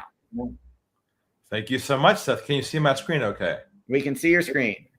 Okay, beautiful. So welcome, everybody, and thanks, Seth, for having me. And it's been great working with you on your business, and thank you for having me as well here. This is very timely because the world's in a new place. And I'm going to talk to you a little bit today about how to bring on new clients without having to sell the way you're used to, in a whole different way to think about this from a trust perspective. So I'll warn you in advance, a lot of my work is very contrarian. It's the opposite of what you're probably used to, what you probably heard of, what you're doing now. I wouldn't be surprised if some of you don't like the act of selling in itself. And there's a different way of doing this. But I've this for a long, long time, 25 years now. So hopefully this will be a game changer for you for the new year to really grow your company from a different perspective in terms of the sales side. So if you don't know much about me, briefly, I'm the author of 7 different best-selling books. They're all about the concept of not chasing leads, not following up with people, how to shorten your sales cycle down, how to position yourself as what I call a trust authority, so they trust you at hello. You don't have to sell yourself anymore. Have a large following as well over the last 20 years, 25 years. But the one book I'm most excited about, always have been, is this one here. This is called Lessons from Toby. When my son was born, his name is Toby, we were told that he had Down syndrome. And at first, we had no idea what that meant to our lives. Then we realized we had a gift on our hands. If anyone knows anybody who has Down syndrome, you know they're beautiful people. They're loving, they're giving, they're transparent. They're just so present, you know? And so I'm learning so much about him being his dad. I wrote a book about him called Lessons from Toby. And the way he is with people. And I said to myself, gosh, if we could all be like this in the sales environment, what a successful life we'd all have. No more tension, no more lost opportunity, people working together, a better world. So a lot of my work is from his view of the world. So giving you a bit of a glimpse of my personal life there, but I think it's important to understand where I'm coming from and what I'll be sharing with you today. So let me tell you briefly about the story behind my pivot, my shift that happened about 2 decades ago that got me to this point where I am today. You might resonate with this. I used to be a sales manager in a software company. It was a high-tech business, and we launched the first website tracking tools back then, years ago. It's now called Google Analytics. You probably heard of that. But we launched this first tech tool to track website behavior. And I'll never forget, I was managing at the time 18 salespeople. The big leads came across my desk first. I remember getting a phone call from a website. I picked the phone up, and it was a gentleman from a huge company. You recognize the name. They had hundreds of websites. And honestly, if I close this one sale, it would double the revenue in one transaction. That's how big it was. So the gentleman was a nice guy. He asked me a couple of questions. We agreed to a conference call and a demo to show him what it looked like, how our tool worked in real time. So we installed it on one of his websites, and the day finally came, Friday, 4 o'clock in the afternoon. I'll never forget this. I was in my conference room with my CEO.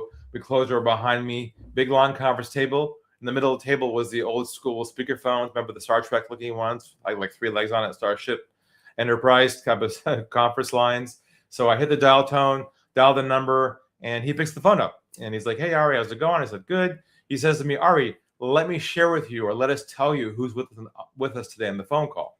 I said, "Great." Next thing I hear is, "My name is Mike. I'm CEO." I was like, "Oh, this is good." "My name is Julie. I'm head of global marketing." Perfect. "My name is Chris. I'm head of global IT." Amazing. Everybody on this call was a decision maker. If it's going to happen, it's going to happen today. So I had them all log into a rudimentary webinar style tool we had back then. So I was showing them live how our system worked, how they can log in, see some real-time data of their users going through pages. This is all new back then. And so I'm showing this to them live, and I started hearing this noise on the phone call like, "Wow, this is great. This is amazing. I can't believe we can see this. They start asking me all kinds of questions. How do we use it? How do we install it? How does the tech work? And of course, I had all the answers. I was competent, and they had the questions. I had the answers. It was like a love fest on the phone. You know what I'm talking about? I'm sure you've been there before. Honestly, there was no resistance. They were loving this product. They could not believe it was even possible to do what they saw on the screen. So an hour goes by. They asked me tons of questions. Great chemistry. I'm getting the high five from my boss in the corner there. He's like, Ari, nice job. I'm like, oh my God, if I can make this sale, this is going to be like make my year. So the call comes to a close, and my contact says to me, Ari, we love this. This is great. Look, give us a call a couple of weeks, follow up with us, and we'll move this thing forward. I'm like, oh, thank you, God. Oh, amazing. So I said my goodbyes. I took my hand, reached for the speakerphone in the middle of the table. As I'm reaching for the speakerphone to hit the off button, by complete accident, now I said divine intervention, my thumb hit the mute button instead of the off button. And a click happened, and they thought I hung up the phone. And a voice inside of me said, Ari, go to the dark side. Be a fly in the wall. Go where no one's ever gone before in the world of selling. So I pulled my thumb back for a couple of moments. They started talking amongst themselves, thinking I had left the call. Now, what would you imagine that they would have said after a call like that? That's not a trick question, but I would think that you would probably say to yourself, well, they probably said good things like, hey, this is incredible. Let's work with this guy. Let's do this right away. How do we deploy this? I was waiting to hear these things. But what I heard and said was this, I'll never forget it. It's why we're all here today. Here's what they said. They said, we're not going to go with him. Keep using him for more information, and make sure we shop someplace else cheaper. Knife in heart twist. I was in a state of shock. I could not believe it. I snapped out of it, hit the off button, looked at the wall, and I said to myself, what did I do wrong? I was friendly. I was relationship oriented. I was competent. I answered their questions. I did everything I was taught to do by the sales gurus, the books on my shelf at home I was reading, the seminars I went to. I did everything a salesperson should do the right way. And here they lied to me. They didn't tell me the truth. I said to myself, this is all wrong. The whole sales process is wrong. Why were they comfortable not telling me the truth? And I realized was because my goal in the process was to make the sale. My goal was not to build trust. And I realized I got to shift the whole trajectory, the whole framework, the whole mindset, and throw everything out I learned from the past and build my own way of thinking around this, my own mindset shift, where the goal of the process is not the sale. The goal instead is trust, deep trust, where they tell you the truth from the beginning. So you're not playing a game with them and being lied to and rejected and playing the numbers game. And that became my whole trust-based selling platform, my whole model around the idea of not having to chase ghosts, follow up with people, and to boost your conversion rate, shorten your sales cycle, all based on trust building and not based on selling. That's a big shift because we've been taught to sell, and I'm telling you, stop selling, build trust instead. And that which leads us now to why, more than ever, this is so relevant, because I believe I've coined a term called the trust recession. We are now in a trust recession as it comes to a buyer and a seller, where you are being compared to other people. You're being shopped. And now trust is the lowest point ever in the sales process for most businesses. And they have to play the numbers game, chasing people. So what I did was I put together a visual process map to show you what I mean by what the trust recession looks like. And hopefully this resonates with you. You're probably experiencing it yourself right now. Wouldn't be surprised. So here's how I define the trust recession. First is we are now living in what I call a commoditized world, where others do what you do. Services are now ubiquitous, commoditized. And because of that, your potential clients are now in shopping mode. They're shopping you over someone else. They go online, look at your website, go to social media, go to your LinkedIn profile, and you sell X, and they go, okay, I want X. I'm going to shop around and see which X I like better, who's cheaper, or whatever their criteria is. They're calling you inbound, you get a lead. They're in shopping mode. That's their mindset. While they're in shopping mode, we feel it's our job to educate them, to deliver value. So we end up doing what I call free consulting. Free consulting is just like it sounds. We give away the farm. We share information, brainstorm, give ideas, case studies. We feel our job is to over deliver on value to prove to them that we can do the job. And the irony is they're not questioning whether you can do the job or not, because they don't know if you can do the job or not until after they're a client, not before. So we end up giving our heart and soul out to people. Then they want to think about it. And then we end up in what we call a shop in chasing mode. We're going to chase them, follow up with them, use CRM emails to get them later on when they're ready. And we're like, we're deflated. We're like, well, I don't understand. They're a perfect fit for me. They have a problem I can solve. I can help them solve it. And then they want to think about it. And off they go. That's the trust recession. And I wouldn't be surprised right now. Most of you are stuck in this cycle somewhere in your sales process, chasing leads who are not converting.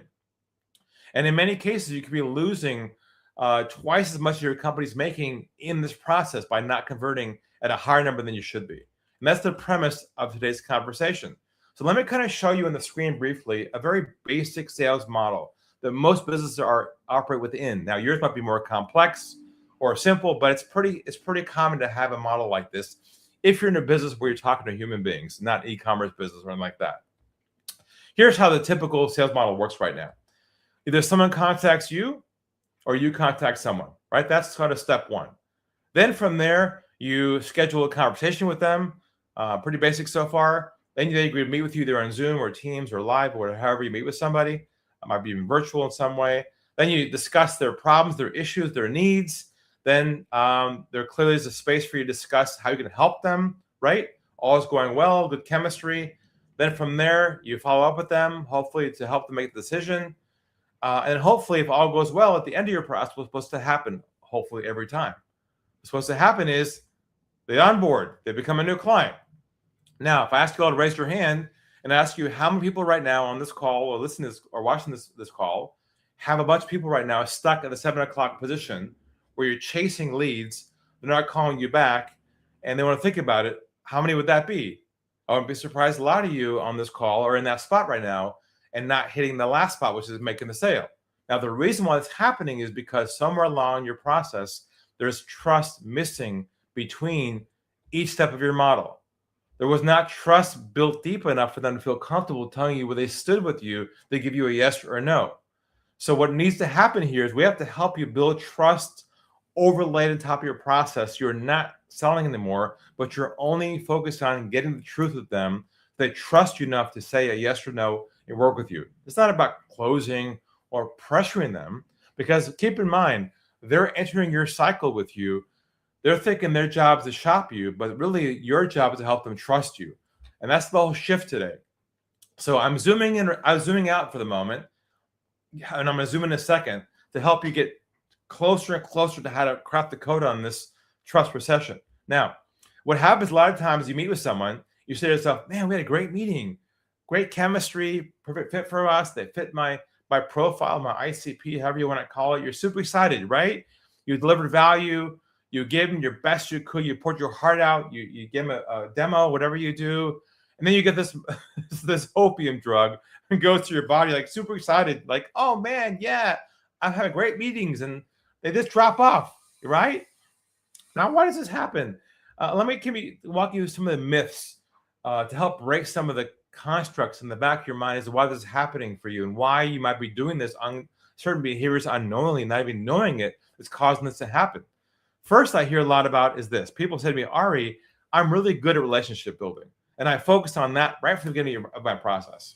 I say to them, your goal is not to build a relationship at first. Your goal is to create trust with them, because you can create trust with someone and not a relationship. They're two separate concepts altogether. And I'll break that down for you in a few minutes, how they're different. Then I hear this a lot. I hear people say to me, oh, Ari, I usually fact-find first. I want to qualify them, ask them questions, and see if they're qualified or not. Well, what you don't want to do is fact-find with them before you build trust with them. You only fact-find with them after you build trust with them, right? Otherwise, you become a human calculator, getting information, processing it, and creating output. That's a whole shift you have to think about as well in your process. Then people say to me, "Oh, Ari, I got to ask about their goals, what they're trying to achieve, what their objectives are, what their vision is." The irony of this is people cannot, in this day and age, are so fragmented mentally, they can't think past tomorrow. Your goal is not to focus on their future. Your goal is to focus on their current problems now. That's where trust is built, not trying to future sell them. The last one's a big one, and that's the whole idea that they have to like you first. Like, we feel like, oh, they got to like me, we got to get along, we got to have chemistry. That's the whole rapport building from the sales model from the 80s. And I'll tell you right now, here's the irony of this. They don't even have to like you to trust you, which blows a hole in the whole concept of you first trying to build a relationship with them. Look, you do build a relationship with them after they're a client, but not before they're a client, because I'll tell you why in a few minutes what the problem is with that. Now, based upon this premise, we have to now drop a bomb in the whole sales and marketing model that we're used to. After so many years, we have to flip it. So what I want to do is talk to you for a second about the typical mental model that people have in marketing and sales and what they think they should be doing. Now, I'm sure most of you know what a sales funnel looks like, right? A sales funnel looks like this. You're wide at the top, narrow at the bottom, right? What's our goal with a sales funnel? What do we put at the top of the sales funnel?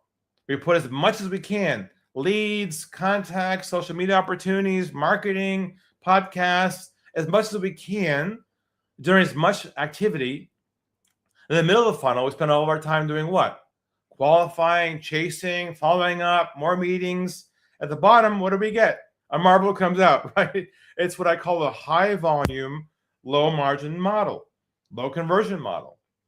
This is the construct that's been embedded in the back of our brains for years, and it no longer fits if you're in a low volume, high margin model. So we built our own visual tool called a sales cylinder to replace a sales funnel.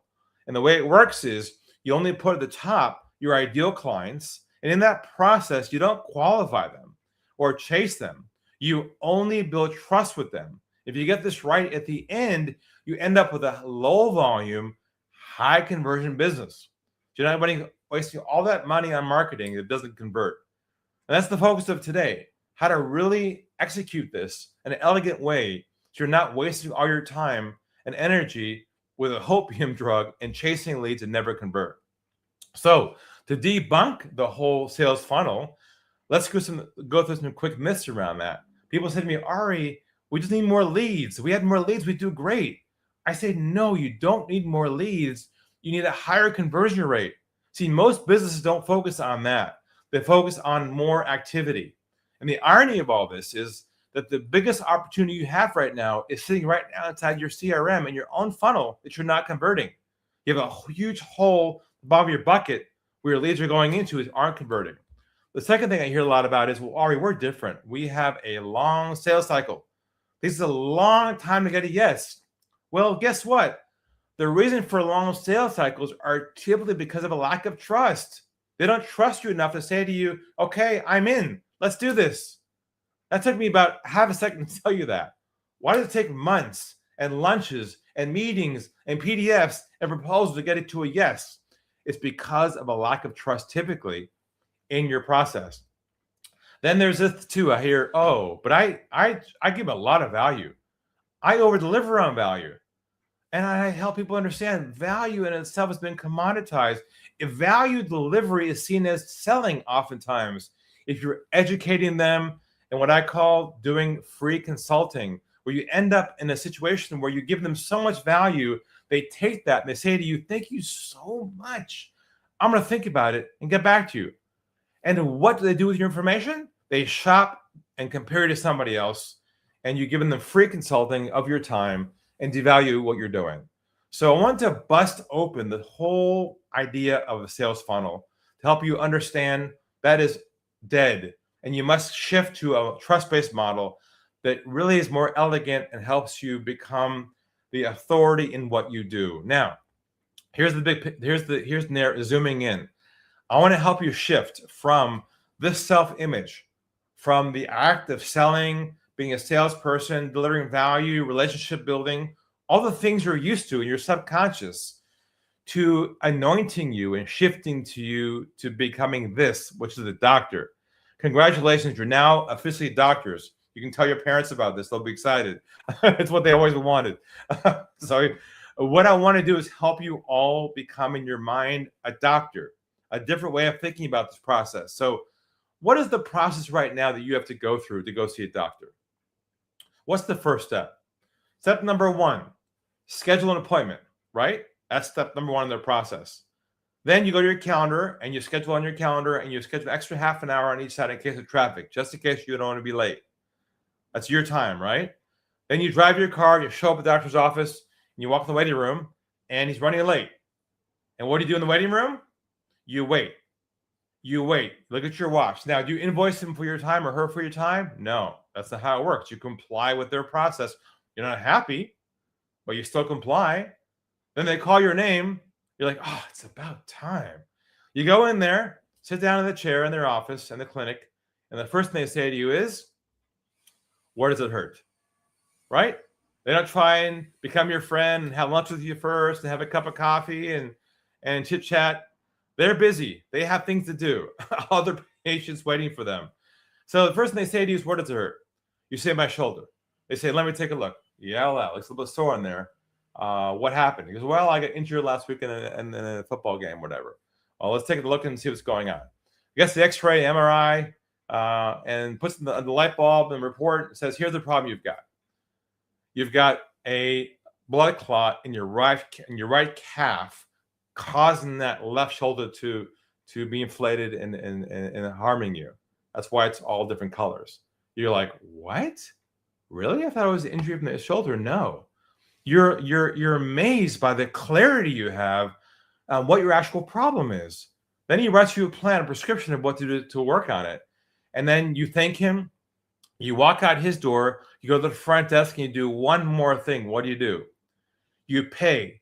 You pay the doctor not for solving your problem, only for clarity on the problem and a plan to fix it. Now, you go to the pharmacist to get the medicine. The pharmacist dispenses the medicine, not the doctor. Now, I've spent some time right now breaking this down for you step by step, because I think a lot of you on this call might be the doctor and the pharmacist all in one. Even the front desk scheduling the call all in one, because we can help ourselves, but as experts, we have what we call the expert syndrome. We want to tell people what we do. Once we kind of quick diagnose the problem, we say, oh, here's how you solve it. We go into pharmacy mode. So I'm going to help you today separate you being the pharmacist and you be the doctor, because the doctor is where you're building trust with people. And I'm going to help you to stop dispensing the medicine, so to speak, too early in the process, which now puts you in sales mode, because I can see you haven't spent enough time with them to really unpack their situation, do a deep dive inside their world, for them to say to themselves, wow, she or he gets me. She's helped me clarify my own problem. We oftentimes don't go deep enough with people to do that. So let me first take care of one concept, and I'm going to walk you through how to go about being the doctor live in an actual process map, okay? So I want to deal with one concept here, and that's the concept of this big idea, which is relationship building is not the same as trust building. Now, what does that mean? Because it sounds a bit abstract, because usually when you build a relationship with someone, you build trust at the same time. That's what we think we're doing. Let me show it to you in a graph so you can visually see what I'm talking about, okay? So on one axis, we have trust. On the other axis, we have time, okay? So all of us know that to build real, authentic relationships with someone, it takes a lot of what? It takes a lot of time, right? Now, a lot of time to build a relationship with someone creates a long sales cycle. Follow-up, meetings, proposals, emails, videos. And with that process in mind, if you're focusing on that and creating a long sales cycle, you end up getting a lot of this. I want to think about it, follow up with them. The next step, leave a voicemail, have them call you back. And then it's a very poor use of your time if you're focused on relationship building to get the trust. It takes way too long. But what if you remove the relationship piece, pre-sale that is, you still have it post-sale, of course, take it out, and you only synthesize and focus on trust building only. That will collapse your sales cycle down to a short amount of time. There's no more chasing. You get a yes or no up front. No more selling yourself. And you can do what you do best, help people. So this concept in itself is a mindset shift because we're so wedded to believe and conditioned to believe, brainwashed to believe that our job is to build a relationship first with a new prospect. That is wrong. And that leads you into the trust recession, stuck in the sales cycle, which will break everything for you. Now, how do you execute this in a way that makes sense? How you do it is a model I developed and are now being used by my clients around the world called the one call sale.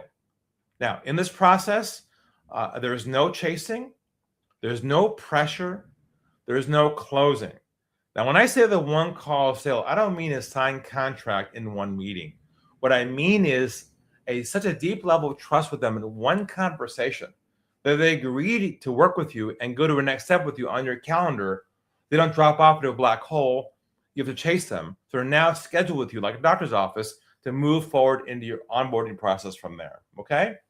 So what I'm gonna do right now is I'm gonna walk you through a blueprint or roadmap of what the one call sale process looks like so you can see it in your mind and think about how do you shift your whole sales model to be the doctor in what you do with them, as I broke it out with you earlier to go see a doctor, what his process is, okay? So it starts with 4 pillars. The first pillar is, of course, the doctor-patient mindset. And in that mindset, there's less socialization, less chit-chat. Hey, let's be friends. I love your shoes. Where you from? How you heard about me? All that kind of goes away. Instead, you're going to use what I call bedside manner, empathy, caring, not the rapport building, which can be seen as BS and inauthentic, okay? Which is hard for us because a lot of us are been trained to be that relationship builder in the beginning. Then from there, you have to shift your thinking from what I call solution-centric thinking to problem-centric thinking. Because we live in silent medicine every day. We love what we do. And the moment we hear someone we find who's got a problem, our instinct is to start talking about the solution. We can't help ourselves. That's called solution-centric thinking. But today, the doctor in this situation, which is you, has to shift to what I call problem-centric thinking, where you can deep dive, unpack their problem to a very deep level, to a level where no one's ever gone before. You're going to help them see it 360 versus 180. Here's a quick image, a visual picture of what I'm talking about. So most business owners, when they meet someone new, a lead, or have a first Zoom call with somebody, they do ask some questions. Obviously, what do you do? What's your challenge? What's your problem? It's very brief, though. They kind of in their mind sort of synthesize, oh, yeah, I know this guy's problem. I've heard it for 100 times. And yep, I can help him solve it. After a few questions, you kind of size them up. And off you go to the solution mode, which is most of the conversation. And then that's the problem. Because then they can see you as trying to just talk about you're the pharmacist here, not the doctor. You did some malpractice. You didn't analyze enough to figure out what the patient, what the core of the issue is. But our model is different, where our process is only problem-centric, no solution discussion at all in that first meeting. There's the skill set where you do a deep dive, and I'll try to do this in a few minutes, to unpack their problem if they say to themselves, wow, this gal or guy gets me. It's where you're problem focused only. That's where trust is created. They say to themselves, wow, they are spending time with me here, focusing on me and not their solution. So the next pillar is this one called going down the iceberg, right? So imagine iceberg for a moment. Most business owners are above the iceberg with their leads or prospects. They talk about their challenges, their issues. They accept them as the premise is true, and they go off and move them down their process to do a next step. They're always at the surface level. We want to talk about how to go below the surface level to a deeper, vulnerable, emotional level around the problem. We can help them build a business case for this, help them see the downside, the upside to it, and why it's urgent to solve their problem. Otherwise, they will be in trouble at some point down in the future. How you do that is, and I'll give you an example right now, is what we call using trust-based languaging, okay? Let's do an example right now. Let's say you have a lead coming in and they agree to a conference call with you. Let's just say on Zoom, a virtual call, a LinkedIn lead or whatever. They show up on Zoom. First thing you say to them is this. You say, nice to meet you. Nice to meet you as well.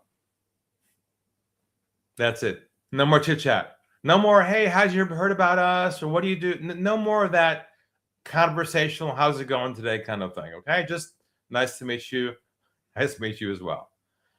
Then next thing you say is this, which that takes me down the iceberg. First question is, if it's okay with you, if you wouldn't mind, take a step back for a moment and walk me through your background, your situation, and up to your current concerns you have with whatever you sell, your business, your sales process, your operations, and we'll go from there. Would that be okay with you? Now I'll say it again. Ask permission twice. If it's okay with you, John, if you wouldn't mind, take a step back for a moment. I'll get through your background, your situation, and up to your current concerns you have with X, and we'll go from there. Would that be okay with you? Then take your fingers like this over your mouth. Sit back in the chair like this, like a doctor, like a therapist. And go like this. I know I'm not joking. What does this do for yourself? It reminds you to start not to do what? Don't talk. The first rule is be quiet. Shut up. Don't talk. You train yourself not to engage. It's really harder for us because we're not used to this. Sit back like this. Now, this physically tells them you're creating empty space here to allow them to talk and download on you, and you're going to listen. You're not going to engage. You're not going to ask more questions. You're going to listen 100% and be present.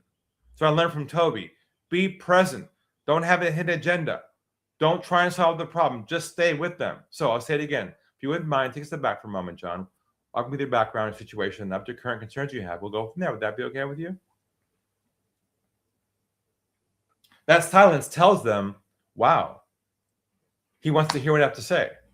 Now they want to tell you they want to tell you their story, but we don't often let them. So now, of course, they'll start talking and talking and talking and talking. Now, as you're listening to the problem, your instinct will be to do what in the back of your mind?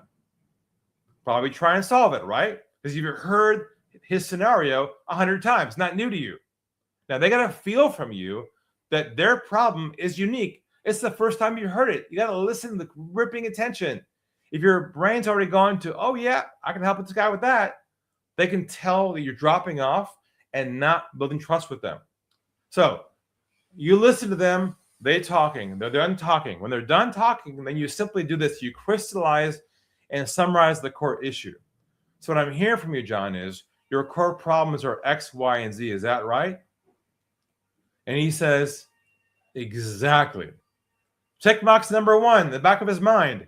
You're listening. You're a listener.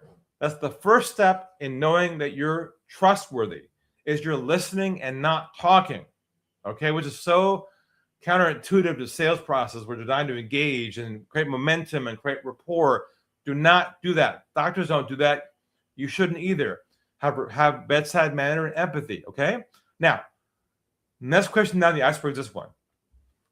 How long has that been an issue for you for?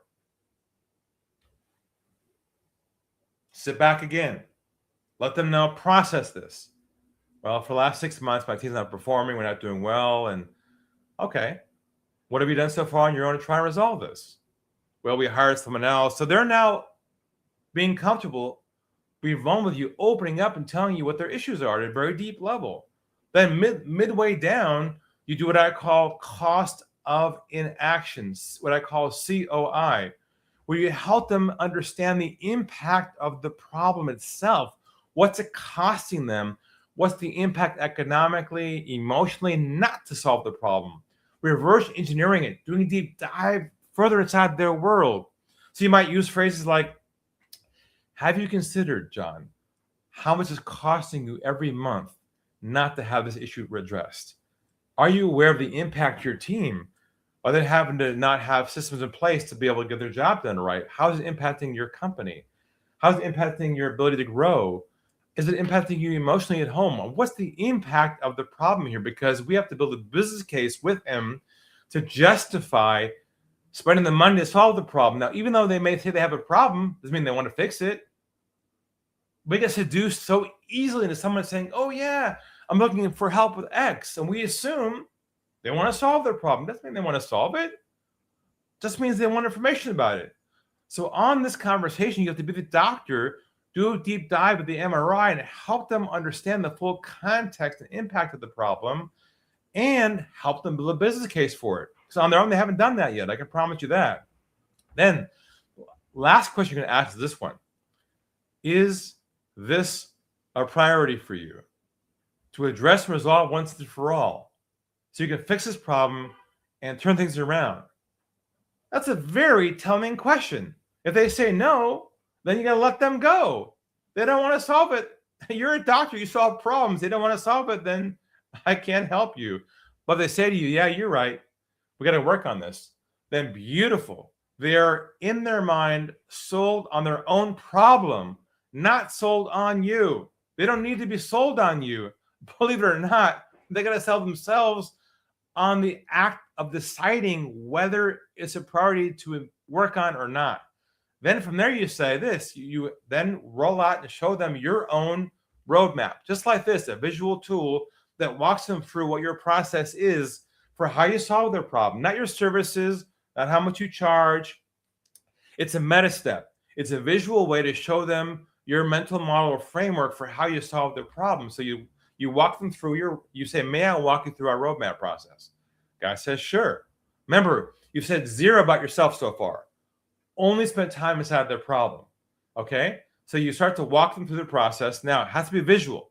A lot of your processes now, you probably talk about it, verbalize it, does not work. When you describe your processes, it goes inside one ear, out the other ear. When they see it, they believe it. You must show it in a visual way like this. And then they have to buy your process. They have to kind of be on board with you. So when you walk them through it step by step, you say to them this. You say, what are your thoughts on the roadmap process? Remember, sit back every time. Let them step into it. Don't ever say this question ever again. Don't ever say, do you have any questions about this? Don't ever use that again. They start picking your brain for free and off they go to someone else. Just say, what are your thoughts on the roadmap process? Probably, if it's done right, they'll say to you, makes sense. Then you go to the last stage, which is onboarding, where you then say, where would you like to go from here? There's no closing. There's no momentum. There's no pressure. You're nothing. You're just trust building. They're still testing you to make sure you're not going to try to sell yourself. You don't have to sell yourself here. Stop selling. Embed a process in place replicatable and can scale that's already known to the human nature based upon the doctor model. Then from there, you slow down. They say to you, how do you work? You say, however you work is a nominal fee of this, or we have a next step from here. And the most important part of all, you schedule them to a next step on your calendar so they don't drop off. If you lose them there and they want to think about it, you've done something wrong, because the only decision they have to make on this meeting with you is, one, do they want to solve this problem or not? Not they want to hire you. That's the only decision you have to help them make. They want to solve it, then they'll schedule with you a next step on your calendar, and you now have built what I call a calendar-based business model, where there is no more chasing. There is no more follow-up. Quick story for you. This is a real story happened to me this past week. I haven't told Seth about this one yet on our sessions. But I spoke at a conference recently, and a CEO approaches me and said to me, he has like a fleet leasing company. He says, Ari, man, I love what you're talking about, but it's crazy because I taught my team to chase leads. I have a CRM in place for that, emails, phone calls. We're all about chasing. You're telling me there's no more chasing? I said, exactly. He's like, I kind of believe you, but let's talk about it. So we had a call together, and he shows up with his sales managers, like 8 squares in the screen. I didn't know they were all going to show up. And I started taking down the iceberg, asking how many leads they have coming in, how many they're losing, and the losses there. Same model I'm showing you. And they're telling me they're chasing leads, sending out proposals, not getting calls back, wasting time with people who aren't responding. They're in the buying process, but not the selling process for the client. And they hate it. Absolutely. And they're losing twice as more in that process than they're actually making. And so the guy says to me, how do you work? All right. I told him my fee and how I work. He's like, sounds good. He says to me, send us a proposal and an email, and we'll go from there. And I started busting up laughing. I said, you guys did not hear me. Your problem that you're trying to solve is not chasing people, not doing follow-up with people, and not emailing people. I don't chase people. I don't do proposals. I don't email. I don't follow up. And they started cracking up also. They realized they were stuck in this mode of assuming that's the way people do business. I said, look, I'm going to only send you one thing, okay? And that's an invoice. When you pay the invoice, then we'll solve your problem. And they all were cracking up on the phone line. They were like, oh my God, I can't believe this guy just did it. I said, I'm trying to teach you how to do the same. To make a long story short, they paid the invoice. They're a great client to work with. I love working with these guys. And they're finally converted. This break their way of thinking. So I'm hoping today's breaking your way of thinking to realize we are in a new age, a new economy. You're being shopped. If you are sucked in their shopping mode process, it's over. You'll be commoditized by the numbers game. If you flip it to this model, you can be very, very successful in the new economy as it comes around with AI and everything else. So here are the big ideas from today. Number one, be the doctor and stop being the pharmacist too early in your process. Even though you can't help it, you got to stop doing that. That's the mindset should have to help you with. Number two, go down the iceberg. Don't cut out halfway through once you realize they're qualified. Go deeper down and spend time with them. Now, the call itself should not be more than 30 minutes, by the way. We're not talking about an hour call. 30 minutes, onboarded, offboarded. That's all you'll need to unpack their problem, do it right if you master this, the art of this. Also, they got to feel the impact of their issues. Remember COI, cost of an action? That's so important. They got to monetize and qualify what their cost is, the problem is. Otherwise, they cannot justify your fee, right? There has to be an ROI to their problem to justify investing in you to solve the problem. Now, one last tip for you. This is a big one. I'm going to ask all of you on this call to forever, never again use this phrase again in your sales process. Now, this might hurt just a bit, but here it comes. Don't ever again use the phrase follow up ever again. Don't use your emails. Don't call somebody and say follow up with someone. I'm going to follow up with you. Follow up is a sales word. Follow up triggers momentum. It tells them, trying to move them towards a sale. Okay? So instead of using the word follow up, from now on, post RE, only use this word. I'm just giving you a call to see if you have any feedback. Any feedback on our previous conversation. Any feedback on our last meeting. Any feedback on our proposal. Feedback's going backwards, not forwards, okay? You have to change your languaging to not be in sales mode, because I can tell a mile away the minute you're in pursuit mode, even with one word alone, okay? So the big picture today is this. You have to go through a wholesale transformation with you and your team to get out of the trust recession and differentiate your company, not based upon your solution, because your solution has been commoditized. You win the game by differentiating your sales process by being trust-based company, and you prove it to them from hello. So look, if this resonates with you and you feel like this feels like you need to move this direction, I'm going to give you the opportunity today to get access to a copy of each of my best-selling books, my 3 best ones. I'll pay for it. I'll mail it to you in the mail. They'll be in a box, so not digital. I will send you a physical copy of the 3 books in the mail from my office. Just scan the code, go to the URL there, fill out the form. If you want, on the back end on the checkout page, you can schedule a time to talk with me privately, and I'll spend some time with you to deep dive inside your sales process and figure out where the holes are, so you can see from a landscape view where the issues are. So I recommend, if this resonates with you, great. If it doesn't, don't pursue it. But if it feels right to you and it feels like natural to you, then grab the books, schedule a consultation, and we'll go from there. And that hopefully should be a shift for you to realize this is a wake-up call. The world's changed, and you have to shift your process to not carry over what you've been doing to solve your conversion issues. So hopefully it helps. And I'll bring it back to you, Seth. All right. Thank you so much, Ari. We can't, the little StreamYard link, can you hide that thing? Because it's blocking the URL. Oh, sorry. Let me, Hit hide. hide. Perfect. There we go. So it is arigelper.com/Seth and, or scan the QR code. The link is in the chat as well. We'll get to questions in just a second. I will just tell you from my own experience, it used to take us 4 calls to get what we're now getting in 1 call. We went from a 4-call sales process down to a 1-call sales process, and our conversion rate is a lot higher. We are getting more people to enroll in our services on 1 call than we were getting before at 4. So I am living proof this works, along with his hundreds of other testimonials. Adrian, do we have any questions in Chatter?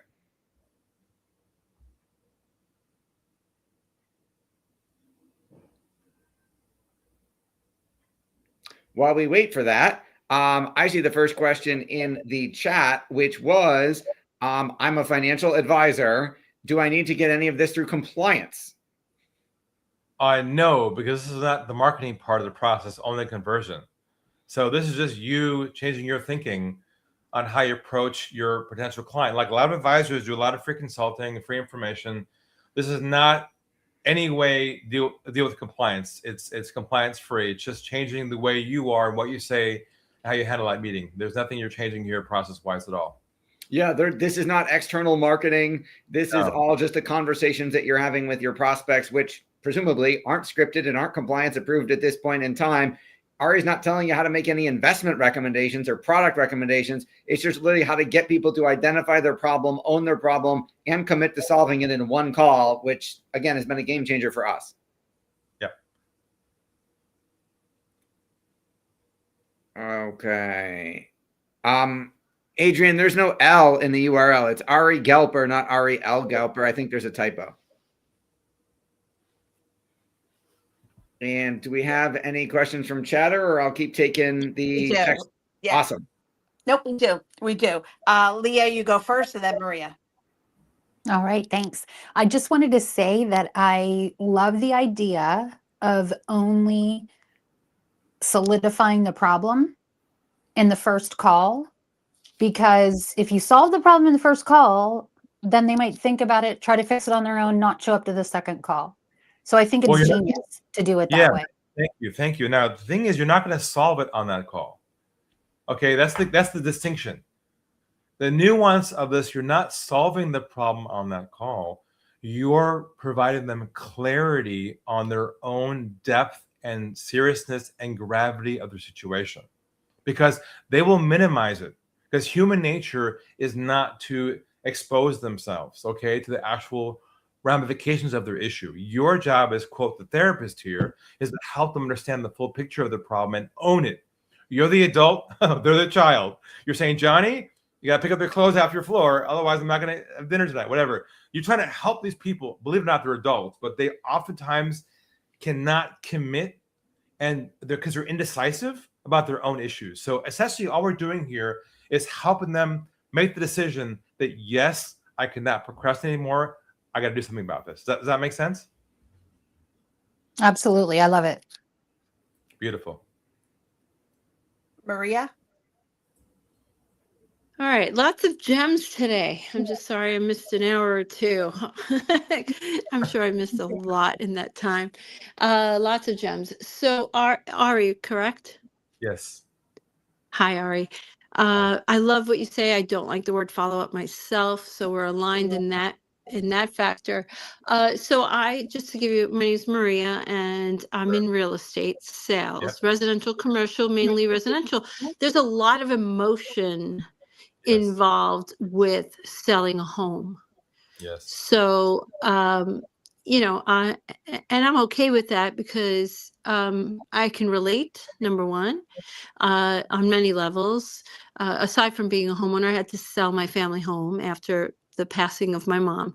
So there's a lot of different circumstances that come into why people have to or decide to make a sale. It's not always, oh, we outgrew the house, we're happy, go lucky, and blah, blah, blah. So how would you or what would you say to someone like me who is dealing with the emotional side of making the quote sale? So, because for me, it's more than that. For me, it is a lot of love in there. So, what would you say to a person like me who does things or selling something more personal and less, like although trying to grow your business and selling a program is definitely personal, but I think more emotional is the word I'm looking for. Well, this lines up so much with what you're doing because this requires you to have empathy, bedside manner, which sounds like you do. I can tell in your voice that you care about people. And I think what you have to do is lean into this, and you have to let people know that as an agent, you are not here to sell yourself. You are not here to promote your services. You're here to help them get through this process and this journey with the least amount of pain as possible and friction as possible. And I think very much roadmap applies to you also to show them what your unique process is. And I think you have room here to kind of let them know that your journey that you take people through is different than other people's journey, agents. You know what I'm saying? Because I think in a way you have a different heart. You're heart-centered, and I think that gives you a lot of leeway to work with this process around that. I would also chime in just as someone who has been through a lot of training one-on-one with Ari, and it's made a profound impact on our business. I would say he's absolutely right. You're not selling a home. You're there to help them identify what they want, what the cost is of not getting it, and do they want to move forward with your unique process as spelled out in the roadmap? Because everybody knows at least 5 realtors, right? We all know somebody in our life who's a realtor. So it's no longer about and if you put 20 realtors in a room, they wouldn't be able to tell you apart. The roadmap differentiates you because even if you did exactly the same process to list or sell a house, you're the only one who's got a visual description roadmap of that process. So even if everyone says they do it exactly the same way, your visual guide for the process will differentiate you all by itself and get more people to engage with you than you've ever had before. You can even add some emotional stuff as part of your roadmap process, I don't know, there's a couple of layers, but Seth is right. Your unique offering is not your services. Others do what you do, but your process and how you go about doing it, that you have room to build a unique process for. Yeah, I mean, think about it. If you think about all of the amazing speakers we've had today, including myself, there have been 4 folks talking about marketing. There was me, there was Max Bidna, there was Eric Huberman, there was Parthiv Shah, and we all come about it from different ways. So we could all get hired by the same business to grow their business in a different way with a different process. It doesn't mean you don't need all 4 of us. You would probably go one at a time in order. But if you think about it, you're a realtor. What will differentiate you isn't I've got this whiz bang way to get top dollar for your home that no one else has, unless you've got that, and then I'll shut up. But what differentiates you is you, and you got a way to communicate that, and a visual display like the roadmap that Ari's built for us would be a huge game changer. Thank you so Ari. much. We got yep. I'm grateful. I'm grateful that that you hear my heart. I like that. Thank you. I do hear it. Thank you. All right. So we greatly appreciate your time. We've only been live for 9 hours today, so nonstop. Thank you all. Thank you, Ari, for being our closeout speaker. If you have been tuned in for at some point today and you said, hey, I have a business, I want to grow it, I don't know where to start, I don't know what I need first, second, third, or fourth, go to bookwithseth.com, schedule a call, and we'll take you through our roadmap process of how we can help you grow your business. If you've got the leads coming in, if you've got traffic and you just need a way to communicate your unique process or your unique personality to close more sales and build more relationships, then absolutely go to arigelper.com/Seth. You can skip me and talk to Ari right away. If that's the thing that you need the most help with is in conversion, getting people to actually enroll in your service or hire you. If you need more people in the front end, if you need more leads in the door, go to bookwithseth.com. We're happy to set up a time to talk about whether it's the AI podcast, whether it was the Facebook ads you heard about, whether it was a newsletter, whether it was any of the things you heard about today. We can help quarterback and say where you are in your business. This is the person that you need right now, and coordinate you getting over to them so that you don't get overwhelmed with 9 different choices, and start with what you most need at this point in your business now. So thank you, Adrian, for doing a fabulous job putting this together and being our producer. Thank you to all of my fabulous speakers and friends who presented. Thank you to all of you, to the hundreds and hundreds and hundreds of people who attended live and participated in it, whether you were with us for 1 hour or all 9. Thank you so much. And I can't wait till the book. We're turning this whole thing into a book. So there will be a Business Growth Summit book for you to check out as well. For those of you who couldn't be here all day, or who would prefer to read about it, read what we talked about, that's coming soon. There will be many more awesome things coming down the pike. So make sure you whitelist or safe sender or move us to important or star us in whatever email platform you got an email about this, so that you continue to get our emails and notifications about our events. And we will see you all on the next Business Growth Summit. Thanks, everybody.